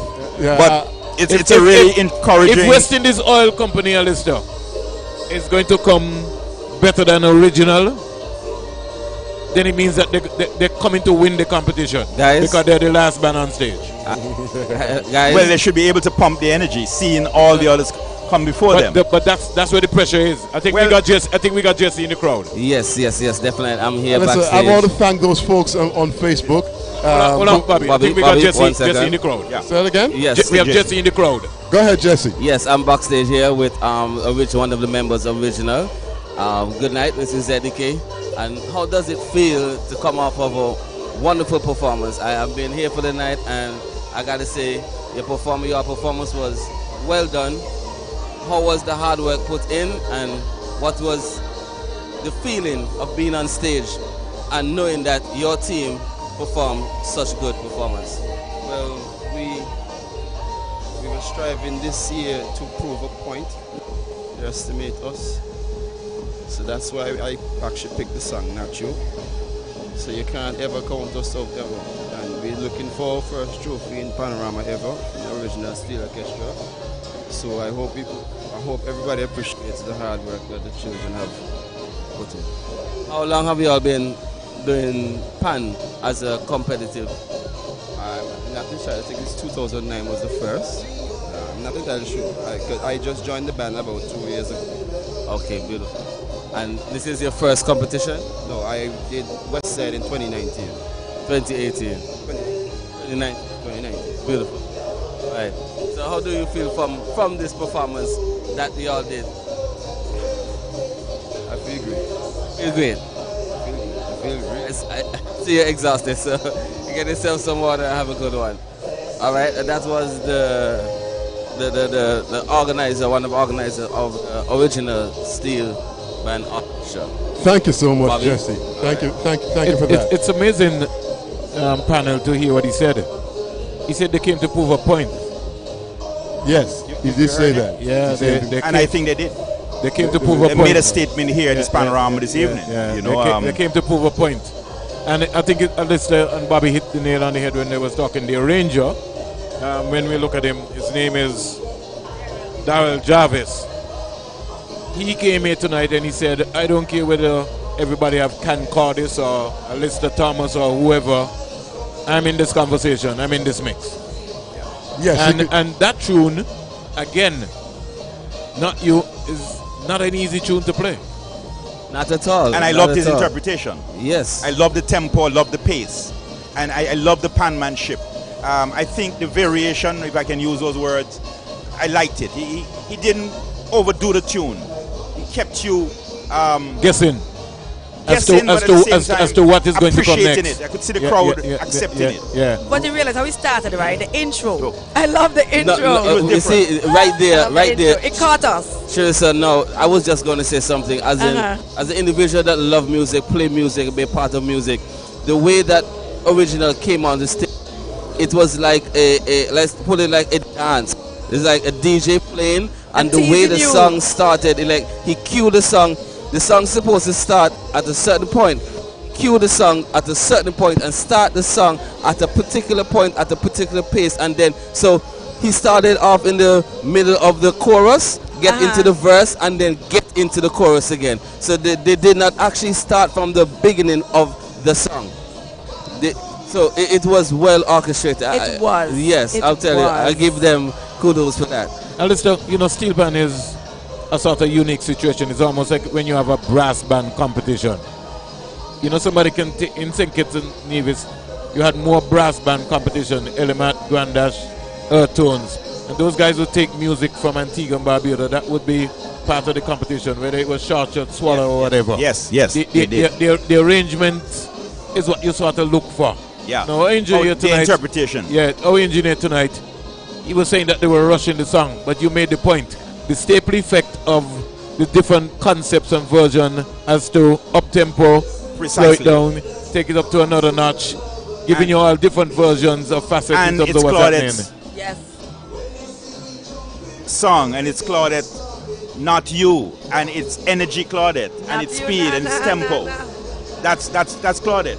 So even the interpretation, he brought Claudette's Not You to life in the rhythm and the pace that he used.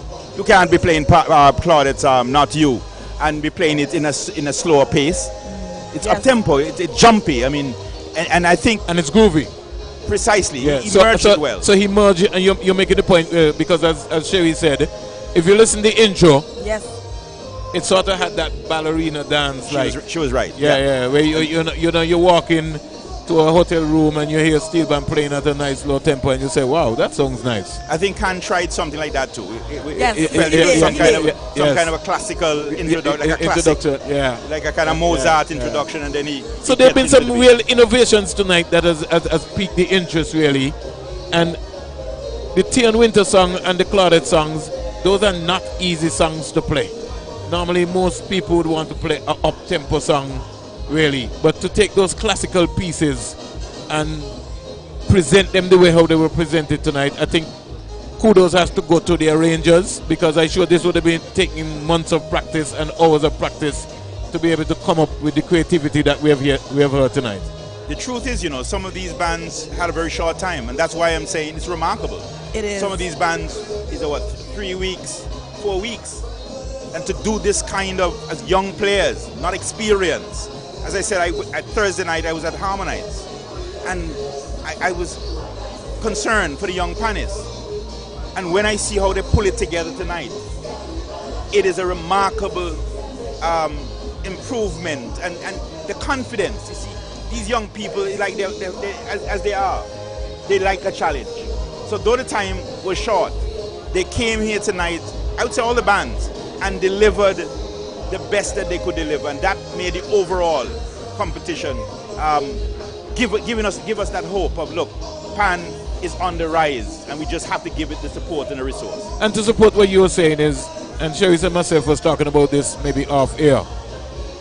What happens now after Carnival? Because we're in August. So the real next major event would be Independence. Independence, the school panorama. The school. That's where the schools will get involved in the panorama. School panorama competition in Independence. In Independence. But with all of the basketball courts in the respective communities, maybe, as you rightly said, we can have square offs. Something that would build the interest quarterly. Because it's not as easy all the time financially to be able to have people moving around. But if you have square off in the respective communities and you promote it and you say, well, listen, we're going to Villa and we're going to have zona. Yeah. But the Independence of the Junior Panorama is also. And you have to give, in addition to that, you have to give Geminites, Moods of Pan, a great deal of credit. With their 3-a-side, 5-a-side, okay, it also contributes to the revival because it gives another dimension. It's not a full orchestra, but any area that you can highlight Pan. So a 5-a-side, and you have a 5-a-side competition. So we have to give Geminites overall putting on one of the best Pan fiestas anywhere, but at the same time making a provision for Pan revival with a 5-a-side. I think they now have another 20 or something like that.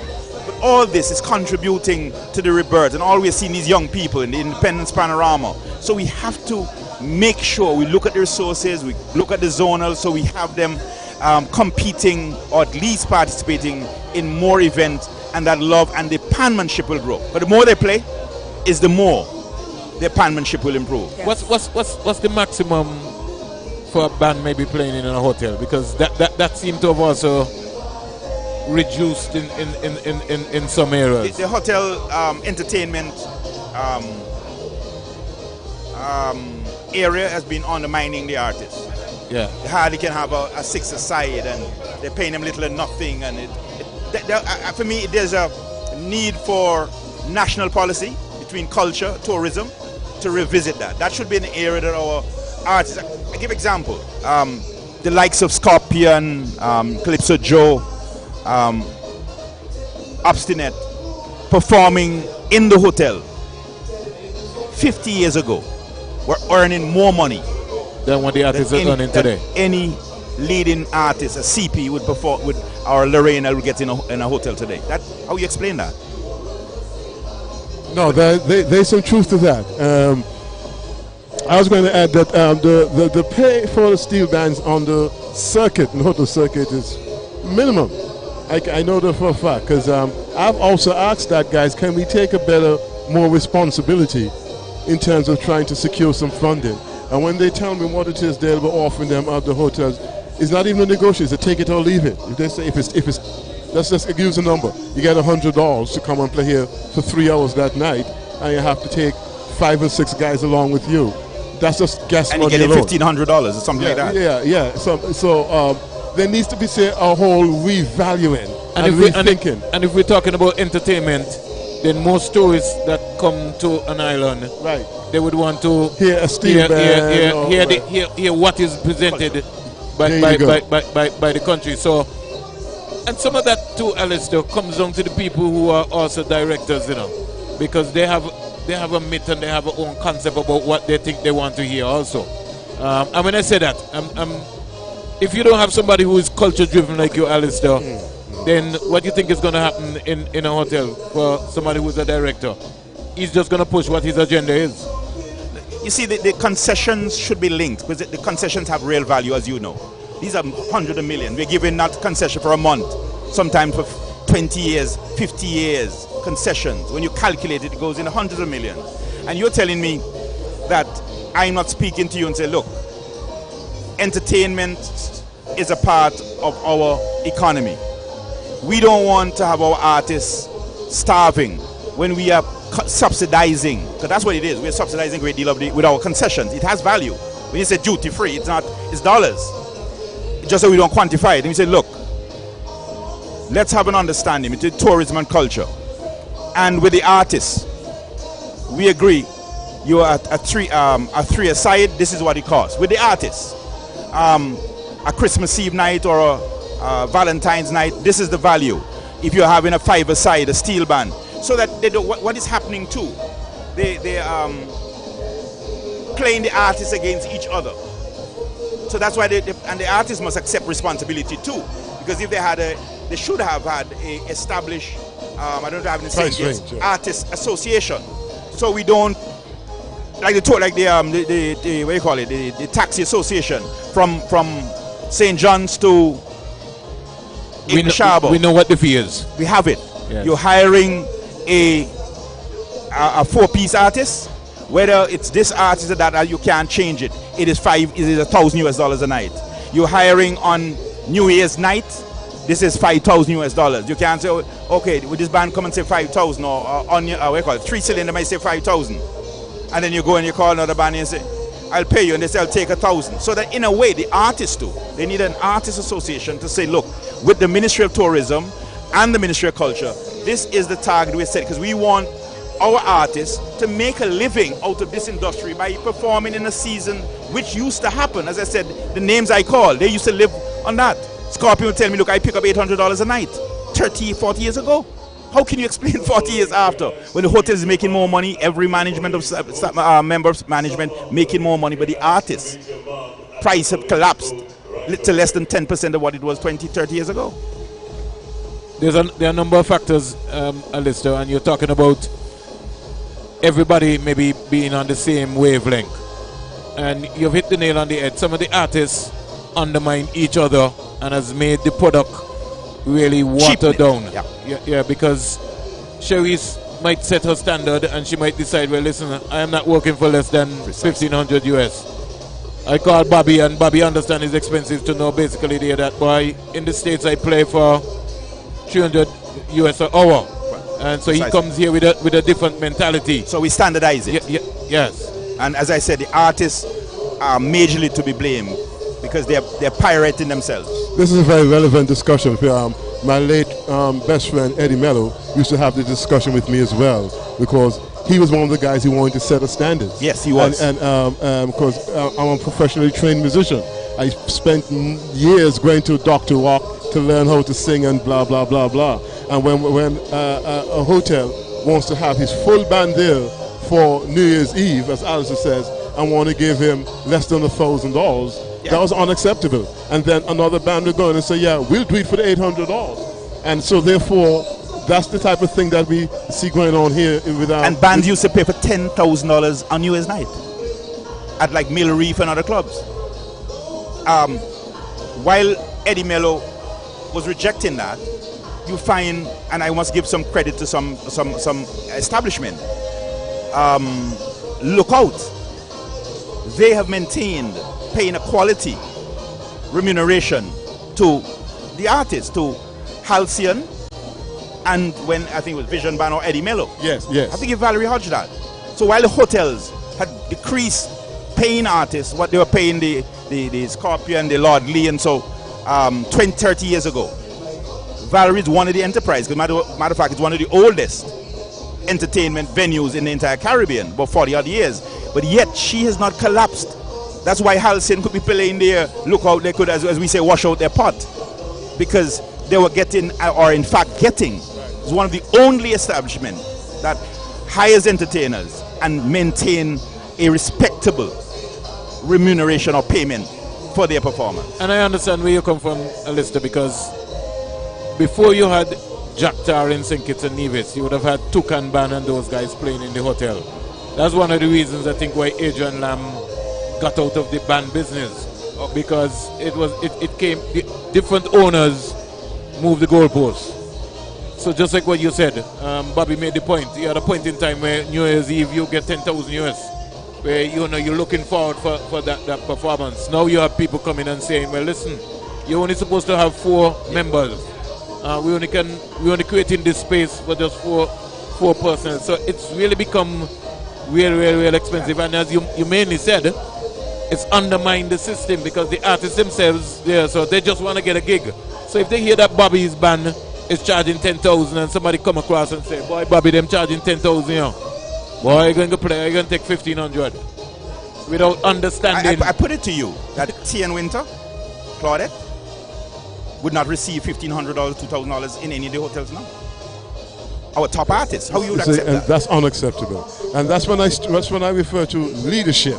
Someone has to be on front, coordinating this whole thing. Good things just don't come because it happens. Someone has to be a driving force or some entity to say, we're going to have a different perspective, a different look of how all this stuff come together. Because one of the things that dismays me, seems like there's only a 10, and again, I don't know for a fact, I'm just speaking from the peripheral view of it. It seems like if this all happens every carnival for the past 20 years that I've been involved with these guys, is that when carnival comes around, there's a mad scramble for them to get their stuff together, and it's like if they're on their own. I recall, I just know that I won't get specific. I just know certain bands here have approached authority about getting a band house, and the land is public land, and to this day they don't have the band house. And I can't understand how you can be an institution within the community for the past 30 years and no one sees the relevance of just giving you a location that you can host, just store your pants. And we are about advancing our people, supporting our culture. And those are the basic foundations that folks need to have. It's like a basic needs. And when those in authority turn a blind onto it, I tend to get very defensive about those things. That's unconscionable. And that's when Vernon asks the question, says, it's not only Pan, it's Calypso as well. And I says, that's the point. Someone has to be minding the shop. Someone has to be taking care of this business. Those other folks just didn't grow because it's just magic. It's not osmosis. There's a plan set out, a long-term and a short-term plan, a short-term funding to grow, because you're not just growing the specific art form, you're growing your country, because your country sits on culture. And I know, let me just go quickly here, because I know some folks on Facebook are taking a little bit different sides of it, and we're not trying to be political. It's just something that just came up out of the support of our culture and carnival. We applaud everyone who are here, everyone for doing the very best that they can, but we need to take it a little bit more serious if we tend to see the continued growth and development. And I would just add Trinidad. Hold on, let's go on stage and then we can come back quickly. Okay, great. Numerous times. The band claims among its many accomplishments the revitalization of Pan in Antigua at the turn of the century with its Geminite School of Pan. Geminites are also the organizers of the annual Geminites Moods of Pan Festival, which is the longest running festival in Antigua and Barbuda, second only to Carnival. The Gemini says that their many accomplishments would not have been possible without the support of the West Indies Oil Company, who has been sponsoring the band for the past 41 years. We wish to thank tonight WEOC CEO Gregory Georges and his team for their faith in the band and their rock-solid support. In preparing for this year's Panorama, the band also received a helping hand from Prime Minister the Honorable Gaston Brown, H&R Enterprises. Special thanks to Randy Baltimore, the Juice Lady, and Burstfield Martin of Brownie's Bakery. Tonight, Geminites dedicate its performance to longtime tuner, Mr. Bertram Kellman, as they have the honor of being the only band in the world with pans made exclusively by this master builder.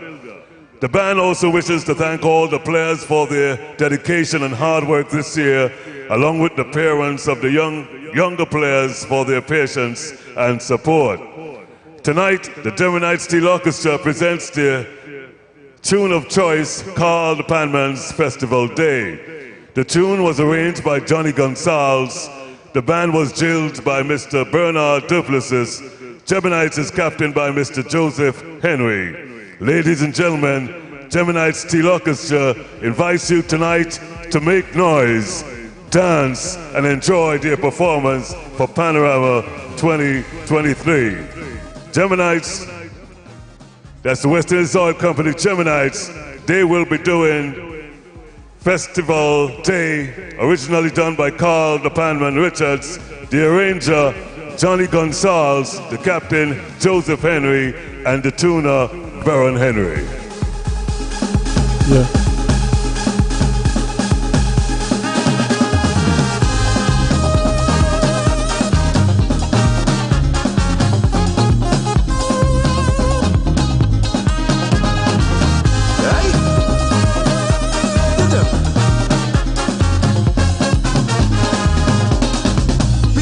Carnival, go be real bacchanal. Festival time in my country. I can't wait for Juve to jump and break away. I'm feeling the heat already. This whole week I working. This is time for jamming. Time to open the gate. No time to hesitate. In the rain or sunshine, I have enough time. I make up my mind and leave all the troubles behind. Festival Day, I just want to jump up, I just want to free up and jam in a band. Festival Day, I jam until last time, no I'm not turning back, I'm having a time. I think we can come back in. In fact, okay, we have to go back on stage. This Oil Company Geminites, their tune of choice, Festival Day, originally done by Carl the Panman Richards, the arranger Joseph Gonsalves, captain Joseph Henry, tuner Baron Henry. Ladies and gentlemen, band number 8, Western Oil Company Geminites, doing Festival Day by Carl the Panman Richards. Put your hands together for Geminites.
Gemini. Well, folks, when you guys speak, my mic isn't working.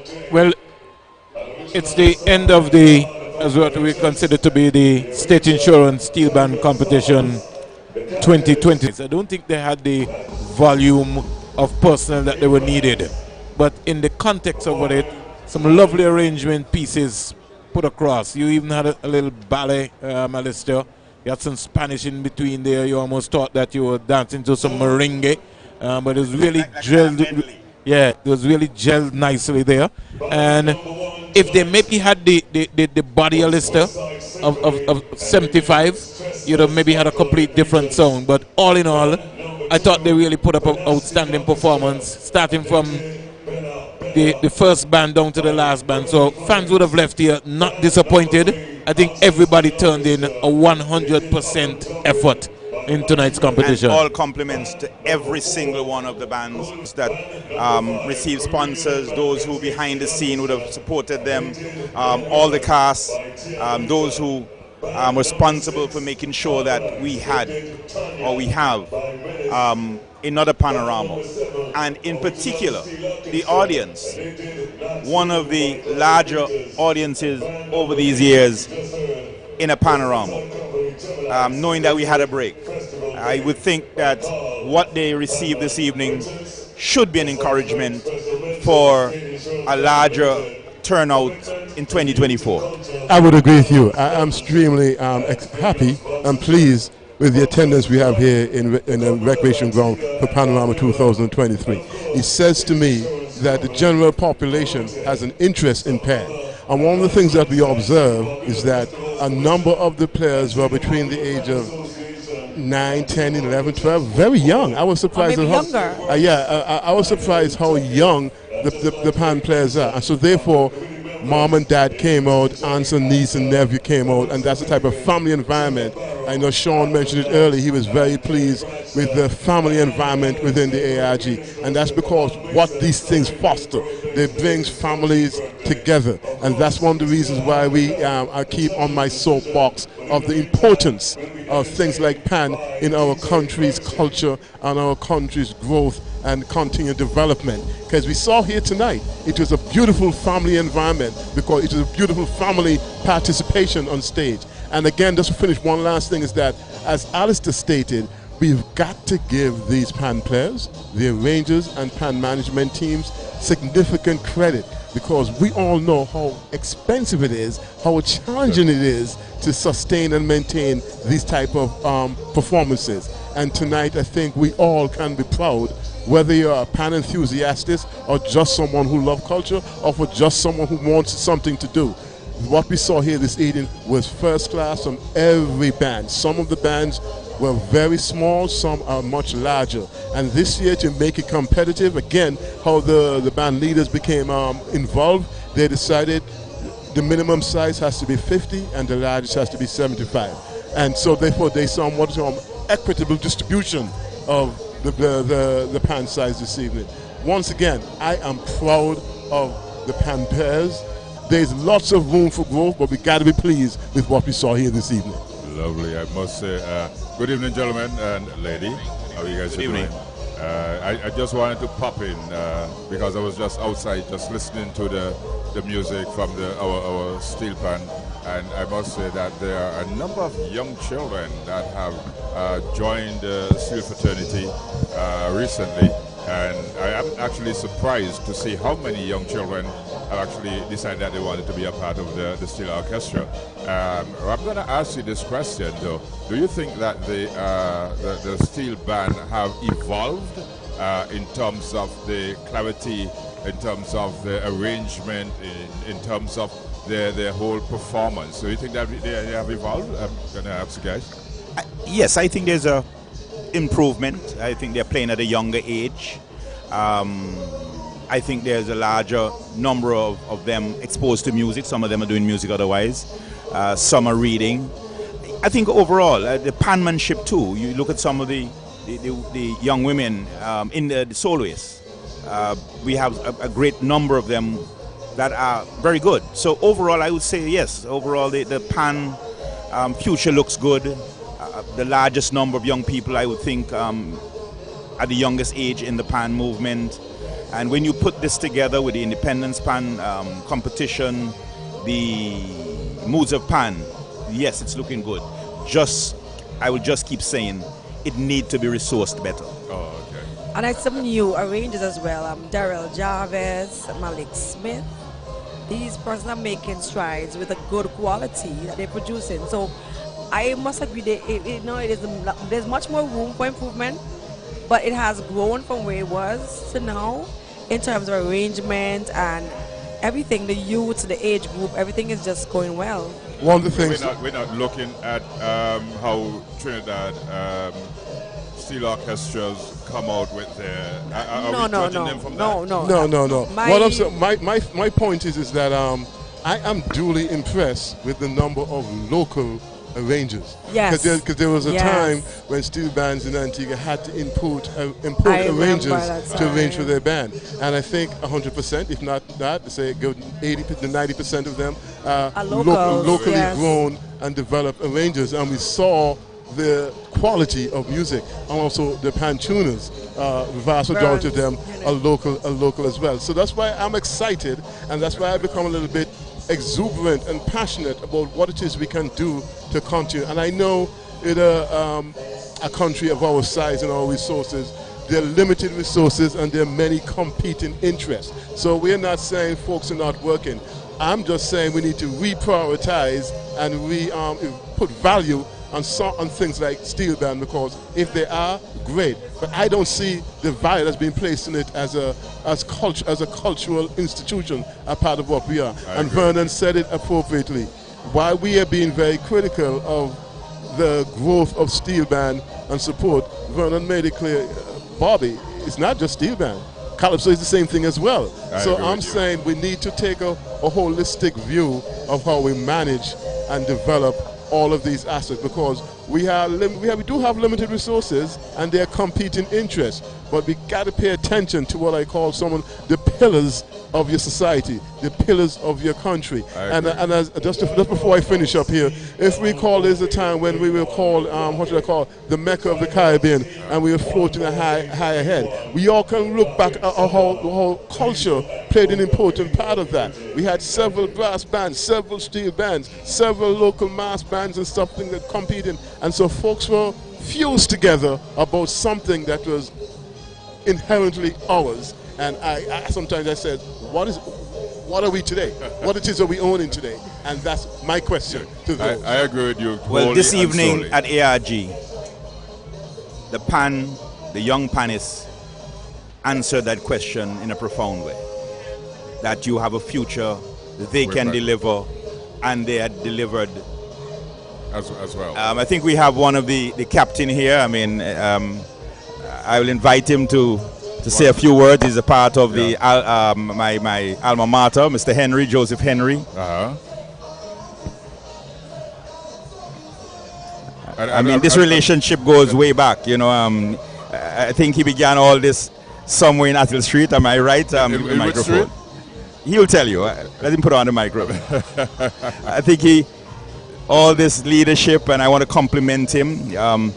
He and his team has pioneered, in a way, one of the first Caribbean international pan festival, Moods of Pan.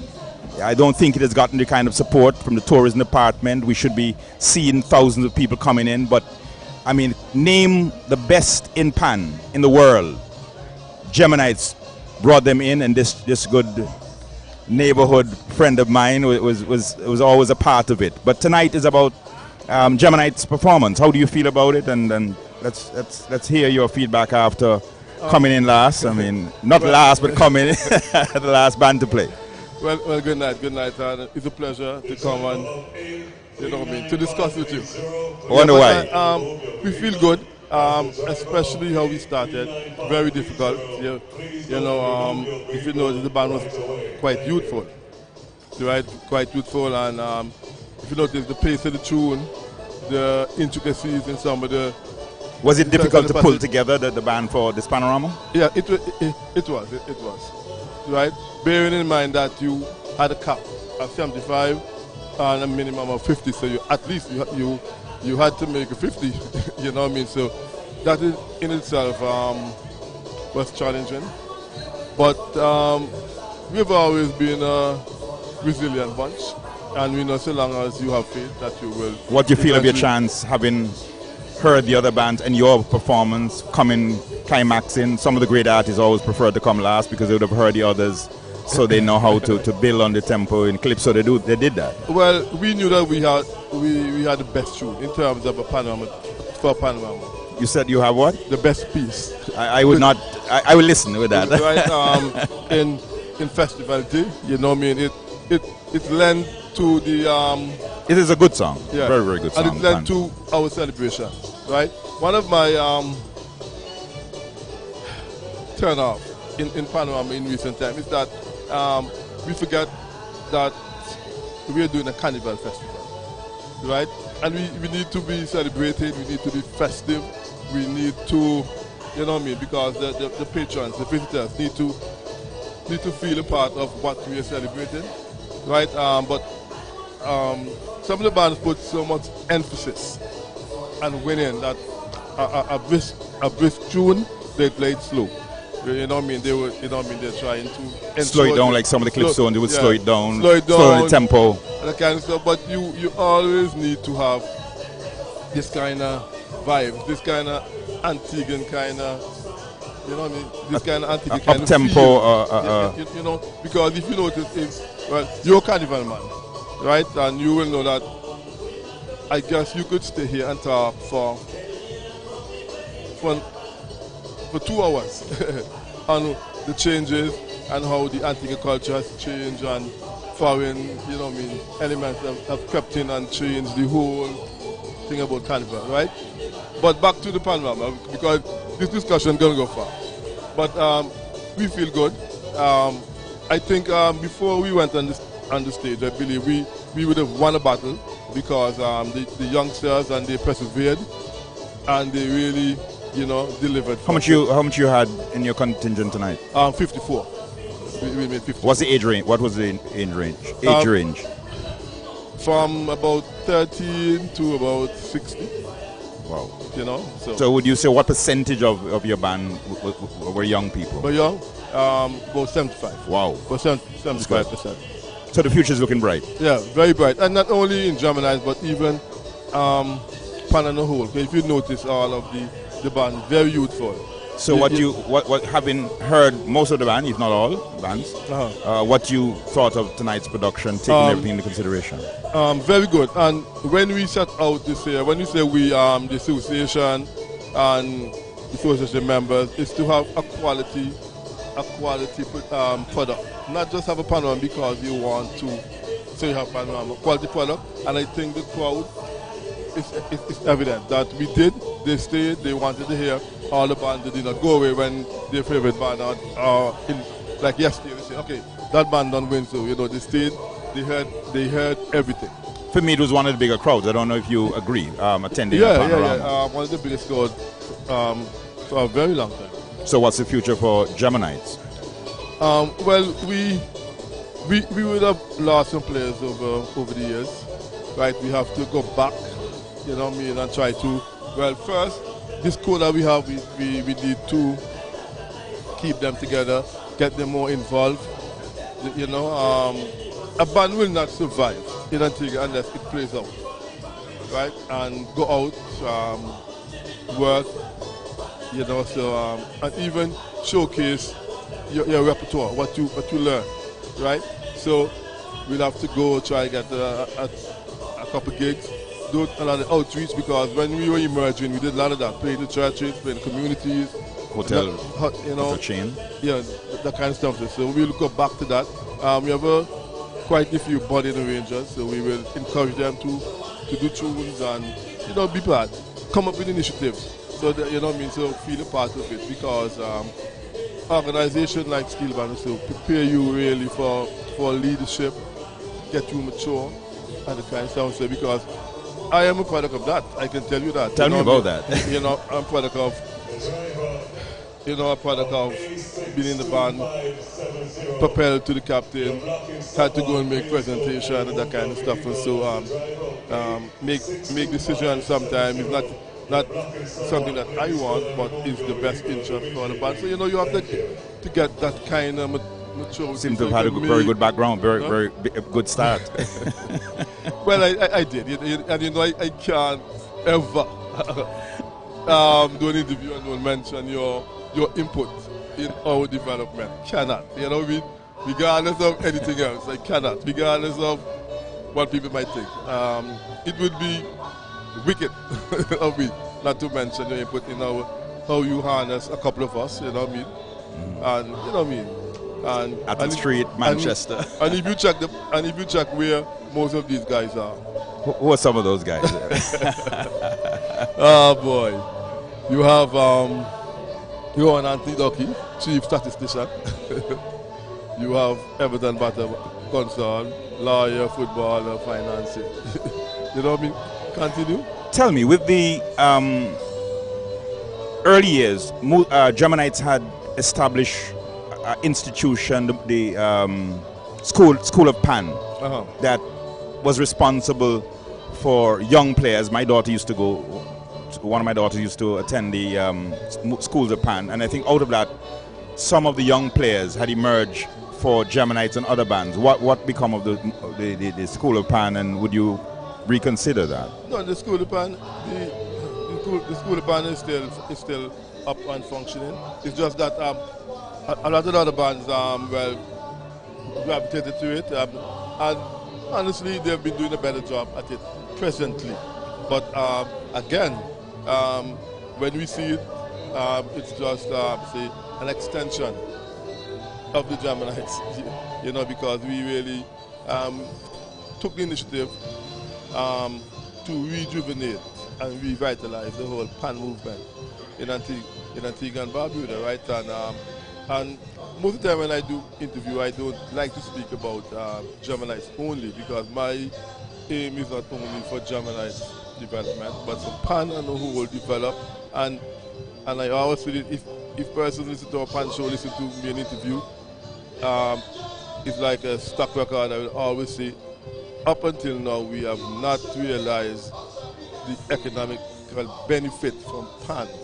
Right? We are too caught up in this segregation, this petty band politics, and the kind of stuff. But tonight is black and white, yes. But after today, tonight we're supposed to go and we can see how we can better develop our bands, have souvenirs of bands, and so people should be leaving the shows with Pan paraphernalia, from all these bands. Maybe a recording. Especially the visitors. The visitors. T-shirt, hats, bags and water bottles and so forth. And we are yet to realize these things, because I always say we bring a lot of things from Trinidad, a lot of things from Trinidad, but it's like we bring the worst things. You know what I mean? Explain that. We bring the things that don't benefit us in terms of, because after a carnival in Trinidad, you hear the kind of economic spin-off, how it trickles down to to the common man, and we had it one time, but in recent time we don't have it with other things. Well, I wanted. Sorry, go ahead. I just come in. He was going down the road there, Alistair, and I know you talked about the economic situation concerning steel pan. I don't want to labor the point, but I just want to get an in-depth analysis in terms of how expensive pan is. Yeah, so I want him to kind of just give me a cost factor. Per band. Yeah. Okay, let me. You don't have to give me an accurate figure, but Bobby had raised a point tonight where Bobby was saying the cost of a tenor pan. Tenor pan prices varies, right?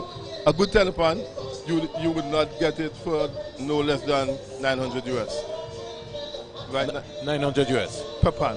Per pan. And that is the single one. Yes. Right?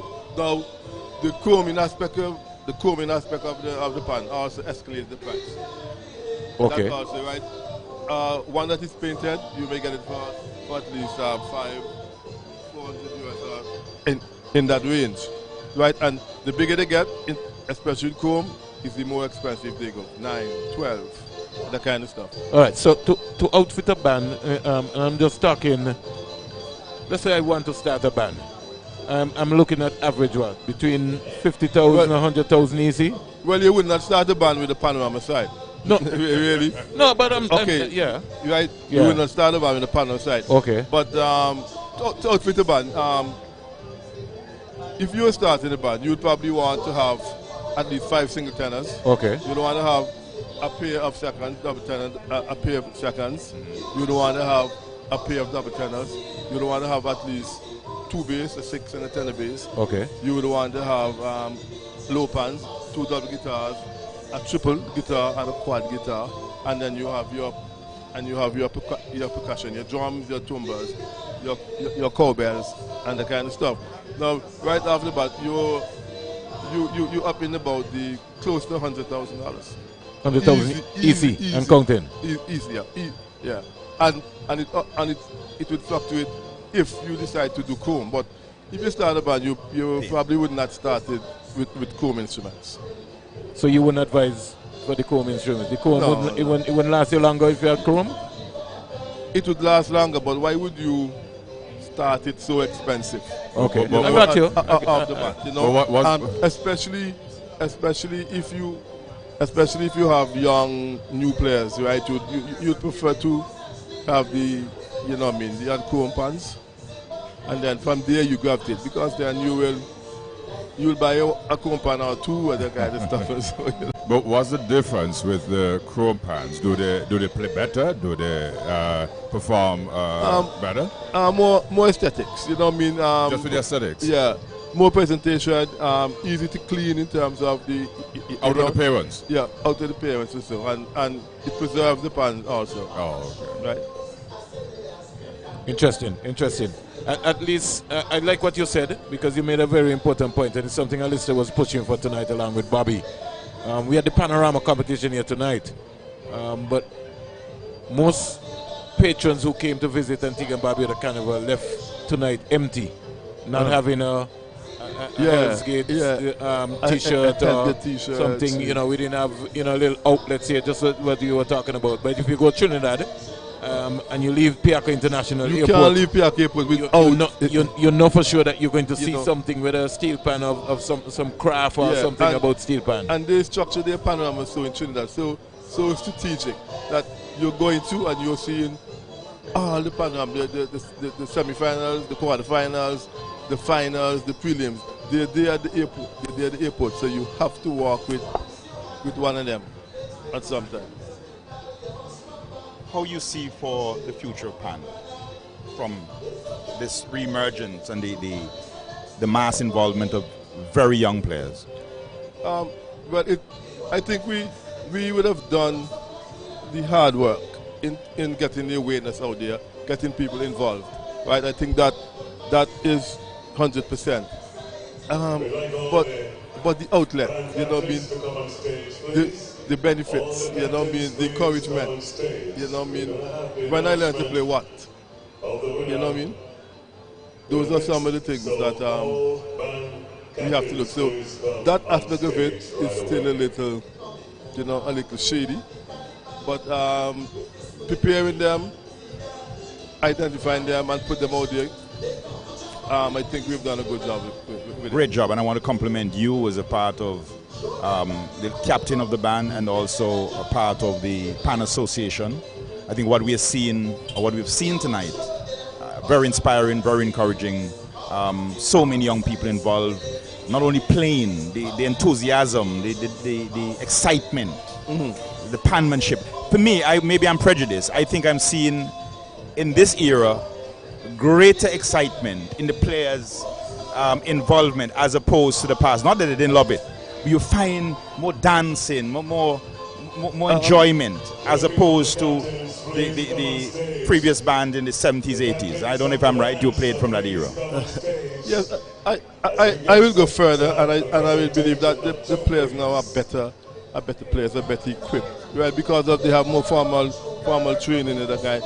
Formal training are more encouraging, and they don't have to fight the discrimination right now, because the way have been paved.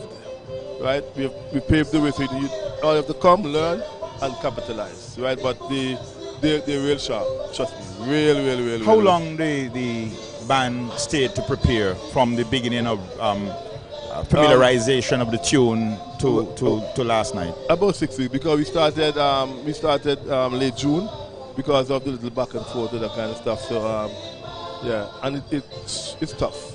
It was tough. Captain, I would like to thank you for spending so much time with us. Not a and problem. Congratulate you. I hear that they're calling for the captain It's all right. to come. Someone should take a place over there. I don't have to go as a captain. I would have done my work against somebody, but they know he's the captain. I would say what they used to credit James Brown for, the hardest working man in show business. I would say you're one of the hardest working and most dedicated member of the Pan fraternity, spread across the generation, and the love, the commitment. I think you've played with other members a great role in this revival, and I want to personally congratulate you on all the other people who have been part of this revival and were in fact committed to see Pan see its rebirth. I think we have seen it and seen it this evening. Captain, yes, thank you. Okay, let me go then. Yeah, thanks very much, Jowato. That's Jowato Henry, Joseph Henry, Captain. All right, and thank you for having. It's my pleasure and honor. I'm proud. Okay, no problem. So let me go and join them. Yes, sir. Thanks again.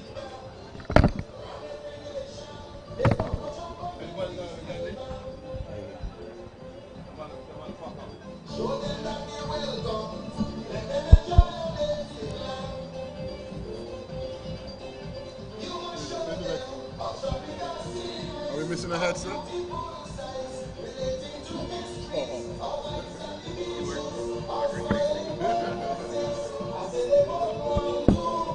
Good evening to representatives, Ebonites and Harmonites.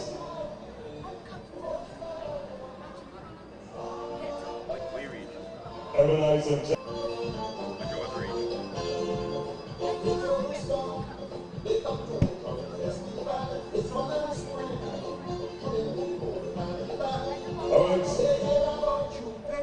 I'd like to call Javier Nicholas. She is the CEO of Stadium Service.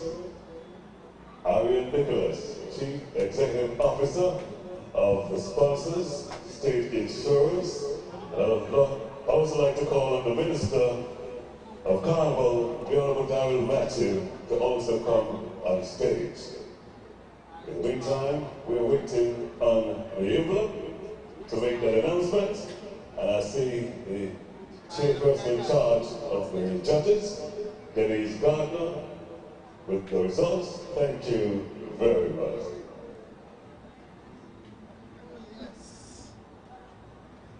All right, okay.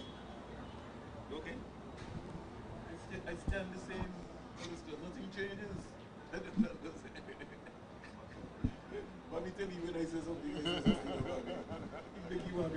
We're going to start with second runner-up. Second runner-up, Panache Steel Orchestra. Second runner-up, Panache Steel Orchestra. And I see the Deputy Chairman and Mr. Michael Freeland making the presentation. Second runner-up, Panache Steel Orchestra.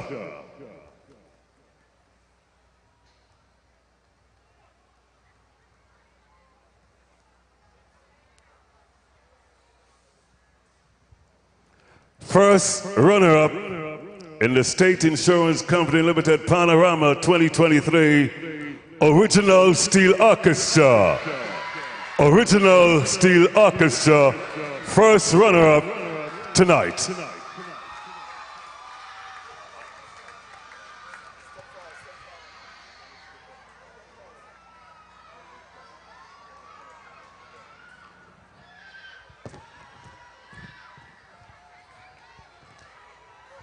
Ladies and gentlemen, the moment you have been waiting for, the 2023 Panorama champions, Caribbean Union Bank, Hell's Gate, Antigua, the 2023 Panorama champions, Hell's Gate Steel Orchestra. Put your hands together for Hell's Gate Steel Orchestra, the 2023 Panorama champion. Well, there you have it, folks.